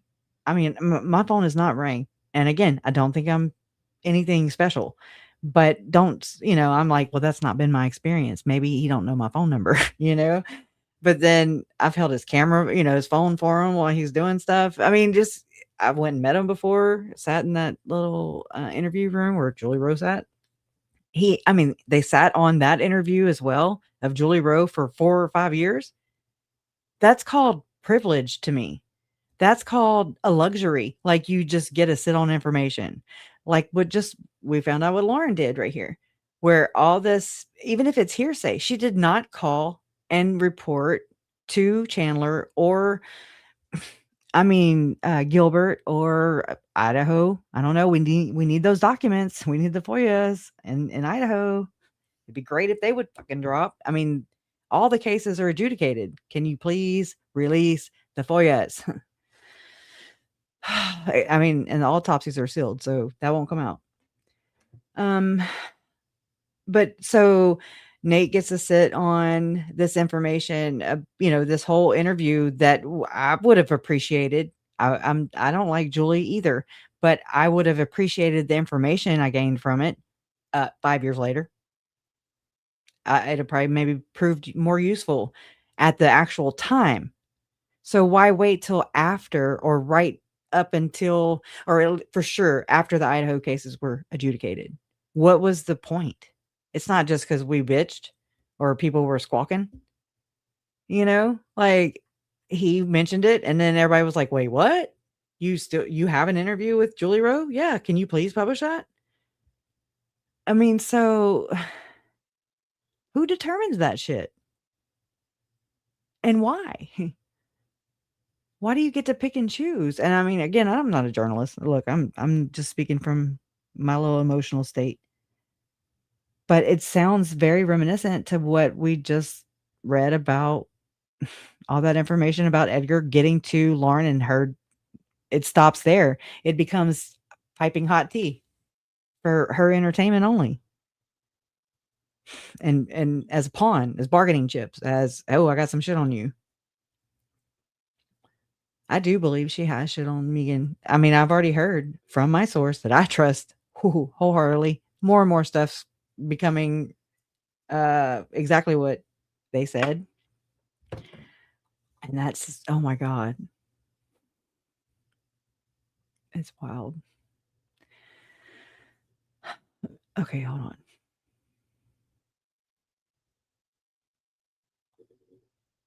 I'm so hungry. Okay, yeah, let me switch this. Oop. Let me switch to this tab. Right here. No, this isn't it. Shit. Here. All right, let's start over. Okay, August 2023, Lauren writes to the group chat. She says, I don't know. I think I support them showing the collection off. Only because I admit that if I was in the strange business of estate buying and selling a business I know nothing about, I'd probably try to find a way to let people to know it was the Murdaugh collection too, without actually saying it. Oh my God, that's so telling. Which is sort of what they did. Oh, okay, so why are you bitching? Okay. So, oh my gosh. Then they threw those monogram pillows front and center. They landed the jackpot, and it will likely help their business for years to come. But maybe I'm just the daughter of a white collar criminal who taught me some business tactics. That's scary as fuck. Lauren. Okay, so August 2023, Lauren, this is that one I read. Rex said he and Janice, that's his sister, were always close, but it's not the same. I don't know what was before this text, so he meaning Rex, implied she lies all the time and has talking points. Interesting phrase. She had talking points when Joe died. Okay. And his daughter told him that Summer told her that Edgar told Lori, you can thank me for Joe Ryan. Lauren says, okay, and then two people reacted. Did you come forward? Two people in group? I'm just asking. Joe Ryan deserves injustice too. Little justice gatekeepers. He made me dessert. Lauren says, he made me dessert. She's talking about Rex, I believe. And I enjoyed it, but then realized I don't know how I feel about eating anything a Connor/Cox makes. And this is what made me think it could be after the time that Larry, my stepdad, shared with Lauren and John in confidence, right? That Lori, she didn't cook, she couldn't cook, or she wouldn't cook. But Larry did like this fruit salad that she would make, and she made some. And then Larry and Mom were on their return flight home, and Larry got so sick he thought he was about to die. He's not a dramatic dude, like he's pretty level at all times. And the man felt like he felt like she poisoned him, and that was back in 2017, 2018. Could be the reference right here that Lauren is, maybe this was after Larry told her about Lori possibly poisoning him. And then maybe she's saying, hey, he made me dessert, meaning Rex made me a dessert and I enjoyed it, but then realized I don't know how I feel about eating anything a Connor Cox makes. Okay. That's just my take. Could be anything though. And this one says, Lauren, August 2023 timeframe, Lauren Matthias in a group chat. Lauren says, thank you. And then the next text says, Megan Connor now is wanting to talk tomorrow to pick my brain about podcasts because she is ready to start hers. I'm just the Connor podcast coach. You're just self-righteous biatch.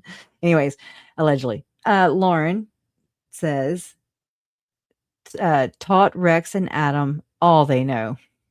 Okay. They call her a god, right?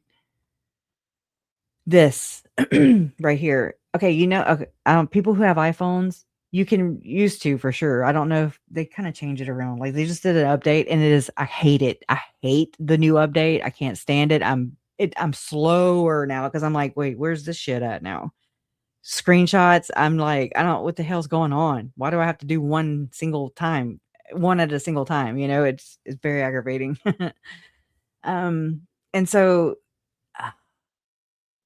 forgot what I was saying. Oh, so when you replied, at least at one point, you could reply to, like, let's say, somebody texts you some things and you want like, and they're different text or talking points, whatever you want to call them, without being conspiratorial, like this. That's 1, 2, 3, 4. That's 4 separate texts. And so you can reply to Rex said, he and Janice. And so you can hold this down, this one text bubble, and then it'll say reply, it gives you options. And so when you do choose to just single that one comment out and reply just to that one comment bubble, you kind of get this screen right here where it looks like this smaller print right here. Okay. It looks like it's this bottom comment looks like it's reacting or replying to this one right above it, in my opinion. And so this says August 2023, but I don't know if that's when it was posted to this group chat, because this says January 4th, 2024 at 4:03 p.m. So I don't know. I'm going to go with the one on the texts, on the app right here, the screenshot. Yeah. So this says Lauren replied to redacted. And it says right here, trying to act like some inmate wants to reach her. I was like, I'll be damn, you sneaky little sneaker. You sneaky little sneaker. Because I was like, okay, yeah, I read it just like that. And I was like, oh, no. Mm-mm.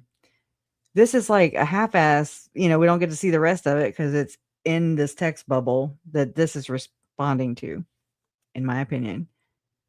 Should I start promoting every DM I get? I mean, that could be a legit question and not just some sarcasm. Maybe, I don't know, because this sounds like what Lauren is accused of or alleged to have done, even by my source, trying to act like some inmate wants to reach her.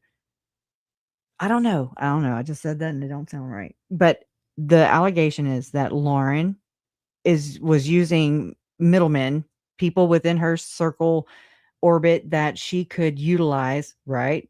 Because she's just, in my opinion, like the church, and you ain't gonna find nothing connected to her or to them. Her, yeah. But him, I mean, to the church, you can get within certain like the SEC filings when they got fined for hiding money for 22 years.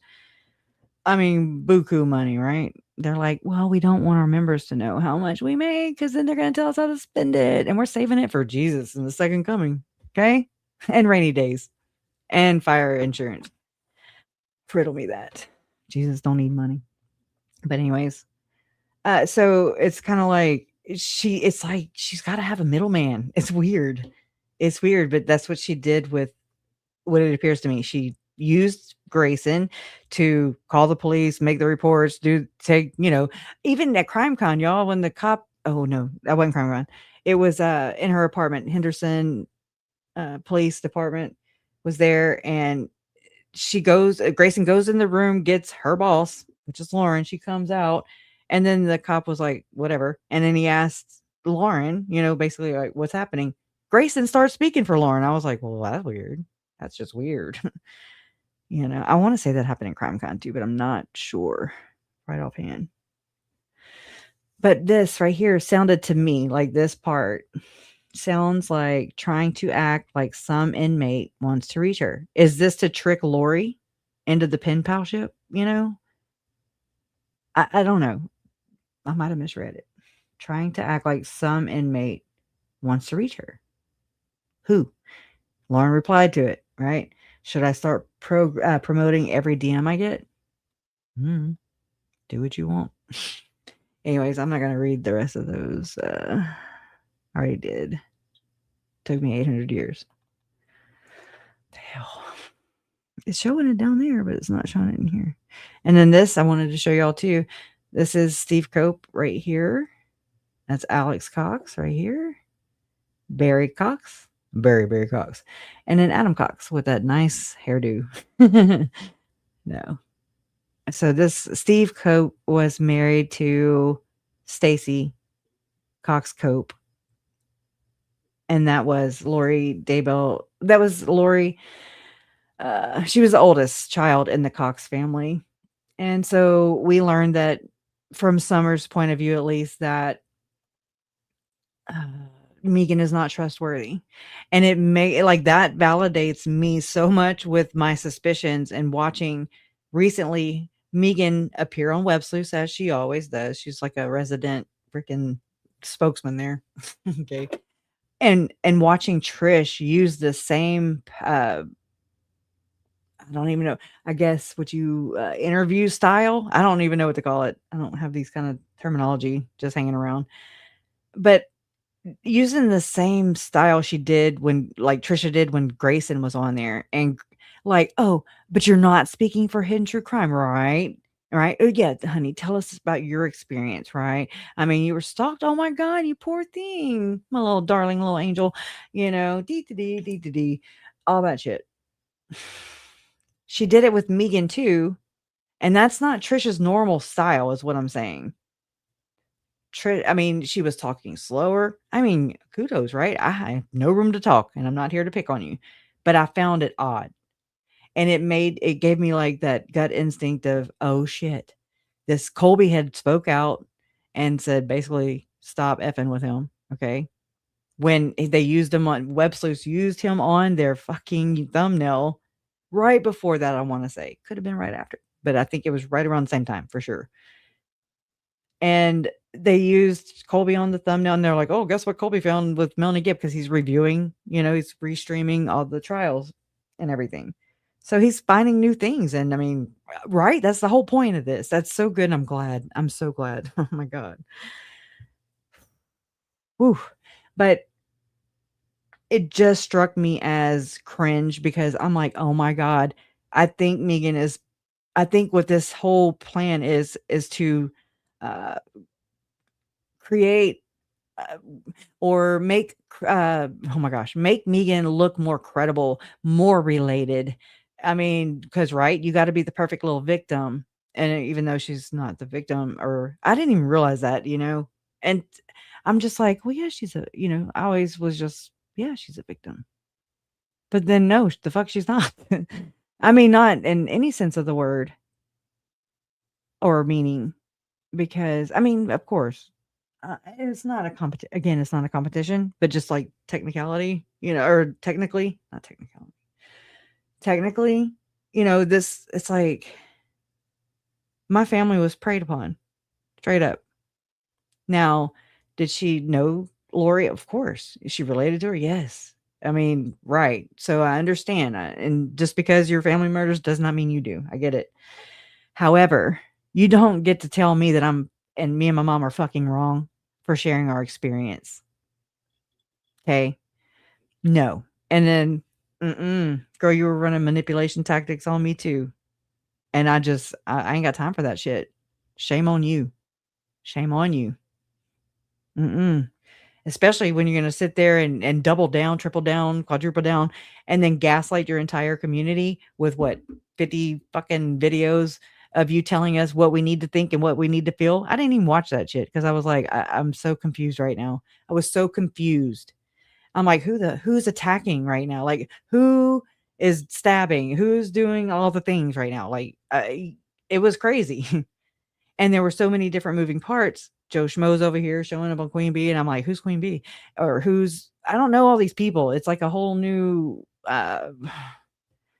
not true crime, like not the people that are my regulars, I guess I don't know what to call it. And, but I mean, I'm so glad it led me to so many awesome creators and just different people to interact with and learn from and share with. And I mean, thank y'all so much. It's been awesome. That part, the community part, we've got our kinks, but damn. Yeah. Let me grab this link too right here while I'm right on it. Because in here, you can go to the bottom of this page. And I'm going to show you. I just put it in chat. But you can go down, down the line, the timeline. And once you get to the bottom, I don't want to make y'all dizzy or nothing, or I'd go fast. But they had this. So this is Brandon's. And then they also have Lori, like Idaho, Chad, more than This is more focused on Arizona, Brandon, his case specifically. But I mean, I loved finding this page or this website.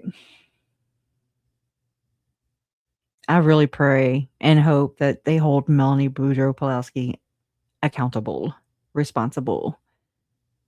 I mean, this was just in July. Why would all that take place with Trina K in the family room that Lauren couldn't get into? So just know she was pouting and plotting revenge on the other side of the damn door. And you know what? That explains how, like I said, that whole hot mic moment, I feel like that was staged before to catch a hot mic moment. You know what I'm saying? Because I don't remember if it was like Donna I had talked to, my moderator who was streaming it while we were at the sentencing hearing in Arizona. I didn't know if I'd seen it maybe because me and my mods, we had our own personal, like we talked on our phones, using our phones or whatever, using text, and we had a group chat there. And we still do, just minus Trace, who created the damn things to begin with. But anyways, I remember hearing this, like somebody said, and I just don't remember who it came from or where I heard it, but I remember hearing something like Web Sleuths just heard you on a hot mic, and I was like, okay, well, I'm not fucking saying anything, like I wasn't worried. But I don't remember who told me. I don't know if it was Trace that told me, because Trace was there at the sentencing hearing with Joe. Okay. I mean, I say with Joe. I don't know if they showed up there together, but you know what I mean? And so Joe is who set the tent up, which was where the hot mic moment could take place. And okay, so when you come out of the courthouse, no filming. I'm just kidding. I want to know if Lauren if she pulled a permit from the city to film. Just saying, you got to pull that shit. You can't just be filming everywhere. Oh. Hold on.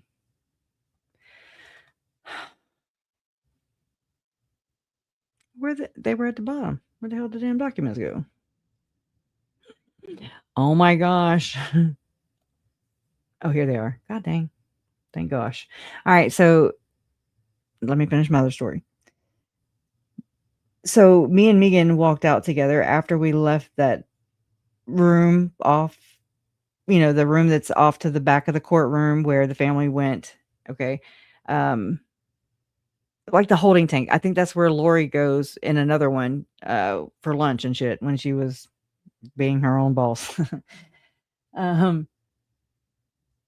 So it was like that. And then, okay, so whenever I walked out, I'm looking for Jason and Silas, and I'm like, I don't see them, but then I'm also coming down from that whole thing, going and talking in front of Lori, in front of everybody, in front of the cameras. And you know what I mean? It's a rush in a sense, because there's so much that goes into that moment. And it's like, you're there. And my mom cried, my brother, it's intense. My uncle, and seeing Larry on the screening for me, Colby. I mean, I was so proud. He called her tragedy. What was it? A tragedy pimp, or I forget what the term. But I was like, you go, boy. Like, oh yeah. It was just intense. And so when you walk out of there, you're upstairs or whatever. I don't even know. And Megan was like, you want to go out the back? And I was like, no, I'm looking for Jason. And I mean, so walking out, and then you see the tent, but people are just kind of scattered out. I don't really remember too much from that point. I didn't sit there and count. And I mean, I don't know that place. Like, this is my first time ever being there and coming out of the courthouse or going in the courthouse. So coming out, and so you see this tent and you're walking towards it, and I say tent, but it's just, it's the canopy. And so you see a couple of news people in there, and I know that's where Mom and Uncle, Jerry and everybody will go. Brandon will go and talk afterwards, right? Todd ended up talking. I was proud of him. And so in the corner, I say in the corner, so towards the back of the canopy, sitting on the ground like two huddled up little hussies, the right corner. Okay, so I walk up to it, and Joe's underneath the canopy, and then Grayson and Lauren are under the canopy to the back right corner, huddled up. And Lauren like points her phone at me, but she did it like in a passive aggressive way. Like she kind of just, you know that, that GIF or whatever that we have on loop now, thanks to the Boise incident, where Lauren is being a sarcastic little, what, and she just like points the camera. I mean, it really, Janice, you could have a case there with, I mean, because she could have pulled a weapon out and you wouldn't know. I mean, that's kind of scary when you really think of how fast and how aggressive she did that, and just whipping her camera out like it's a weapon. She weaponized her damn camera, her phone. And I mean, Jason brought that up and I was like, oh yeah, I didn't even think about that. But anyways, just whatever. But yeah, so she kind of did like that under the tent, where she just kind of pointed her phone at me, and she was just like, but she was kind of moving it back and forth, like not pointing directly on me, but she was saying, do you want to be on camera? No, yeah, no. And then she just kind of turned the other way. You know what I mean? And I was just like trying to adjust my eyes, looking for Jason, trying to figure out who's who, where am I at? Who is you?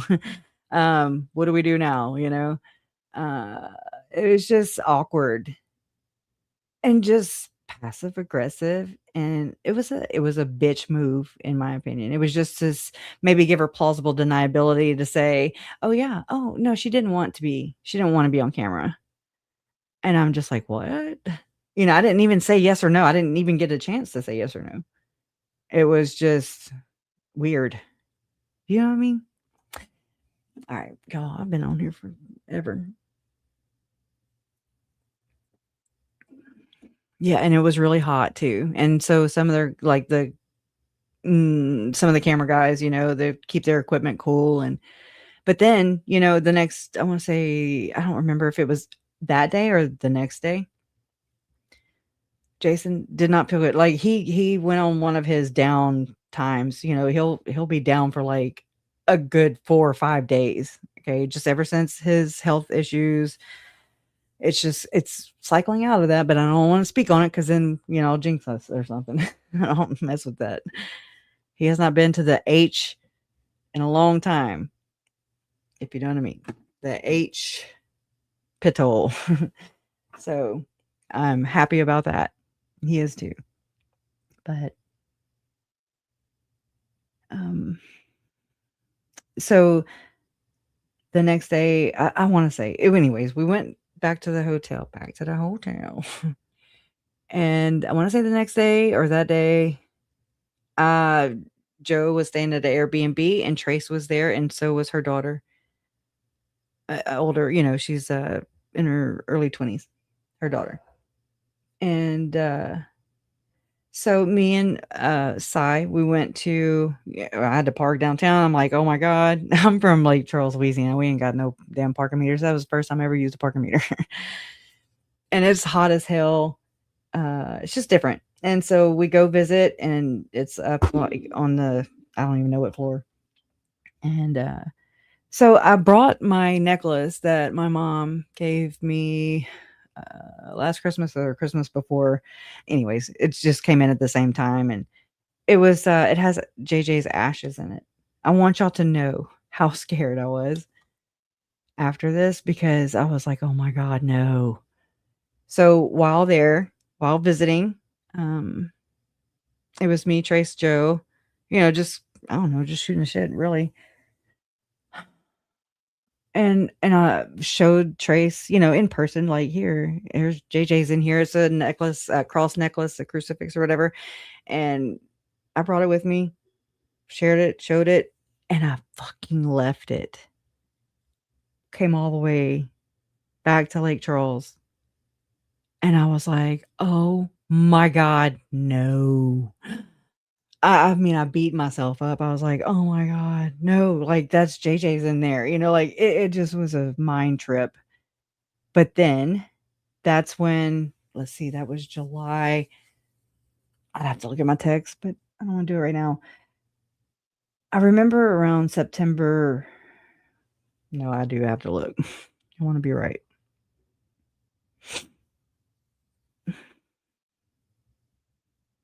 Let's see. Joe Schmo.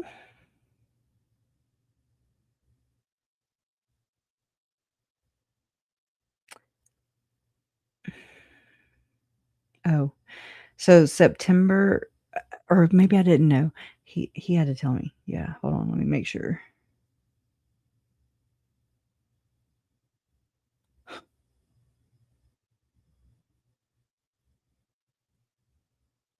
I didn't even think about going through his damn text and see what I can pick up on.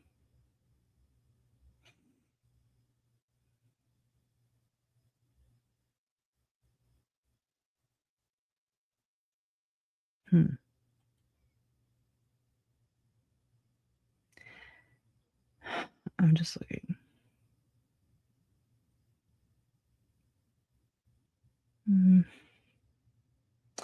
September 9th. Okay, so CrimeCon was September 5th. Joe Scheme. Wasn't it? Yeah, it was September 5th, right? Labor Day weekend? Oh, yeah. I see this. Okay, hold on. Let me go a little before that to make sure. Because I'm just kind of looking at all their behaviors and what was kind of going on at the same time. Around the same time. Huh.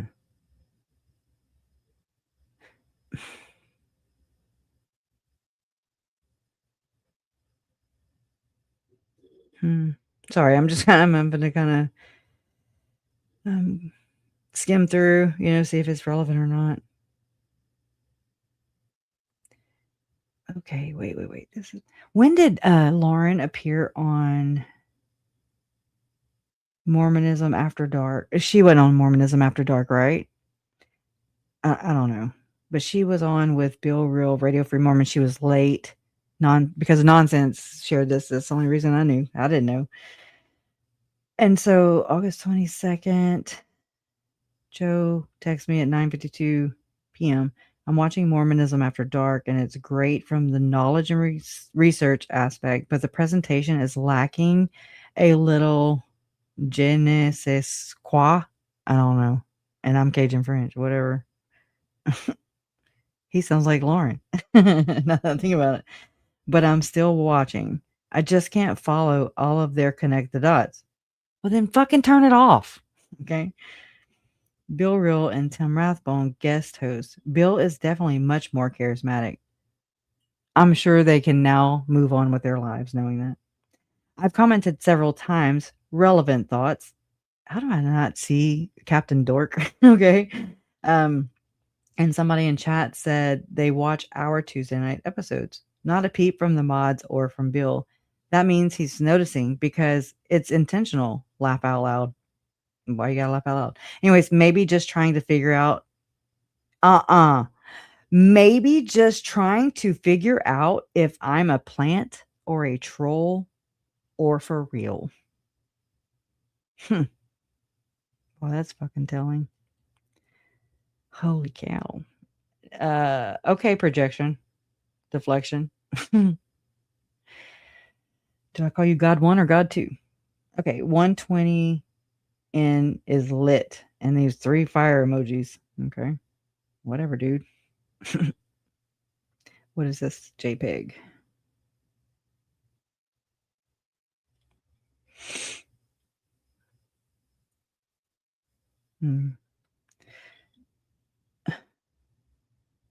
That's weird, though. I mean, come on now. Maybe just try. He's sitting there sizing out. This is Joe's text to me. I have not done this at all. And so I went back to August 22nd. And Joe says, 9:52 p.m. I'm watching Mormonism After Dark, which is Bill Real and Radio Free Mormon, right?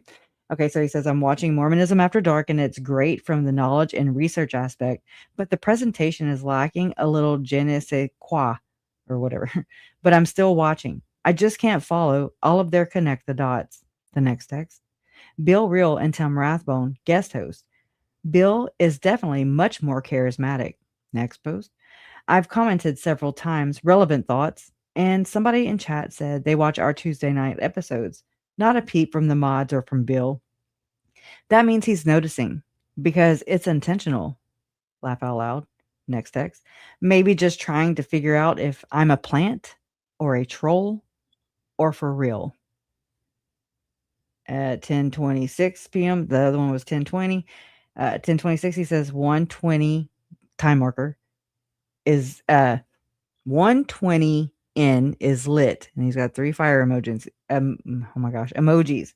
Then that's as far as I got. But the whole plant thing, that's a little weird. Means I don't know what. Thank you, Angie. Can I show them? I mean, I'd have to. I mean, all of them. I have to go through them first. I won't do it just right here. I mean, just because time consuming and I'm slow. I'm slow at everything. I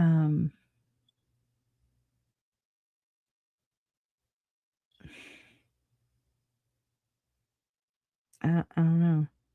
Let's see. I'm just kind of okay. So I want to go because him and Megan started acting really, in my opinion, now especially looking back, really weird around September, or around the end of August, early September. It's just like, oh, y'all weren't going to CrimeCon, now y'all are both going. That's a little weird. You know, like fucking have fun. I'm not going. I can have that shit. So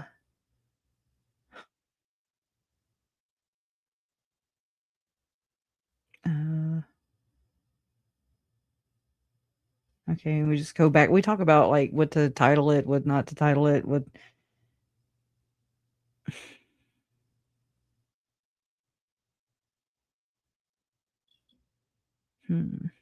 Whoa. Let's see what that is.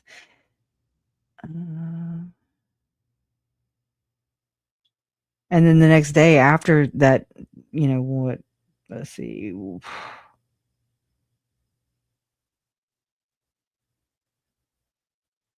I mean, like, I don't know. He talked about, you know, like his sister. He worried about. She has a job cleaning at the temple in Salt Lake City, I guess, allegedly, from 9:15 to 12:30 a.m. I asked her what the hell goes on in the temple that requires extensive cleaning, and I'm like, Joe, it's just a truly fucking dirty business. I pray she sees the light soon. What angers and breaks my heart is the most is the spiritual aspect, the way the church takes advantage of its victims in every area of their lives, spiritual, emotionally, financially, and physically.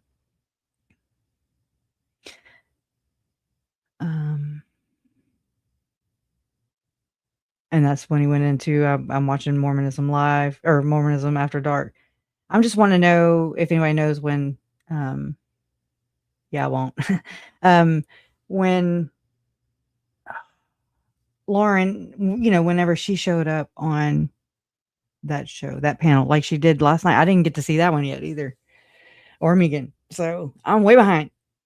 Maybe I'm way behind.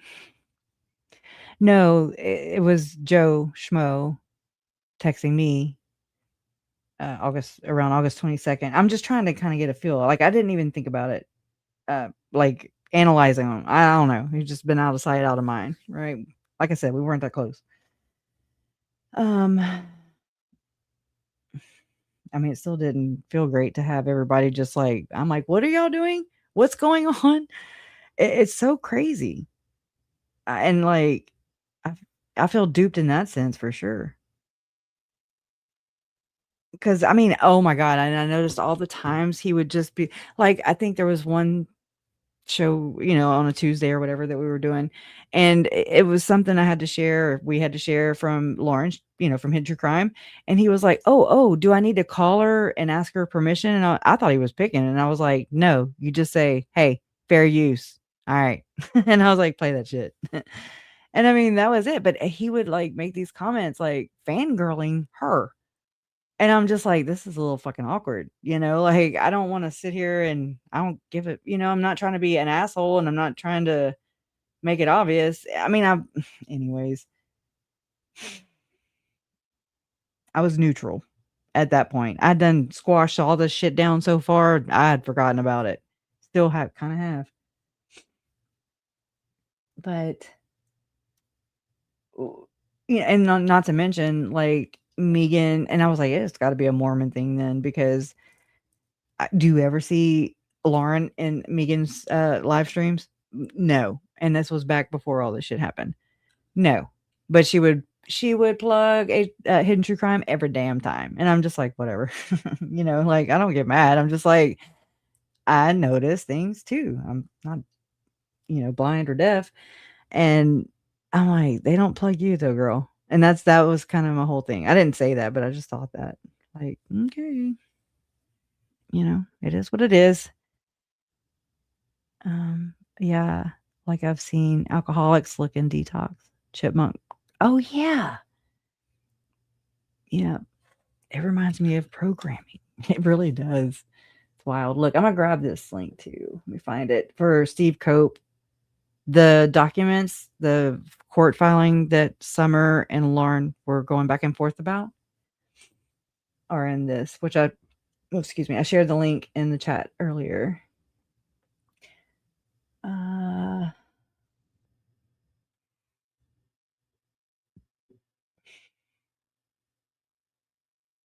Y'all should read this defamation law. Maybe we should one day.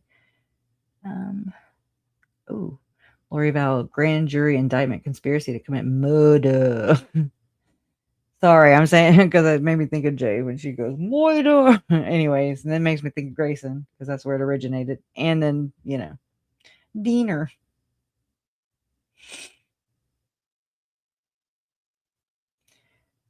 Hearing minutes.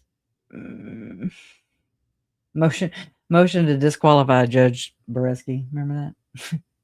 I'm asking that you will recuse yourself. Oh my God, that was wild. I forgot about that.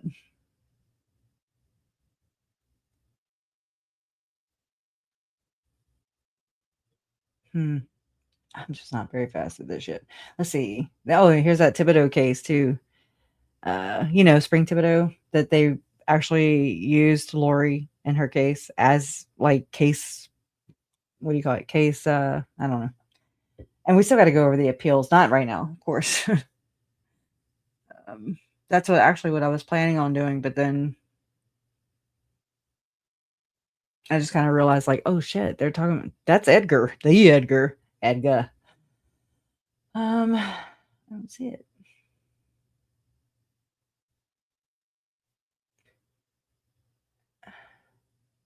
Sorry, I'm far away from my microphone when I'm doing this.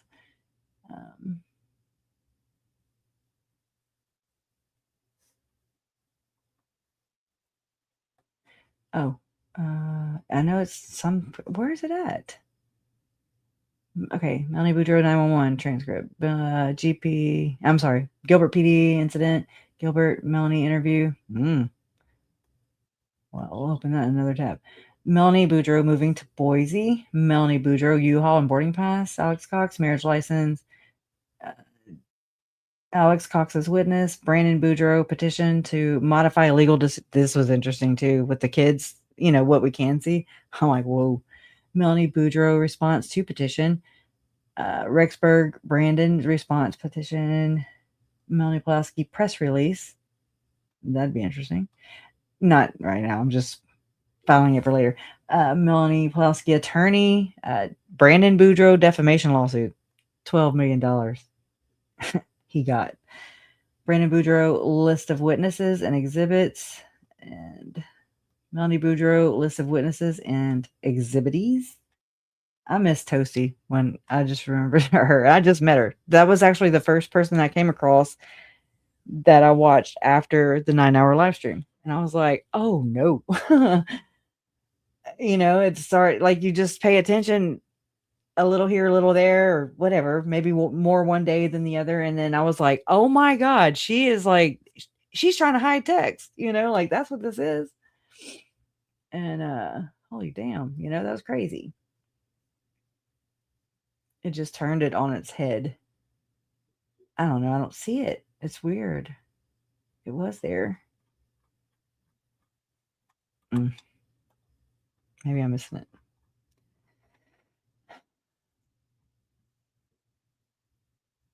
Hmm.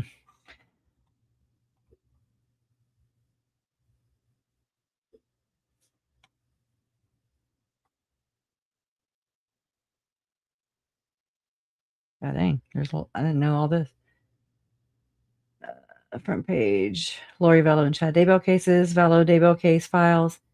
Vallow Daybell court records. Lori Vallow Daybell Arizona case. Lori Vallow. And that's the one I went to right there. And that's all Megan did was read those documents into her live stream that she did about Barry Cox. Lori Noreen Cox was born June 26, 1973, in the same place where Tim Ballard was born. No. But yeah. And also, if you think about like Lauren's mom too, I find Aunt Ruth Ann super, super, super, super interesting. I'm like, oh yeah, you don't say? Oh, you decorated the federal buildings? Wow, that is so cool. Who you know? I think Lauren is one of the, I'm not saying the top notch, just like Chad and Lori. You know, you're like, yeah, no, they're elite, Mormon elite in their own way, bloodlines somewhere down the way. I don't know. I don't know what to believe now because Megan could have and or not lied. Summer could be or not be protecting in different areas, you know. I don't know. It's like weird. And it's really damaging. It's really damaging. And it sucks for Tylee, Charles, Tammy, JJ, and Joe's stories. Like they've been whitewashed and suppressed, in my opinion. I've watched this. And how come I'm finding things that they're not? I'm not a conspiracy theorist. I don't have any like limits, you know?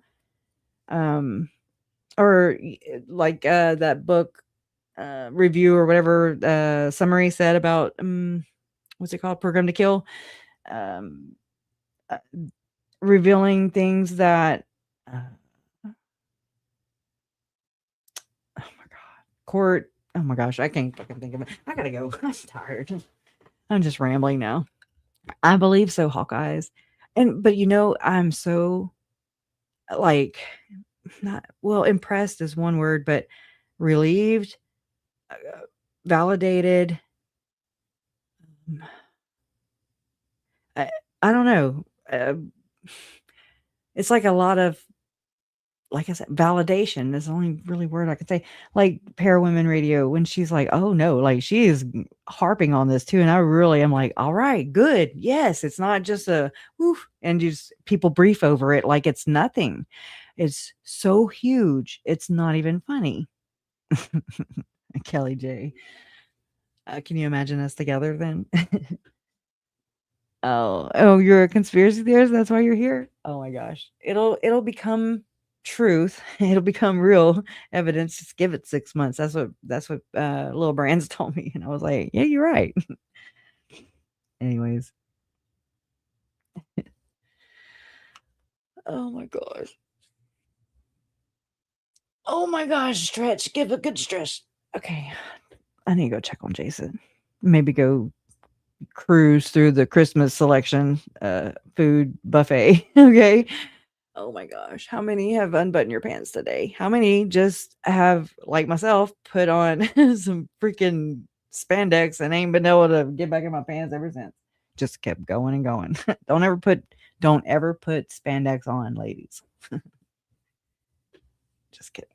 Kind of just kidding. Kind of sort of just kidding, but not really. What is Boxing Day? Okay, I got a cough.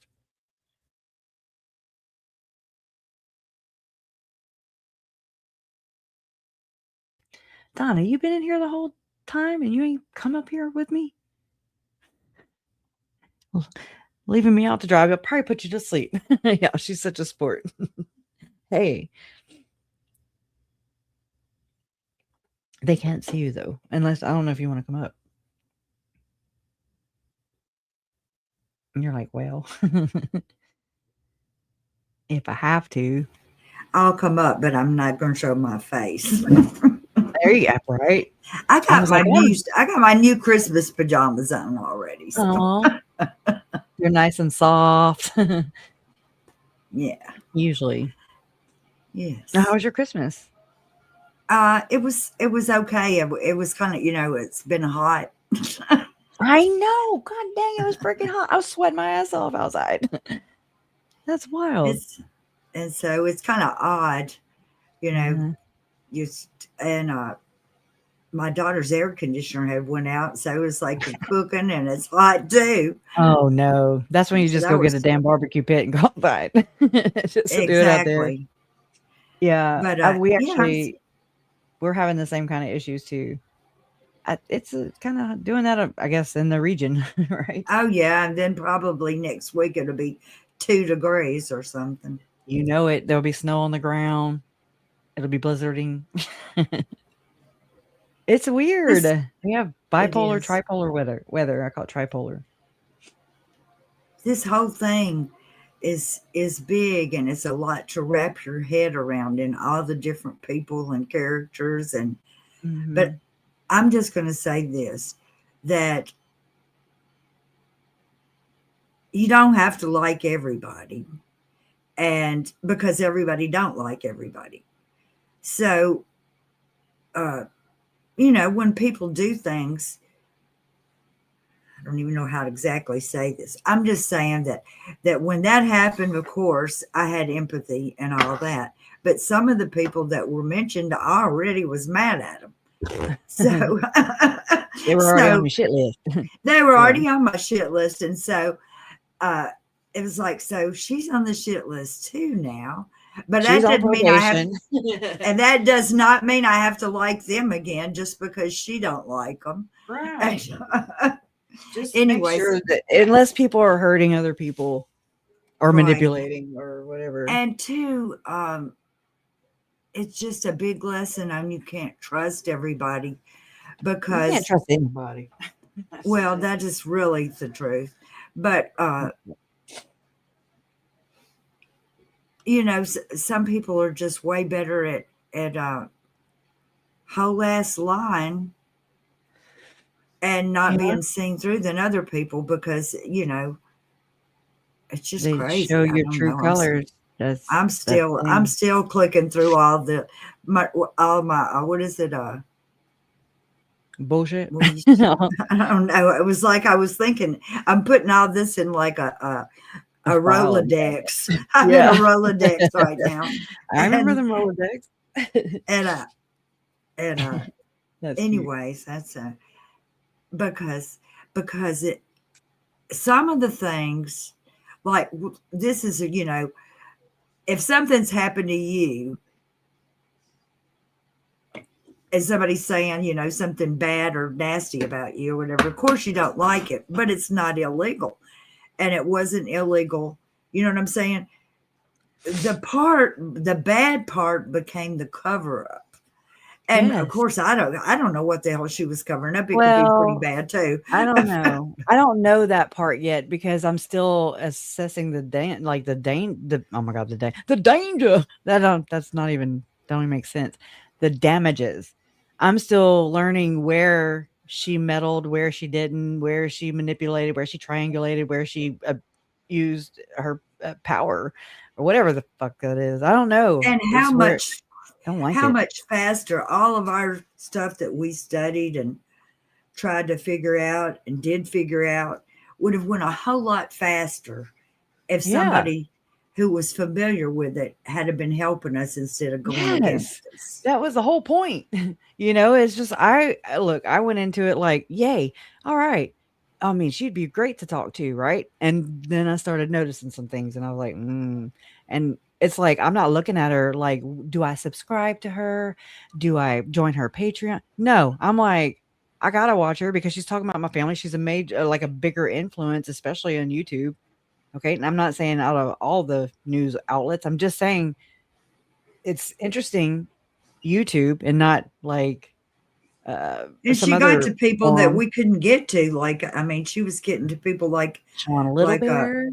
Yes. Eric Smith. I actually started writing a list of interviews and stuff. Now, y'all know how I also notice people she has not interviewed, like Brandon Boudreaux.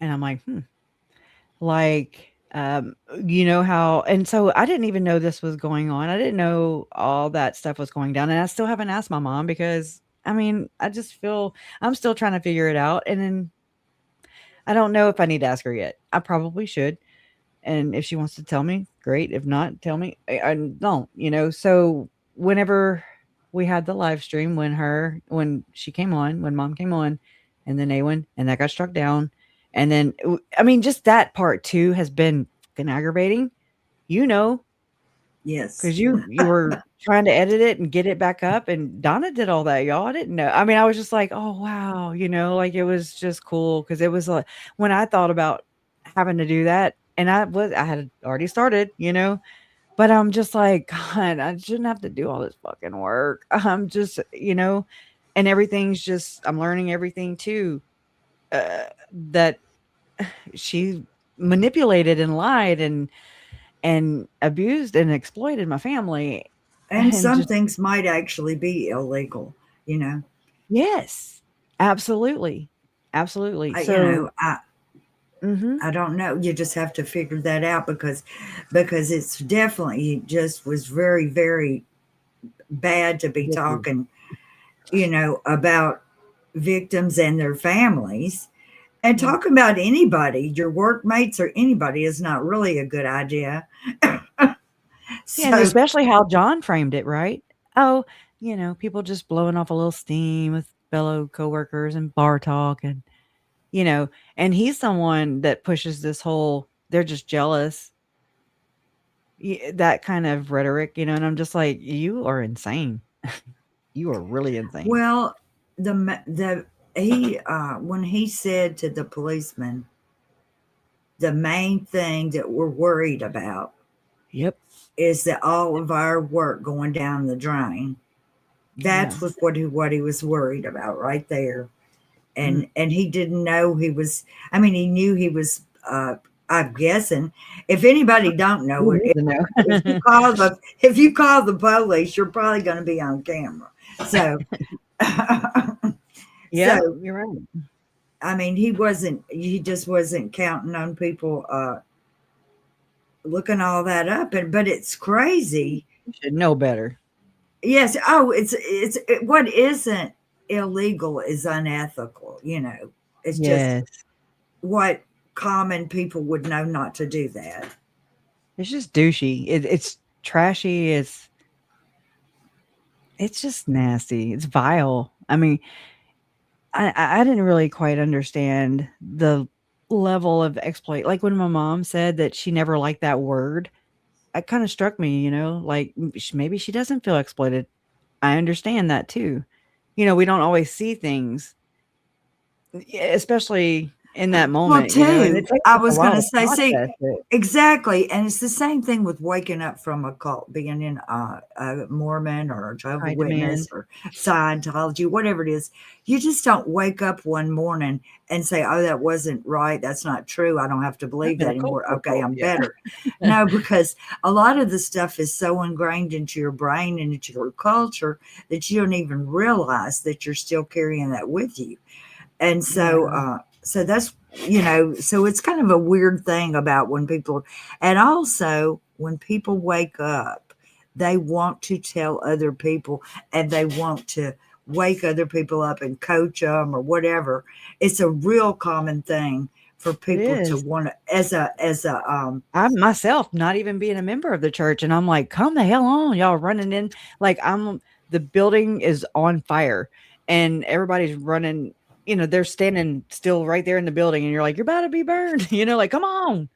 It's like you're trying to I don't know. Hopefully it's not, hopefully you can leave like, plant a seed. and I that's mean exactly what you have to do. You have to plant a seed and sit around and wait for just circumstances to show yeah. the situation, because oftentimes it's just the circumstances that are going on will lead you to know that this is not, you know, this doesn't really make sense. Yeah, and Um, make you start questioning. right. Exactly. So, and it's Uh, empowering for people to do it on their own. I mean, I'm kinda right. going over this with my little one, you know? I mean, just trying to teach him how to do things for himself and And not because I need him to do it, but because I want him to be able to do it. I want him to take pride in that. Today I showed him how to learn, I'm sorry. I taught him how to unscrew his whatever, his toy, and he wanted to give up immediately. And I was like, no, come on. And he's left-handed and I'm right-handed, and we figured it out, and he was very proud of himself. And I was just, it's little, but it just goes into the building, I guess, of yes, it does. And his it's hard doing confidence all and that. yeah. So we better it's get just off of here so we can do another one. yeah, right. Another one. No. Yes, because we've got this stuff to talk about, but we've got to our other stuff to talk about it too, and I'm sure it's going to meet in the middle. Well, it's all one to me. I don't have the separate. That's the thing, and I mean, I don't know how to like when people, I mean, I got to share this. A lot of like it was Tammy, JJ, and Tylee in Idaho, separate from Charles and Brandon. And then it was Right. Charles, but not Brandon, and not Idaho. And then it was Brandon and not Charles, and not Tammy and the kids. I mean, it was just so. And I'm like, they're all together. And like, you couldn't bring them up, all and you one couldn't for bring it me. up either. You couldn't bring Because up that people they will were. catch you, and they're like, "Well, we're here to talk about," and I'm like, it's all one big conspiracy and one mind fuck and one hurtful thing in one." Lauren, she just added to it, and it just became more and more complex, I guess. But it's all one to me. I don't have, and I mean, I've done my best to and I'm not very good at it. I'm not a very organized person. It's hard to organize and separate these things. Because Well, we it's weren't not sitting an around all option. this time, like writing down every time she got on our nerves either.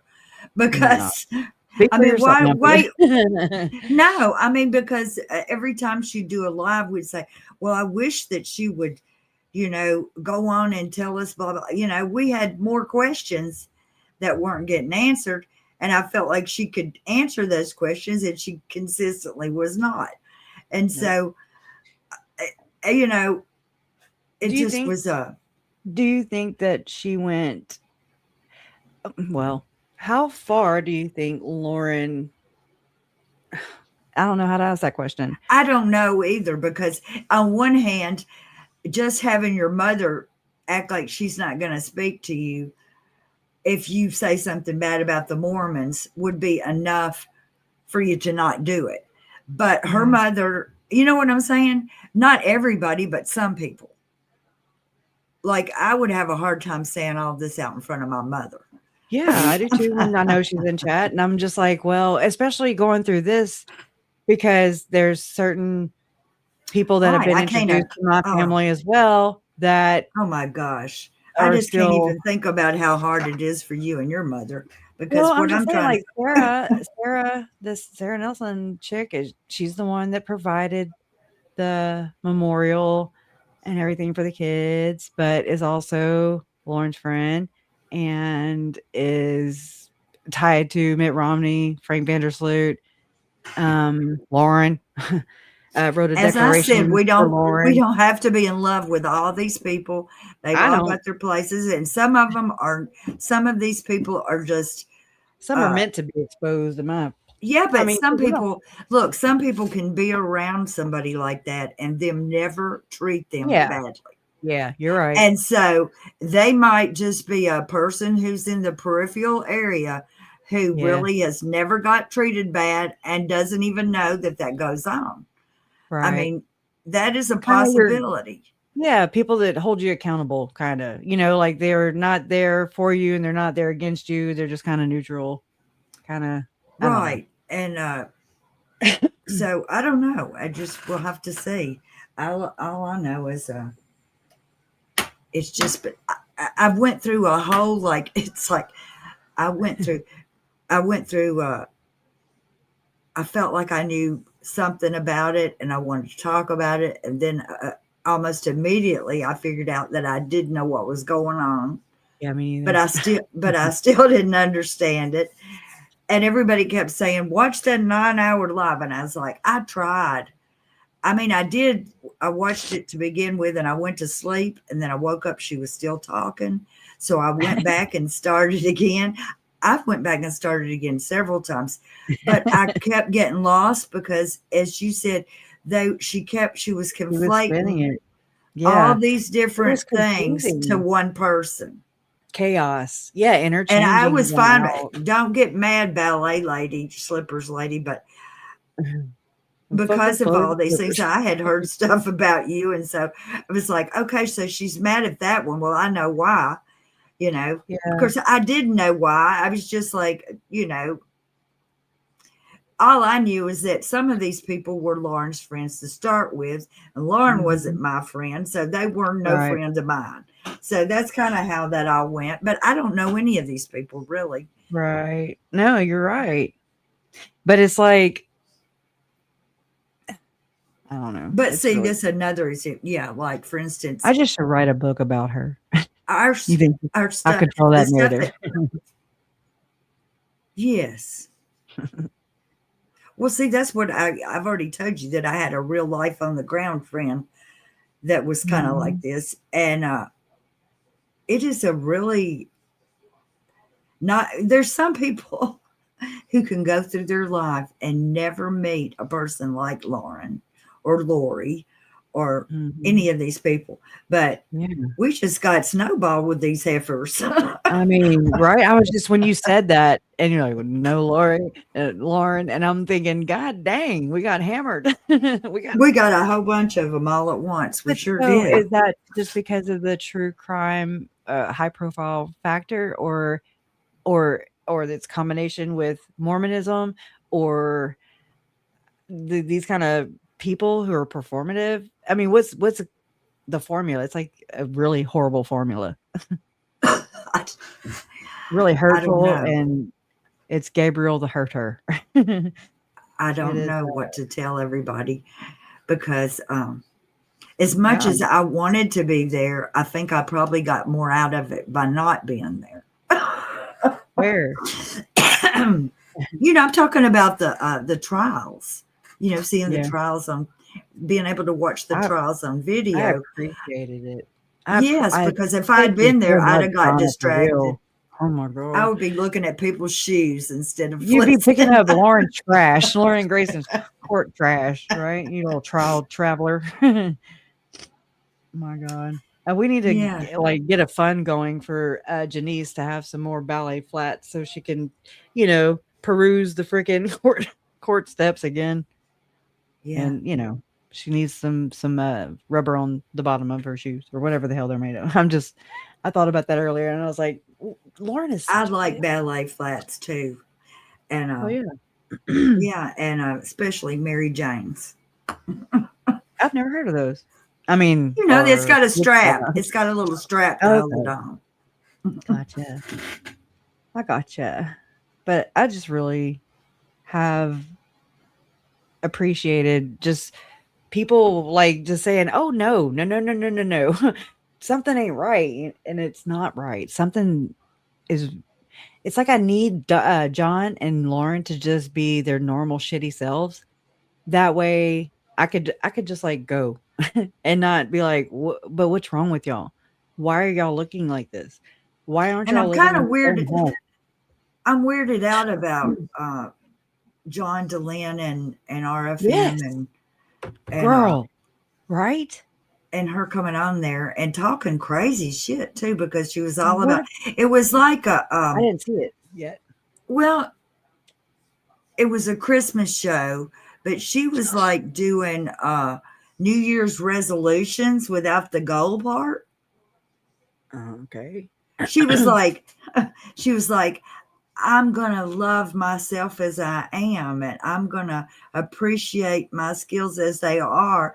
And it was like, I remember she's trying to love herself more, but usually you want to put some improvement on that with your. It sounds like a pity play, you know, like I'm just going to be, it sounds like. And you know what? A person who has a bad habit of talking about other people, is a hard habit to break. If you've ever got started gossiping about anything, you just like, oh, it's just the tea or whatever. And it is really hard, you know, and she's just gonna, if she survives this, people it looks just like you she's can't, like a cat, you know, off of a 100-foot drop and just gonna land on you its feet. you just cannot talk crap on people. I mean, and you can't blame other mean, people whenever you get exposed or when you're about to be exposed. Yeah, you're scared. It's called you're gonna have to suck it up, girl. That's the only thing that kind of makes me I get mad just randomly about the fact that none of these bitches told you about it earlier. Yeah. There's that. No, there's that too. But There's sorry, that y'all too. bitches. I'm getting over it because I'm a bitch too. We'll all be okay. It's the Arizona bitches. All right. Yeah. All right, we got to go to bed and you got to eat something. Go see about Jason. Yeah, that and too. we'll come back and talk Thanks, about y'all. some other things another day. Yeah. Yeah, maybe I was just now working on reviewing those live streams with John DeLynn. I'm much better at doing that kind of shit anyways. Oh my god.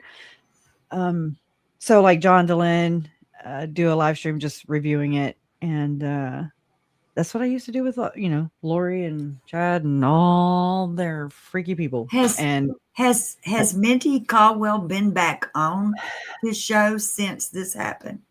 I don't know. I don't know because I haven't. My whole algorithm literally has been rocked. You know what I'm saying? Yeah. I'm just like, I got a whole new side of people, and I'm like, hey, who are you? It's pretty cool. I'm not sure, but I'll keep my eyes peeled for sure. All right. Y'all can too. All right. Well, then y'all guys have been in on the for a minute I was like, did we end this stream and we're still talking? Oh Lord. Well, shit. What was I gonna say? We're almost to okay. I'm sorry. So god dang, I'm losing it again. Okay, it's about shit. Go ahead. I'll get it. I'm sorry. Okay, it's okay. No, we've got those people from Utah. We the People Utah. I really want to. I want to go over that case of that child it's a child custody case. Yeah, those are a lot. That happens a lot, you know. Yeah, and they just really kind of frame the whatever parent they don't want, to have the children as the crazy person. I mean, they go to the extremes too. I mean, it's pretty crazy. Yeah, I agree with you. It's basically what I'm saying, for sure. Yeah. I haven't seen it yet either. Hey, Diamond Davey. I don't think he'll care. I don't think he'll care because he really wants this story out there. I don't think he'll care if we use some of his video when talking about it. Well, I mean, if Ken Krogh has got his hands in it, then I mean, I'm always worried. But I mean, again, fair use is fair use is fair use, and it is what it is. People got to quit acting like they own gold or something. Maybe go to another platform. I don't know. Or it's weird. Lauren was always like that too, where she would be really weird. She'd show up in my live streams if I was sharing a clip or whatever from her Sean Little Bear or whatever she covered. And I was just like, well, do you have does it have like a whistle or something on it whenever I play it? I mean, what the hell's going on? And I thought like, hey, Hidden Your Grime, you're here. Oh, but she now probably already had a whole lot different on it. Yeah. When you look back and say, was she there to like be a gatekeeper and just be like, why are you playing my shit, without actually saying, why are you playing my shit? Because she feels like this ownership over it. I guess for sure. It's weird. This is the weirdest thing. I swear. Anyways, Merry Christmas to you. You too. The thing I wanted to say earlier, though, was I want people to know that I've learned from other people who have commented under Mormon Stories podcast. Do with it what you will. I don't have a dog in the hunt. I mean, I'm kind of like, I don't know. It just is something weird. It's revealed more curious, I guess. I don't know. Or maybe I just want it. I don't know what it is yet. I haven't figured that out yet. But people have been saying that since Lauren's I don't know what to call it, podcast or story with Mormon Stories podcast, people have gone and wrote questions questioning Lauren's credibility for her actions, all the things that have been playing out, and their comments are getting deleted. The ones that are questioning Lauren's, like actions and stuff. Now that to me is shitty. I'm just like, what are you doing? Why would you do that? That sounds like the exact same thing the church does, or the exact same things that Ruby Frankie did, her sisters, all these like dirty deleting, and you just have to have the positive things. And I'm just like, this is weird. That's controlling, and it's so telling. So what's going on? Good. It's not. So I wanted to share with everybody. Do with it what you will. Trust me, I'm like, what the hell? I don't know what to make of it. I'm still like y'all, figuring it out. We just want a safe community that's, it's not going to be perfect. Okay. John, his program has created and generated a lot of change. Like when you talk about somebody and you being critical of them, when you talk about these things, they see it as an attack on their character. They see it as you bully, you mean girl, you're just jealous. And I'm just, but that's not it at all. That's also holding you accountable. I mean, look at how many times Trish of Web Sleuths has changed her background now. She's dressing in business suits.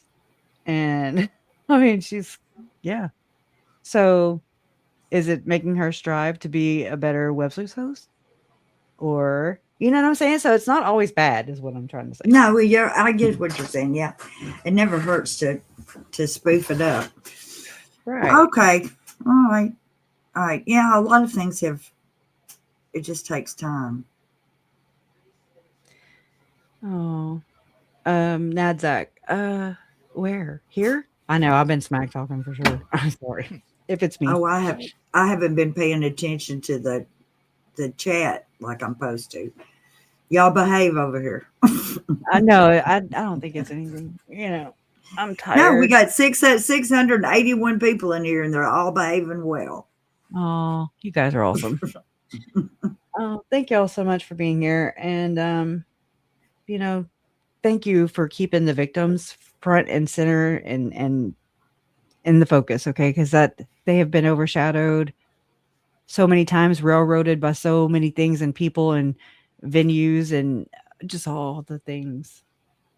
And their stories I believe the most we can do now, they're not on this earth anymore, but their memories, their legacies, that's where it is. Like I feel so protective over that. Like they were so mistreated at the end of their lives, for sure. And wronged by someone and people that they were supposed to be able to trust, that they did trust wholeheartedly, and they were not given a fair fight. You're a child. Your mother is supposed to take care of you. You're married for 30 years. Your husband has to always taking care of you. But they're doing all these other things behind your back. They like waged war on you and you have no idea. They're smiling to your face and faking and being, just, oh my God, that's so scary to me. Passive aggressive, just, oh no, everything's fine. Yeah, it's not. It's not. And it's okay to say that. It's okay to admit that. It's okay. But I just think that, it's interesting that Lauren pulled this shit now after everything's done. I mean, the damage is done. Like the most impact is over with, that has been done. And it really pisses me off. anyways, I'm just gonna talk in circles because that really pisses me off. And it's so harmful to their legacies, their memories, to really shine a light on the issues that failed them, for us to be able to work on them. How, if people keep burying the issue, or you know what I mean, controlling the narrative and controlling the story, whitewashing it. I'm gonna have to do a deep dive on all that shit too. I probably already have, but it's just, I've been burning at both ends, just trying to figure out what the hell this is. And then, I mean, they did say a cult. Okay. That's all I'm saying. They said cult. And I'm like, yeah. Okay. Well, what if Lauren's in the cult? I mean, that's a very, I think, reasonable question. And also, it's like you said before, it's like there's cults within cults. Yeah. There's like layers of it. Like Evans. And, I'm sitting there now looking at how Lauren has called Trisha, the godmother of crime or true crime. And I'm like, oh my God, I look at it now like, it's just weird. I'm questioning everything. So, some people are like, oh, it's just a subject. Why are y'all still talking about this? And I'm like, I'm having to like review every step of this now. We can't afford therapy, so y'all are hearing it. Yeah. We not no damn Tom and John and John, Tom, John, and John, right? And Jody and David Hamlin and all the damn therapists, right? Exactly. A lot of therapy without their licenses, minus a couple people. That just makes you not didn't ever actually practice. I thought he just went to school, or he did like some kind of. I think he did some kind of. I don't know that he actually was in a practice, but he may have done. He just did his clinicals and didn't. Like with I don't really know. I don't really know. I don't understand the but field see, at all. he was a computer guy to start with, though. He Microsoft, worked for, which is interesting. Was it Microsoft or IBM? I guess it was Microsoft. And so he's kind of a computer genius, kind of a guy even before that. You know what I'm saying? So, which gives him a head up on all the technical stuff that we all have to do. That's true. God knows. Oh man. Yeah. It's just interesting. I mean, I do commend Mindy for whatever reasons, I don't get me wrong. I'm like, well, what are you doing? Like, why are you doing this? This is weird. I mean, I just question whether people are genuine. And I mean, I'm sorry. It just kind of, it's been the track record, like I need some positives over here. I think that her childhood was, I'm talking about Lauren's, in she was too good of a little girl. And I'm just going to say, it may be that every cult child thinks that they're better than they are. You know what I'm saying? As far as trying to obey the rules and do all those kinds of things. Because it seems like to me that in my little childhood brain, I thought I was doing real good and that, I was being the textbook, little Christian child. And so, but I never gave it got to just tell it like I had a pony and all that. You know what I'm saying? Yeah. It just seemed like that she had it's like I'm having an ideal childhood, but I'm ugly. But does she bring that upon herself, or kind of like, no, I'm dark? She just says that people thought she was unattractive and chunky and this and that and the other thing. I mean, right? we all were. Yeah. And then you go back. I'm going back into it. I'm like, what the hell happened? My grandmother says that's called the Gosling stage. Oh Lord. I mean, I've seen pictures of my grandparents where they look older when they were younger. And I'm like, wow, you looked really old there, And then it's like they looked younger. I don't know. Later than that, it's weird. It's probably the So stress or whatever. I guess around that phase. Yeah. Hey, Miss Mojo says you may have nailed it, sis. Yep. If I could remember what I nailed it, I would be Oh good. Lord. About her childhood. Oh my gosh. No, I think you, I'll girl. have to I go do. back and listen to what we said. Yeah. Cult versus occult. Yeah, that's so the freaking occult shit that's going on right now, or whatever. The Peril Hills are rich. I'm like, okay, hidden true crime means occult true crime. Hidden productions means occult productions. And then John and Lauren, they're going on and on and on about Brad Pitt and about their art, making their art. And I'm like, is it? And then Lauren saying that she's dark, or that she's not dark. She's like, I'm not dark. But I think I saw a snippet or something where she says more into that, or she said something and it kind of caught my attention about embracing the dark or something. And I was like, that sure does sound like Betty Edie.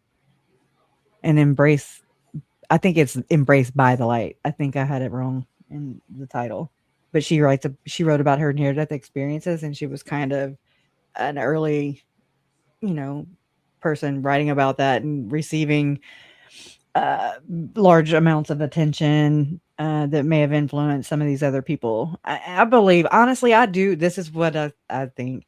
I think that the memories that are the stories that Chad, Julie, Lori too now, who knows who else, about these near-death experiences, even Tom. These are like implanted false memories. These are your false memories, okay? And it's like a program. I don't know how that works. I'm still new into this. I'm early. I'm a newborn and into this kind of territory. That But makes it's like an sense. end time programming.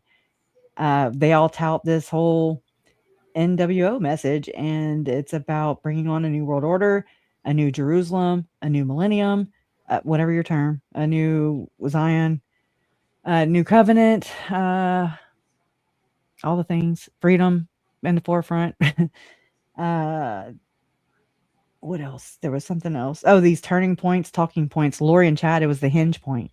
I remember that. It was the hinge point. Then you have Trisha celebrating the end of the year. The end of the year, end of the world party every July 22nd. You have Lauren and John saying that they're going to throw a pool party to celebrate the 144,000 subscribers that long time ago. But you don't do that when Lori threw a whole pool party after murdering Charles, my uncle, because she was part of the 144,000. You don't celebrate it. It's like, wait, what do you, whoa. It's Her the court stuff does not hearing in age well. Utah. Yeah, her court hearing in Utah was on September 22nd, which was the day JJ was murdered. The 144 fucking roses, that tripped me the hell out, y'all. I was like, what? Not once, but twice, I believe. She said it for Tylee's rose spray and for JJ's at the memorial. Who does that though, Donna? How are you gonna get 104 and rep it? How are you going to rep 144K? Or I'm sorry, not K, but you know what I mean? It's like, yes. No, it probably was close to 144,000. It looked like.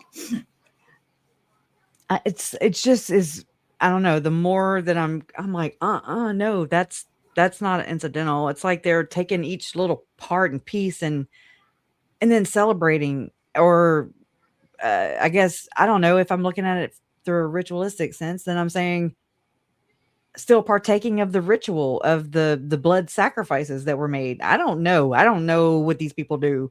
I don't even try to pretend. It's like sometimes some places are not for merchandise, and that sort of is merchandisey. Like a funeral or a memorial is not a time for slogans and, you know what I'm saying, merchandise and things, and hashtags, especially whenever you're making fun of murder. No. Okay, so in that, I guess where Lauren's walking through it's she calls it a lunch live even. Maybe she didn't title it. I don't know. You know how sometimes YouTube will just say the title that you have written in there. Whatever. I don't know. I don't pretend to know. But she said something like, and we'll be here, or the service starts at 1 and we'll be here for everyone to enjoy. And I was like, enjoy? What are we enjoying? You know, you seem to be the only one enjoying yourself. And it's why that floored me, just hearing her say enjoy. You know, just pay attention to what these people say, or just anybody really. I mean, I guess I just never focused on her this hard. Well, I'm guessing if she's getting paid as much as it looks like she's been getting paid, then I guess she thought that came with authority over everybody too. Like, Lauren, you're not the boss of me. That's so stupid, right? It's just weird to even have to say it. You have look, Diamond Dave. You've got Chad Daybell digging graves. You've got David Levitt, or the Levitt family name, on crematoriums and funeral homes. You've got a guy named Joe Binion who's been accused so many times by the Hamlin daughters in that court case, in that case or whatever, ritualistic child sex abuse involving cannibalism, things like that, where David Levitt's like, I'm not a cannibal. No, he volunteered that. Weird, right? But so you got the Levitts who are connected to the under what do you call it, the Undertaker or the underground? I don't know what you call it. Undertaker. You've got the Meldrum family name that also has a crematorium in Arizona. You've got Russin family name that also has funeral. There are a lot of funeral homes. You've got Wood, actually where Tylee and JJ were cremated and handled, is a cousin, I want to say, of Rob Wood.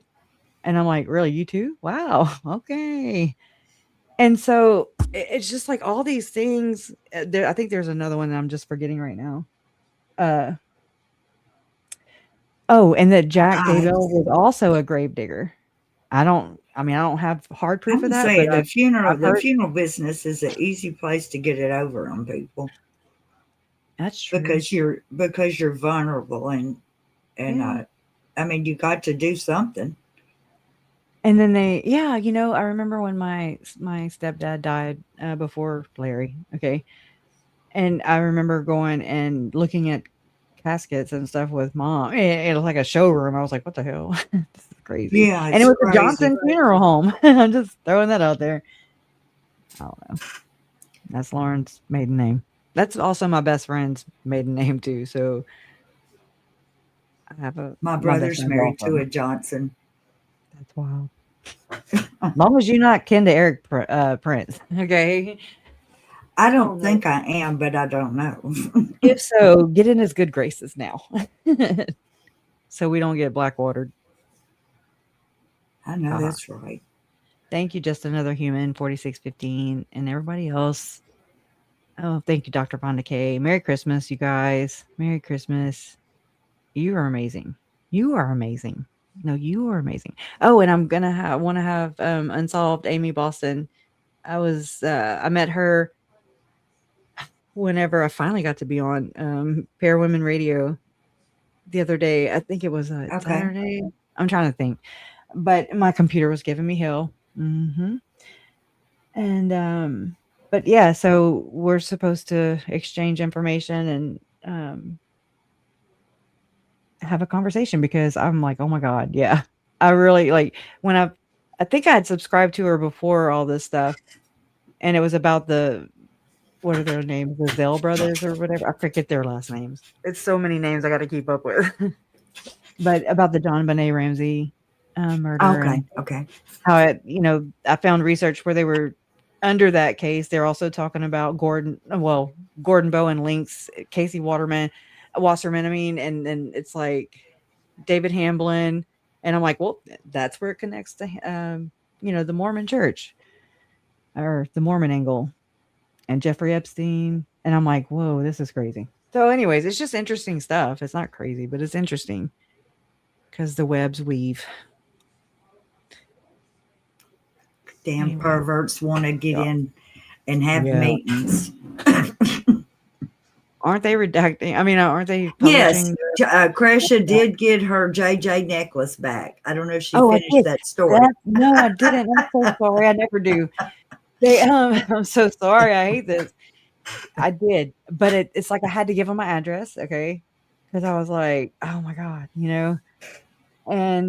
and then I had to wait and wait and wait and wait. And all this time, I see him do that hand symbol, and I'm just like immediately while we were live, I muted myself and I went on my phone and I screen recorded that little clip, and I was just like, oh my God. And then I came back on and I was like, wow. Anyways, I just kind of was learning about the symbolism and Freemason hand signs and stuff like that. I mean, how would I know about it? They didn't teach me that in school. So I'm now that I'm aware it exists, and they talk through Chad, they talk through literature. That's why they are so on it. People are like, oh, they leave reviews, oh yes, I just got so much from this, Brother Daybell. And you're like, what? Are we reading the same thing? It's cringe. But it's like they communicate with each other, just like Lori and Chad were using the words and chapters and title, all the things in the Visions of Glory book. They were talking to each other in that code while she was in jail, and the next day the kids were found. And when they're talking about blueprint and all those other Masonic words, then I'm like, it's oh, crazy, wow. just crazy. It is. And I think this is a whole thing that happens, and it's just that secret club, and we ain't in it. I don't want to be in it either. Thank you. I'll do whatever not to be in it. Thank y'all so much. I'm slow. All right, I'm tired. I love you. And happy Christmas at this point. Yes, happy Christmas, and we'll see y'all before the new year. Yeah. Oh God, yeah. Yep. All right. Justice for Tylee, Charles, Tammy, JJ, and especially Joe tonight, y'all. I'm gonna have to figure that and do it better and more organized, or give it to somebody that can do it more organized, to push that and get people to see. And anyways, love always wins. You are proof.